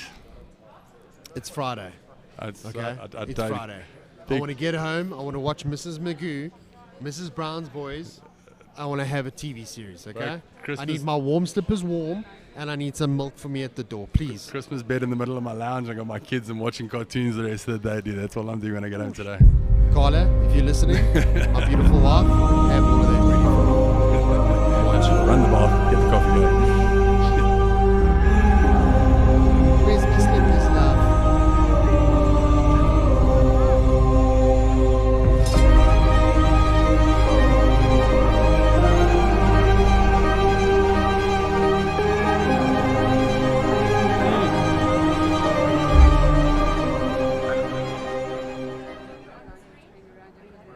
Yeah, cool. And we're back. Thought the ad was a little bit longer. Did you miss me? And the guys have finished cleaning the cage. I think we're ready to go with the next fight. Next fight, Mark Buerta, Charles Adams. It's going to be of honor. Okay, moving on to fight 13. It's 77.1 kilos. Fighting out of KwaZulu-Natal, we have Mark Buerta. Another good 77-kilogram fight. It's going to be another good welterweight, yes? It's a stacked division. It's absolutely stacked division, this one. This one in the lightweight is also very, very stacked. Today, tomorrow, it's going to be some crazy fights.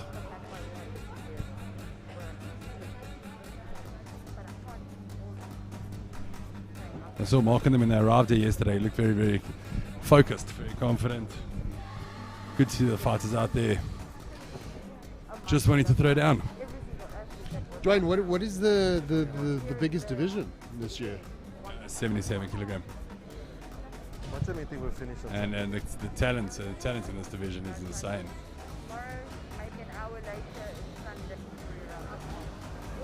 Long time.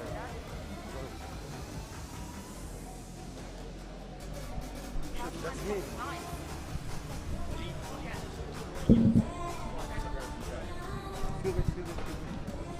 Just been asked to swap mics, so I don't know how much difference it's going to make. Maybe they just don't want me talking anymore. Maybe they just don't want me talking anymore. They want to hear that honey-laced voice of yours.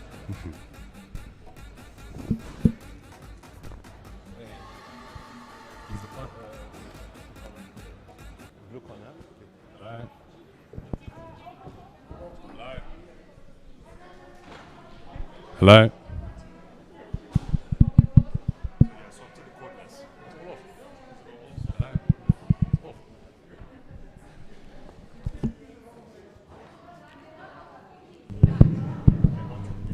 Okay, sorry guys, a bit of a malfunction with the mic there. Where were we? So we've got Mark. Mark will be fighting Charles Adams from the Eastern Cape.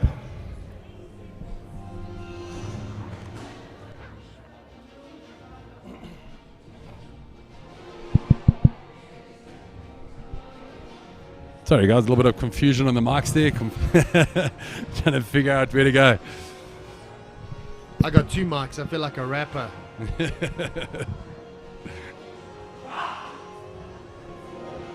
This man looks ready to go. Shoal Adams from the Eastern Cape, coming in with a good fight record. The fighters looking strong, looking confident.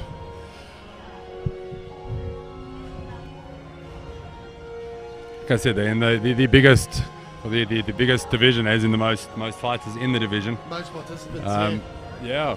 And the talent level in this division has also been crazy. So they've got it all to leave out there today and try and save as much energy as they can for tomorrow.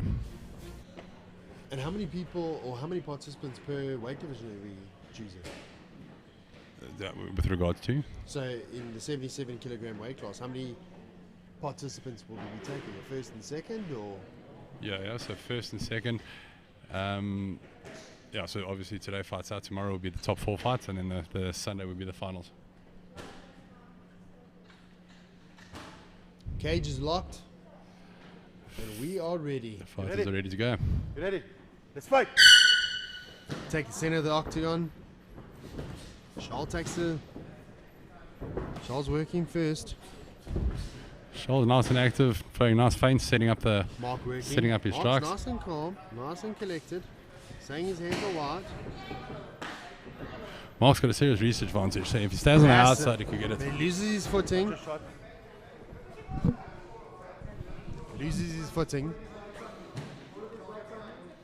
He's now wound up. Without getting his hooks in, I don't think it's the smartest thing for him to do. If Shoal gets his hooks in and drags him to the ground, Mark's looking to slide his back off. If Mark turns into him, slide off and turn in. There you go.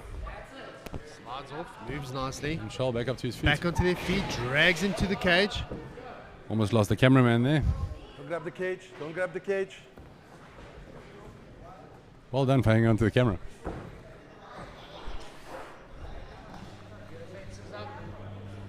Shoal's going to get a bill from the cameraman. Shoal's looking very, very, very impressive. Very aggressive. Max, if you don't defend And yourself, impressive. I'm gonna call He's coming out. He wants to finish in the first. Yes, Mark's not defending if he's going to himself. lie, then he's not going to defend himself intelligently. They're going to stop his Stop, fight. stop. Good call there. Good call there by the ref. Got to look at fighter safety, and they didn't.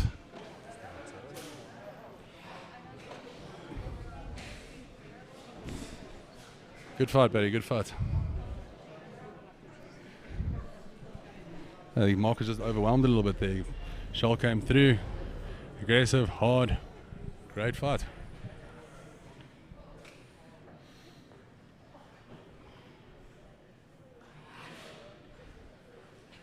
See, save a little bit of intensity for tomorrow.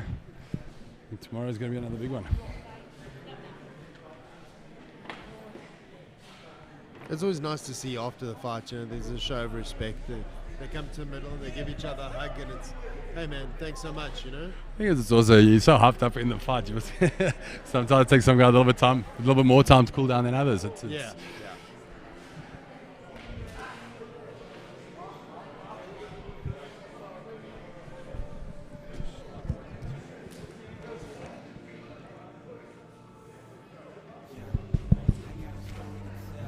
Okay, winner in round 1, 1 minute 20 seconds in. TKO, Shoal Adams. Well done, Shoal.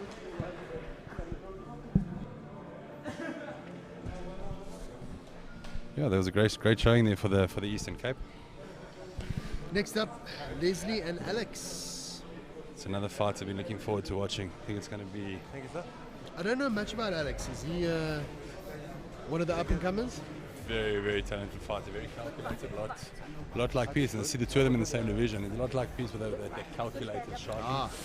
Doesn't get silly, doesn't throw it away. I think it's going to be always a pleasure to watch. You know how to put it on?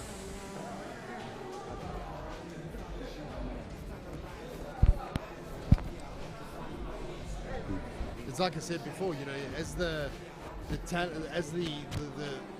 event carries on going, you start seeing that, not the evolution of the athletes, but you start seeing the pedigree. These guys, although like you said, you haven't set up the card to favor more sort of seasoned athletes versus others, but you're starting to see a pedigree come in. You're starting to see guys coming in with a game plan. You're starting to see guys come in with a deeper understanding, a better game plan. I think we've seen that since fight one, but I think later on, your semis and your finals and all of that sort of stuff, I think maybe that'll be a little bit different. But I mean, you've got fighters that are going on to the semis. The guys that have lost have taken them 3 rounds and lost in a split decision. So it's 1 point, one punch could have changed everything. I honestly don't think it's a sliding scale. I think these guys have, everybody that stepped onto the mat has put it out there. I think at the end of the day, if you look at the guys that are standing out now, these guys that are coming here, they're stamping their foot down and saying, right, I'm here to compete, I'm here to get this done. Potentially they're the winners, depending on what happens tomorrow, but essentially they're the winners on Sunday. And then what happens on Sunday? So look, the big issue is a broken rib, a gassed out fighter, a loose kick that breaks a bone in your foot, a broken nose. They can all influence the fight at the end of the day. So it doesn't necessarily have to be the guy on paper that's the best fighter that's going to win this whole thing. It can be anyway. Tournament style is very difficult because after a couple of fights, the whole dynamic changes. Yeah, it's going to be interesting to see how it works out in terms of, are the guys going to be gassed tomorrow? Are they going to be tired? Where do they stand? Do they still have enough gas in the gas tank going forward? Okay, guys, moving on to fight number 14, the last fight in the 77.1 kilogram. Blue corner from the Western Cape, we have Leslie Jacqueline.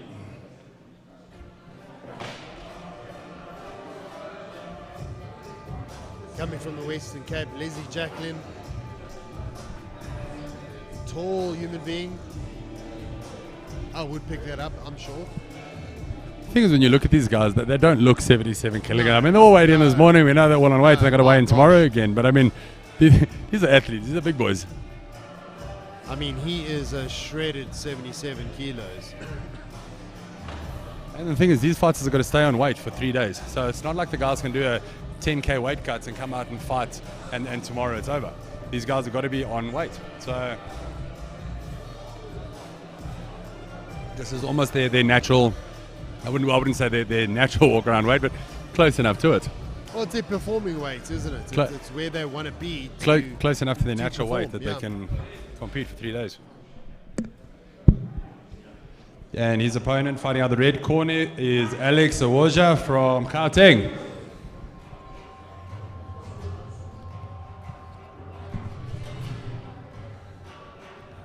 Gotten Alex's surname wrong from day one. From day one. So much focus. I think this is the makings of a great fight. Comes out of Kwan's gym. You know, those boys get it done. They work hard. They work hard on all the facets of the game. So you know this is going to be a good fight, well-rounded. Yeah, that being said, you've got Leslie fighting at a PFA. They don't. Those boys are legit don't play around. well. You know, you can't say because he fights out of Quinn's gym or he fights out of PFA that he's clear-cut winner. I think both these guys, it's going to be a match to be made.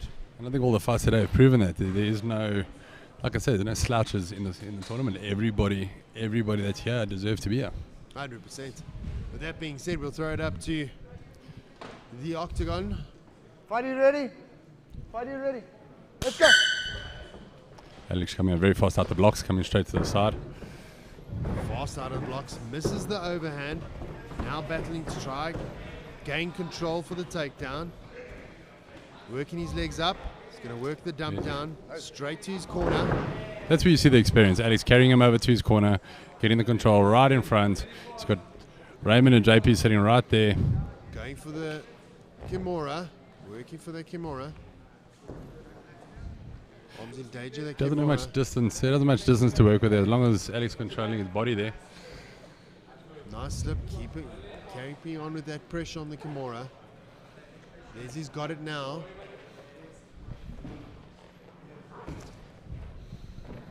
Leslie's got to watch for knees. Got to watch that arm. He can't neglect that arm. He's got to get that other one there to defend it. Pushing his leg up to kind of defend it. Needs to work that arm. Lazy's got to get up. Oh, nice little overhand right there on the way down. Alex is it. Alex landing hard and landing fast. Les is not liking that.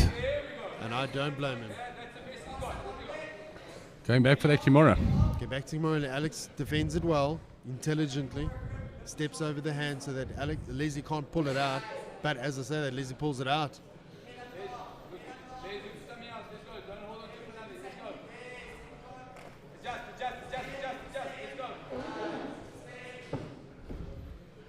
Once again, good strong side control. Alex giving that side control, trying to flatten him got out. that back arm pegged. Got the back Leslie's arm. corner shouting at him to get on his side.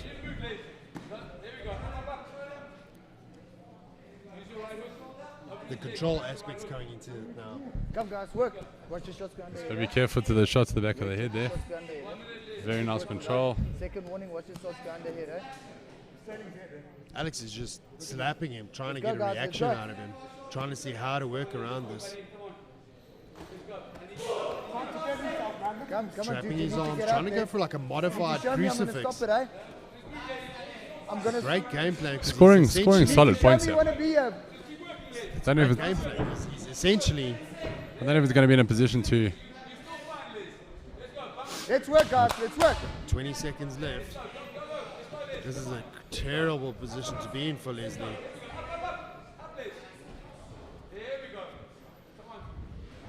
Alex still keeping good control there. Leslie doing everything to try and get out. Now back up into turtle. Alex flattening him out, getting the control. Nice head control. Works the head control nicely. Come on, boys. And round number 1. Good fight. No, great start. Dominant Great start to a positioning. fight. I think Alex definitely stands some authority on that one. Those ground and pound, like I said, it was calculated. It wasn't just random punches. The guys normally throw 100 in the arms and nothing really lands. You saw that. It was calculated. It was precise. And he didn't throw it wildly. He got into the position he wanted to get into before he started throwing those punches. And that's calculated, and that speaks to experience. It speaks to good training. It speaks to good mentorship, which is coming from Richie Kwan's gym, and now from the MMA guy, from the MMASA amateur team. That reinforcement of only good qualities and good behaviors. Let's go. Seconds up. Seconds up. It'll be very interesting to see how Leslie comes back from that. Had a great start to the round. Came through aggressive, pushed forward.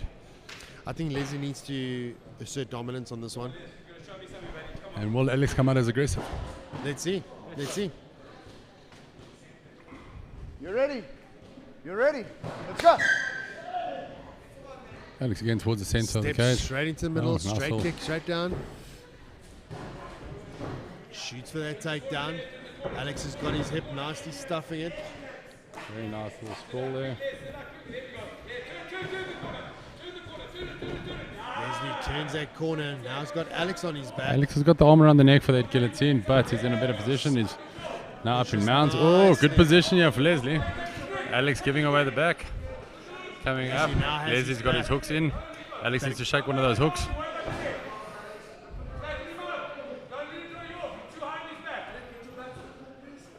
Gets his back. Alex needs to shake that hook. Shake one of those hooks and he can push himself off.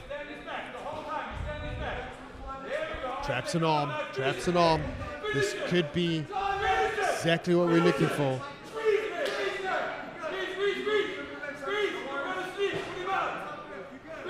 You're fine, Pastor. Oh, and he gets out of it. Wow. That is unreal. He needs to hide that hand behind Alex's head. Because right now, Alex is just reaching up, pulling that head. Alex is in a world of hurt.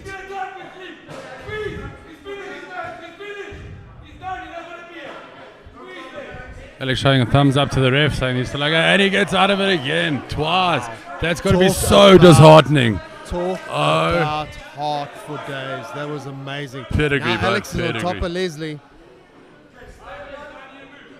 Hard for days, and that's got to be disheartening for Leslie. Watch your head and arm. He's going to put it on the arm triangle. If he can come off on the other side, if he comes up to the cage side, slides off and flattens out. No, left there now. Alex is now in full mount. He's going to rain some ground and pound down. Leslie's going to try and go for that Kimura. He's looking to trap that arm.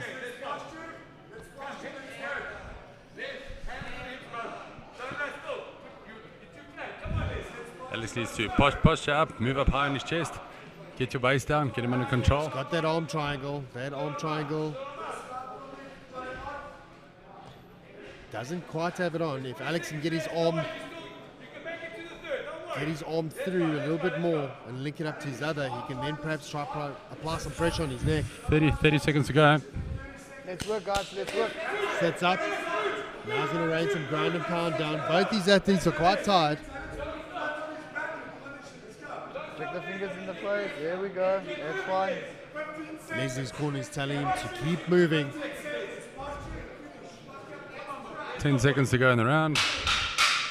What a fight. This has been insane. This has been a clinic. This is what the folks at home tune in to see. This kind of fight. Came back from absolute darkness. That was amazing. Well done, Alex. Well done, Leslie. Well done, both these fighters. Really good. Really good for both these fighters. Those are great. To come back from that rear naked choke with your arm trapped. And it was deep, and it was twice. That was amazing. It was extremely well done. That was It's one of those fights you just left sitting here quietly because you just don't know what to say. Showing a thumbs up to the ref, saying being it. entertained by the level of fights. I mean, here you see he gets him just absolutely dead to rights. He had his arm trapped. He had everything going on, and then Alex still managed. Still presence of mind. Watch it. As PT says to him, "Are you okay?" Thumbs up. Yeah, I'm fine. I'm good. No worries. I know my arm's fine. My back is getting the life choked out of me, but I'm okay. I'll be all right. Oh, by the way, I think I left the stove on. You know, like just completely nonchalant about what's going on. Heading into the third round. Seconds out. Make sure the ground's clean. This is going to be interesting. Seconds out. Round one, definitely Alex. Let's go. Seconds out. Round two, Leslie came back strong. Got to see what happens in round three.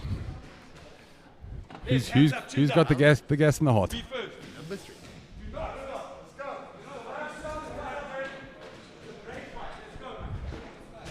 Both corners shouting. You ready? Let's go. Oh, goes straight for a very lazy takedown. Now Leslie's going to move, gets his back. He's going to hook in. Not looking good for Alex. Alex was quite gassed there when he went in for that. Flattened out. Leslie's now going to go to work. Fighter, show me you want to be here. Fighter, show me. And the fight is over. Crazy comeback. Crazy comeback there for Leslie. Amazing. And that show of sportsmanship afterwards, help him up to his feet. What a fight. Well done. Jesus. What an athlete. Well done to Leslie. Check out what medicals. Both of these fights, let's not forget the first one. Alex dominated like crazy. That first round ground and pound was, yeah. I felt the vibrations from here. Leslie came back in the second, and I think by the third it was just gas. Yeah, I think by the third it was just gas, but it worked really well.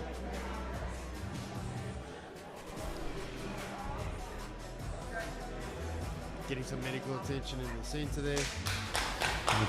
Take him to the doctors. Probably get some oxygen. Get a little vitamin B. Vitamin help me out, Joe.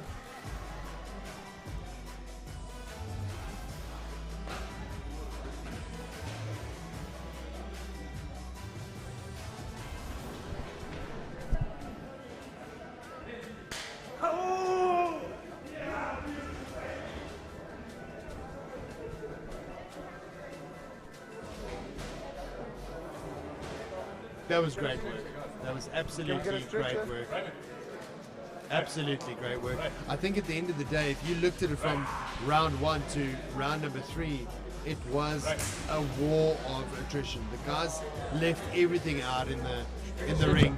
It was one of those one of those fights where it was backwards and forwards. You couldn't pick a clear-cut winner, even if you tried.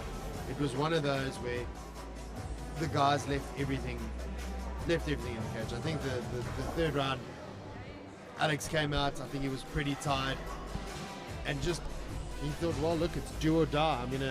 I'm gonna leave out here on my stretcher. I'm gonna leave out here on my shield. And he went for it. He went for the takedown.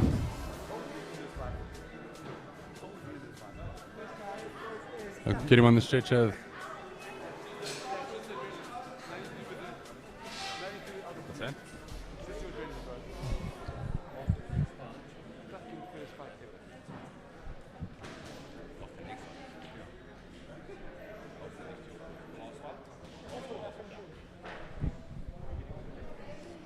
Okay, guys, so Alex being carried out, put into a stretcher. The man's exhausted. Go out to the medical room now. They'll put a bit of oxygen on him. Get him revived. Get him revived. But that's the level of these fighters, and they're leaving it all out in that cage. You gave everything you had. Yourself up physically against the monster. Okay, guys, round 3, time 23 seconds. Winner by TKO, Leslie Jacqueline. I mean, you can just see it on his face. He's just absolutely stoked. Well, that's a massive win for any fighter. Huge. Alex is a next level fighter himself. I mean, that was. You know, when you step in here and you're facing someone from Richie Kwan's gym, you're facing someone that's got a big name, and you get that win, that is amazing. That just is amazing. It feeds you, it helps your confidence, it helps you grow as an athlete. It's absolutely wonderful. I'm sure he's going to be stoked for a long time. I understand, guys. Two more fights. We're moving up to the 83.9 kilogram division now. 2 more fights for the day, and then we get back and we start again tomorrow morning. Happy days.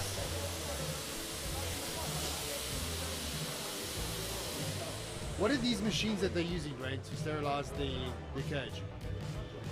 It's a fogger. It's actually a dry fogger. It's amazing. They use it in a lot of the event halls and stuff like that, a lot of the churches and everything. And that does that like kind of sanitize an area? So that versus sanitizes the whole area. Guys are doing the wipe down. When I turn up, you know I'm on my safe enough to breathe in. Yes, I'm on my, I am so, I'm so. Leave ready to do on the mat afterwards. I'm on my.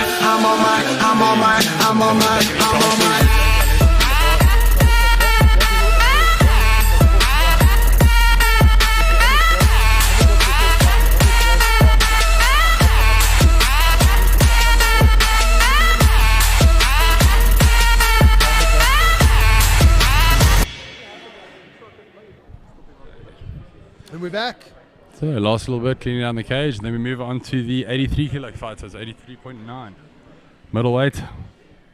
We're gonna Good old middleweight. Start off with Kaya and Tabella versus Zander Janssen van Rensburg. If you had to pick a fighter of the night so far? Buddy, I'd have to go over it. There's been a couple of crackers, eh? This last one was great. And this one was great for me. Yeah, and I love Carl's fight. Sham and Luke Steiner was great. Jesse Shaper was phenomenal. Shaper, I repeat, Shaper. I'll read over it just now. I'll read over it this evening and then go and do a bit of a recap on everything. But the moment's a bit difficult. Just taking in all the moments, bro. That's amazing. That's amazing. Listen, Joburg showing off today. The weather's phenomenal. We've got some great talent on display. I mean, we couldn't ask for anything more. And I mean, our thanks to MMASA, to IMAF, to MASA, and to Emma, you know, for allowing us this platform. It's to showcase the talent of mixed martial arts, the amateur side in South Africa. Phenomenal. Well, look, the whole thing was we wanted this to be broadcast out. I mean, we spoke to the guys, we've been talking to them for a while about why is SA's never broadcast to the public. You've got people coming from all over the country, and they can't watch their kids fight. They can't see their brother, their sister, their auntie, or their husband. They can't see them fight. And so we came on board and said, well, cool, we'll do it. Yeah. We due for an event. Let's jump on board. Let's partner up on this one and see how it goes. I mean, and also if you look at we bringing it to the public. You know, like you said, you know, mom and dad, they're at work. They want to sign in. They want to see their kids fight. You know, yes, this isn't a professional mixed martial arts bout, but it's the grassroots. We're forging the future. Show me an event that or this caliber of fighting could be on any pro event. It could be strong, it could work well. I don't think there hasn't been any fighters that have been inferior today, or any fighters that don't deserve to be here. I think with the skill set that we've had on show today has been absolutely crazy, and big up to every one of the coaches, every one of the fighters. You actually really brought it, and this is only day one. You know, we talk about the fighters a lot, but you know, a word's got to be said for the coaches, for the guys that spar with them at home that might not be there today.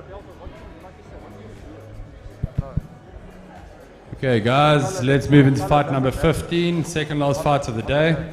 This fight is at 83.9 kilograms, fighting out of KwaZulu-Natal. We have Kaya Ntabela.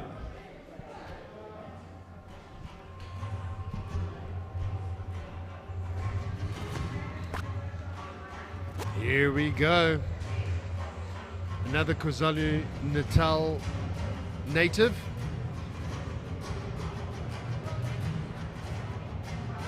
The KwaZulu-Natal guys are really putting on a show tonight. They've come up and they've fought hard. They have. Look, They've done amazing. There isn't one province on here that hasn't shone. It's they've got something in the water in KwaZulu-Natal. No, it's not just KwaZulu-Natal. What I'm saying is go look through the card. If you take a second look at your card there's nothing there's nobody here that hasn't really done something or every all the province. fights have been memorable. You could watch every single one and pick out a highlight from every single one of those fights. Exactly. Judge, are you ready? Okay, and fighting out of the red corner, we have Zander Janse van Rensburg, fighting out of Gauteng. Zander from the other big region on the card today, Gauteng. I think the mission here also, Dwayne, is to make sure that MMA has a gym or a place to train or a place to go to, no matter where in South Africa. If I spin the SA map and close my eyes and put my finger down, you want to be able to go train somewhere. And I mean, I think we're bringing that to the people. The issue is it's getting there. It really is getting there. We mapped it out the other day, and we were looking at different places and where to look at gyms and everything like that. And all the provinces have now got gyms. Some of them are obviously represented a little bit more than others, but those are metropolitans where you've got a lot more people. So I think it's growing, and it's growing at a steady rate. And I mean, you had Mpumalanga on the map, which is good. The guys are here. Everybody's competing. Everybody's doing their part. Okay, Blue, you ready? Here we go. Joburg versus KwaZulu-Natal. Here we go. Kaya trains with Clint Walters and them, which they got a very strong Muay Thai base. Very cool, calm and collected. Walking in there, moving around.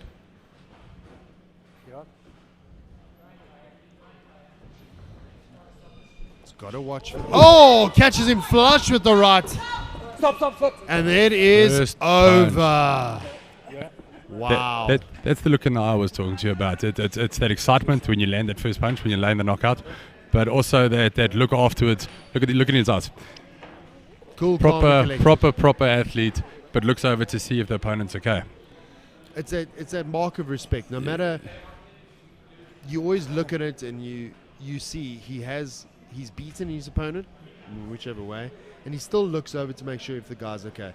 That is what I said it earlier on at the top of our broadcast is you want this sport develops you into a better human being. It does. If this was two delinquents on the street and one guy hit another and he would have walked away. You know, Or kicked him in the head. Yeah, kicked him in the head. There's that underpinning those talkings of, you have that gender-based violence in South Africa. We have a problem with that. Over here, we're producing better men. It is.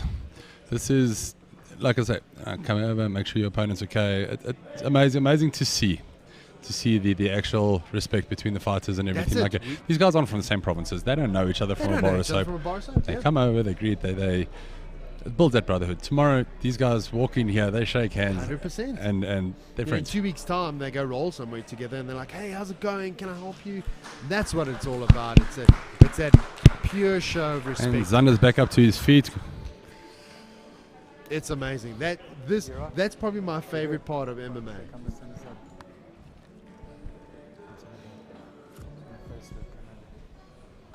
And 24 seconds into the first round, winner by KO, Nkaya Ntubeni. Well done, Nkaya. We've had a 23-second stoppage today, and now a 24-second stoppage. Phenomenal. I think the judges are getting tired. They're trying to go home earlier. We need to have a word with them.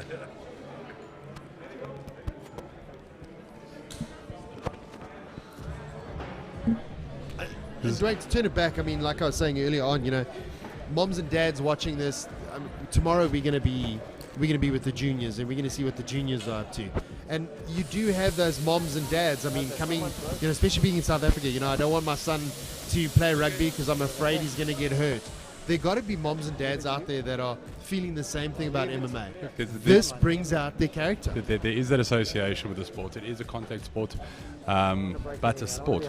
It's not a barbaric place for people to go and beat each other stupid and spit on him and kick him in the head afterward. It's two athletes that have trained extremely hard to be here, that come out, put all their talent on the line, show everybody what it is that they can do, and shake hands afterwards. And also, I mean, you know, again, speaking to the moms and dads that are watching, you know, by training in this sport, you're training your body to take that punishment. You're training your body, you're conditioning your body to, I mean, sure, as we saw now in the competition, you know, you can get knocked out where you're done. But that, you know, Alex or Zonder's been in there. He's trained for a very long time to take that kind of punishment. You know, he got caught today. And that could happen to anybody, especially as the guys start getting heavier. Knockouts happen. You've got people who got that one punch power, and if your hands aren't up or you drop your hands at the wrong time, 100%. you can sleep. And you know, it speaks to we're speaking to the, you know, all the artsy fartsy, you know, moms and dads and making better characters. But you look at the refs that we've got here. There's programs in place to give the referees those skills to stop the fight, to notice when the guy's out. There's a lot of work behind the scenes. A lot of your fighters a lot of your refs are previous fighters. That being said, they can look at a fighter's eyes and see when his eyes are rolling back and when he is compromised and when he is damaged. And I mean, they're on the mat all the time, busy training. How many times have you seen a ref throw his body on the line to stop a fight? I mean, it happens in every MMA event where the ref actually physically jumps in between, so he'll accept the blow rather than letting the fight. And that comes from experience. It comes from teaching and pure experience. And also wanting to keep the fighters safe. Yeah, 100%. You know, again, I've said it before, I'll say it again. This sport is, I mean, not only all the hard work that the coaches and the teammates and everyone else are doing, but also the referees. They do a phenomenal work, and I think they're the unsung heroes in a lot of their cases. Okay, guys, the last fight of the day, fight number 16, also at 83.9 kgs. Fighting out of City Beng. In the blue corner, we have Yubar Pinar. What I would have done is when he was in a great position, let him finish his position, and if he get neutral, then take off the point. But don't. Last fight of the night, are you ready? He's going to bang him. He's in a great position. You gave I'm his ready. position up to take away a point where you still would have taken See how it this away one after goes. he See how might this finish. one. Then you I could think take this away division the finish tomorrow is over. with And more he's fighters. stacked. We're going to have. I couldn't It's say going to be. I It's going don't to be know if interesting. he kicked him in the Stacked, face there or not. stacked. All these fighters that fought today go into these 4 fighters, so all of them will fight again tomorrow. So all the guys that won today are fighting tomorrow. All the guys that fought today, there were quite a few guys that got bars today that'll have their first fights tomorrow. But everybody that fought today was to get it down to 4. Okay, so again, that snooker level, that snooker tournament type thing, where if some of the guys have got a bye today, they will fight tomorrow. Everybody, all the only guys will fight tomorrow. And the guys that won today?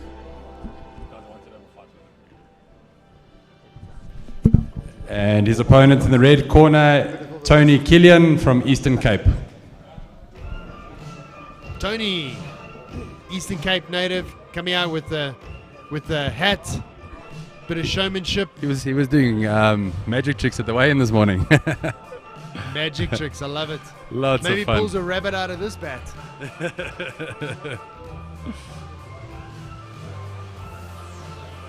It's funny to see some fighters will come out like this and they'll keep showboating and lose a fight. And some guys come out like this and then just switch. Yeah. And all of a sudden walk out there and they're absolutely. And it's interesting to see, especially the first time you see them fight, because you don't know.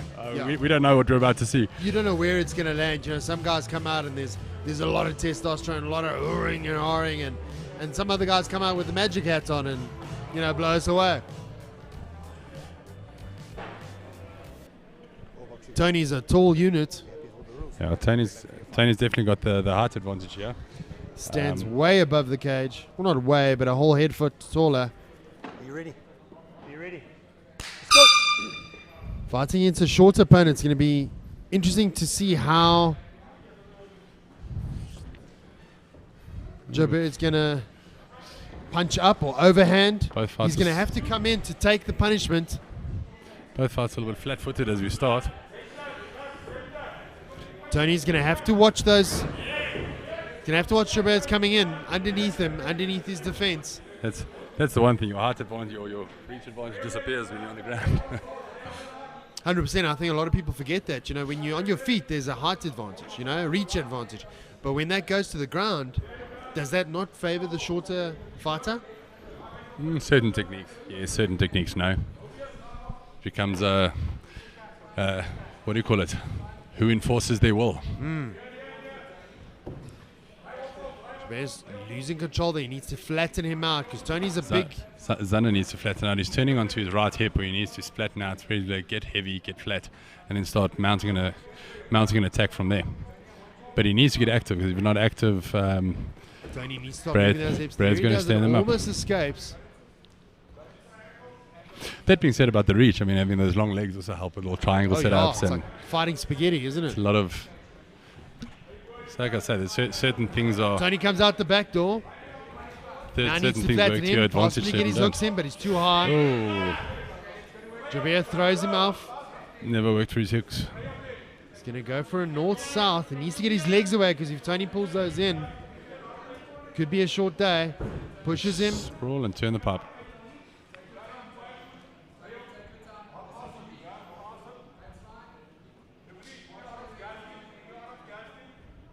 Corner telling Jobert not to gas his arms, not to pull or push too hard. Tony's still working, trying to get that escape. Gets to his back, which at least is better. Just got to watch the neck crank here. Oh, and escapes it. Tony's now got a half guard back, going for a full guard. Gets that, gets his full guard back. Now he's got to work. Now he's got to try and not be in a 50-50 position, as it were. Not a good place for you about it to be spreading out flat. You should need to get his knees wide, bring his hips back, get his posture up, get his base back, and start working from there.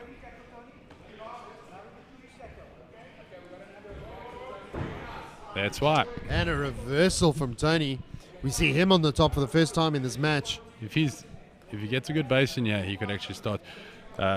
Especially being the shorter guy. You battled on top, but he wasn't actively trying to finish the fight. And that's where your scoring comes from, is who is actively working to finish the fight. So it's all good and well to control, but you need to do something with that control. Let it go. 10 seconds out, round number 1 gone. Sees the end of the first round.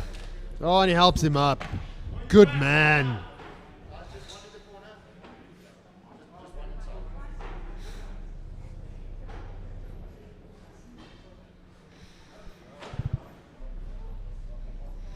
Well, this is the first fight we've seen from City Beng for the day. Like you said early on, you know, a lot of the provinces are starting to show up. The guys are coming up through the ranks. So I think tomorrow we'll see majority of the provinces. We'll see all the different guys. It's most of your guys are fighting out, like I say, to get the semis for tomorrow. Yeah. Like I say, there's been one or two top fighters that have lost today. Guys that but like you said, the journey's not over. But these fighters will be looked at, and these fighters will obviously be considered. Here we go, round number 2. Brad, check the tape.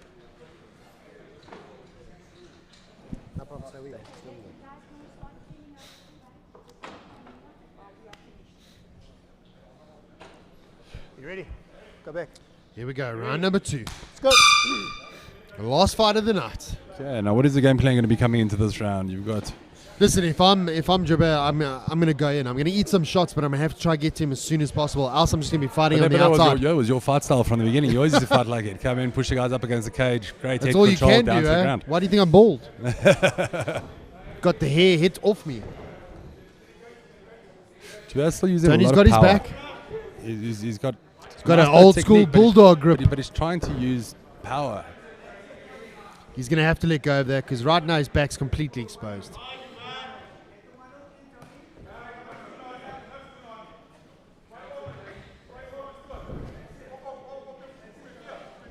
Soft arm, soft arm, soft arm.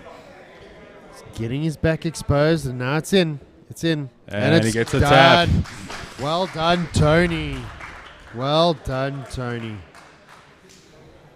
Unlucky for blood nose Jabir. come He from? did very well. Got it from when he had his back turned. Tony He hooked it catch from a the punch around side. the corner. Last fight was the bloodiest fight. And Tony still pushes him off to say, thanks for the fight, punk. Here we go again. That was a great fight. Great fight. nice Nice to little- see a tall guy versus a short guy. Too bad the short guy won. Good to see Brad block in the cage for more than 23 seconds. Yeah, he's going for a record. We tonight. got to get Bill double for this one. Yeah.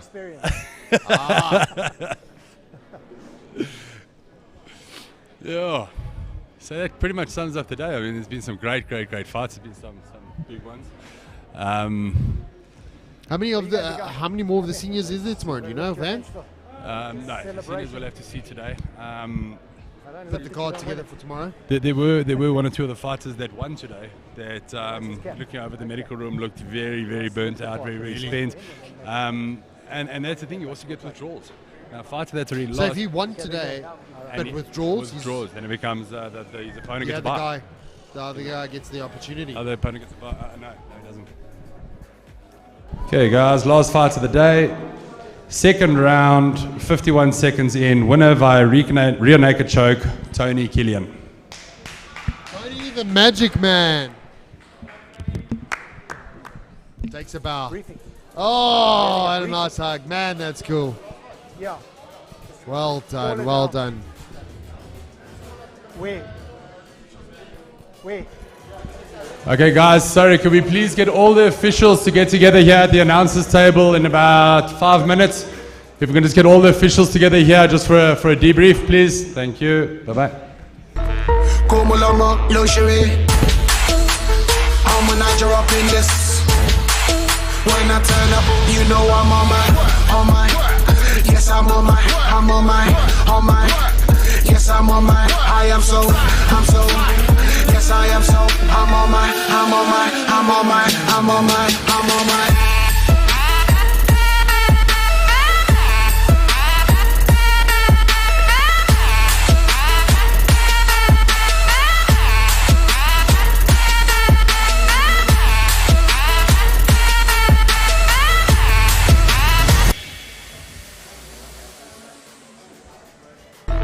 Come along, luxury. I'm a Niger up in this. When I turn up, you know I'm on my. Yes, I'm on my. Yes, I'm on my. I'm so. Yes, I am so. I'm on my.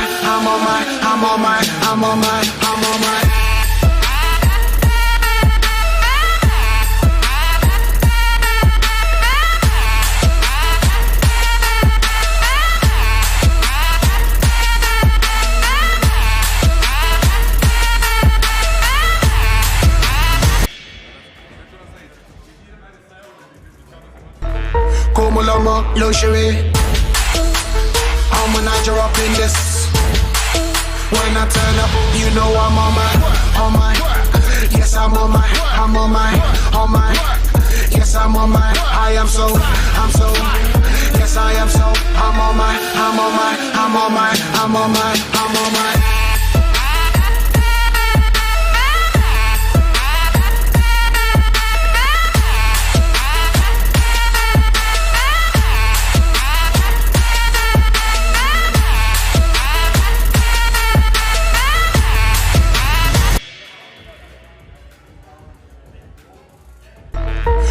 I'm a luxury. I'm a Niger up in this. When I turn up, you know I'm on my. Yes, I'm on my. Yes, I'm on my. I'm so. Yes, I am so. I'm on my.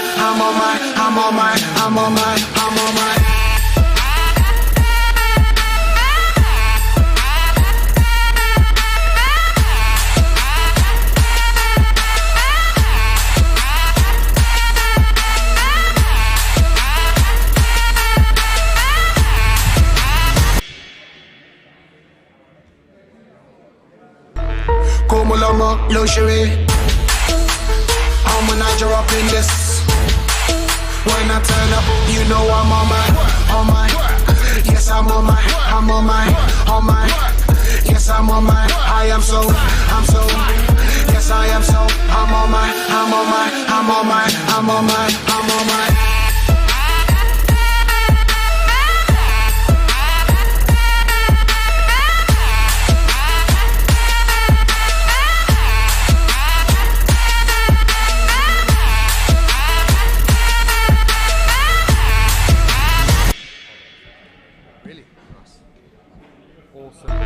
Como lomo, luxury. I'm a Niger up in this. When I turn up, you know I'm on my. Yes, I'm on my. Yes, I'm on my. I am so. Dan the man. I'm on my.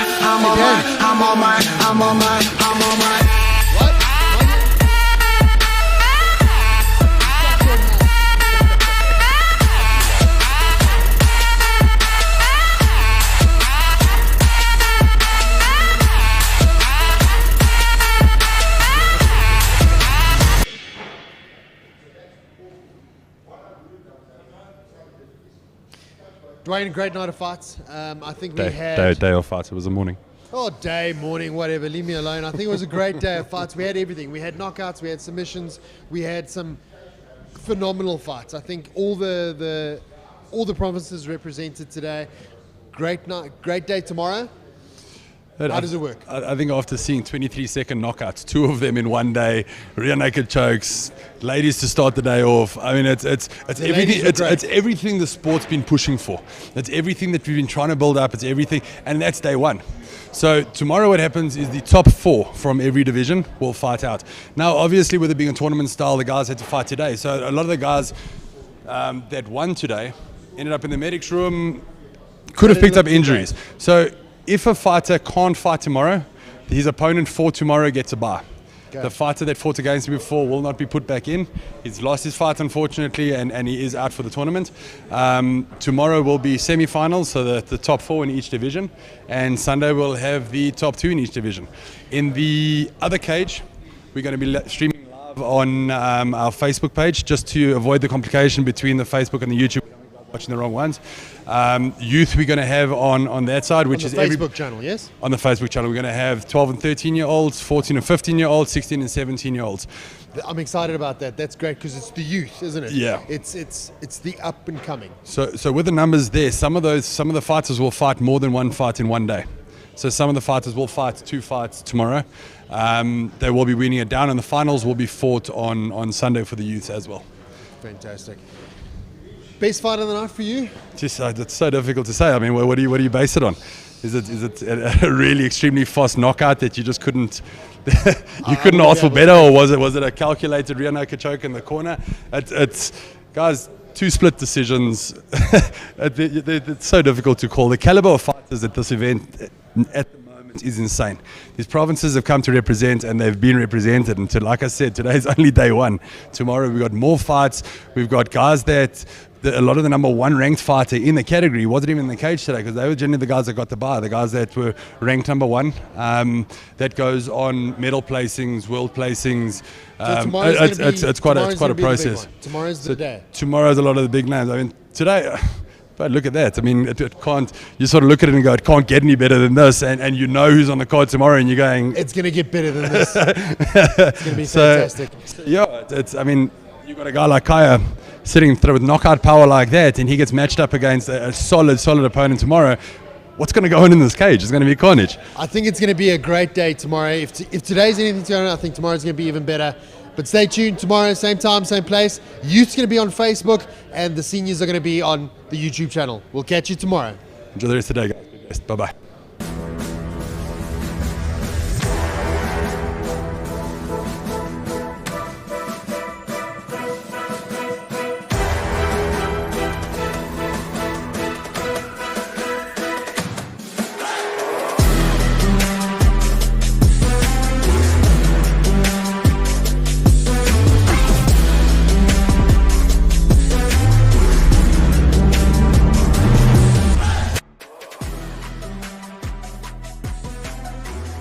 Okay, so MMASA is part of a larger federation or a larger body called MMASA, which is Martial Arts South Africa. To be part of Martial Arts South Africa for any block or any martial art, you need to belong to a sanctioned international body. In that case, it is IMAF. So MMASA is the only body in South Africa that is sanctioned through MMASA to host MMA events. You know, the sport South Africa's got a proud history in boxing. We've done quite well in kickboxing as well. The thing about MMA is it brings all of these sports together. So you find that you've got ex-boxers coming through to MMA, you've got ex-kickboxers coming through, you've got wrestlers coming through. So it's an avenue for amateur athletes to make some money in their set of skills that they have developed in the amateur. So it's very important. You find a lot of wrestlers coming through, and if you have to name a few wrestlers in South Africa that is, you know, moved over, or boxers that moved over, it's more than a handful that have made a living out of the sport in the professional arena.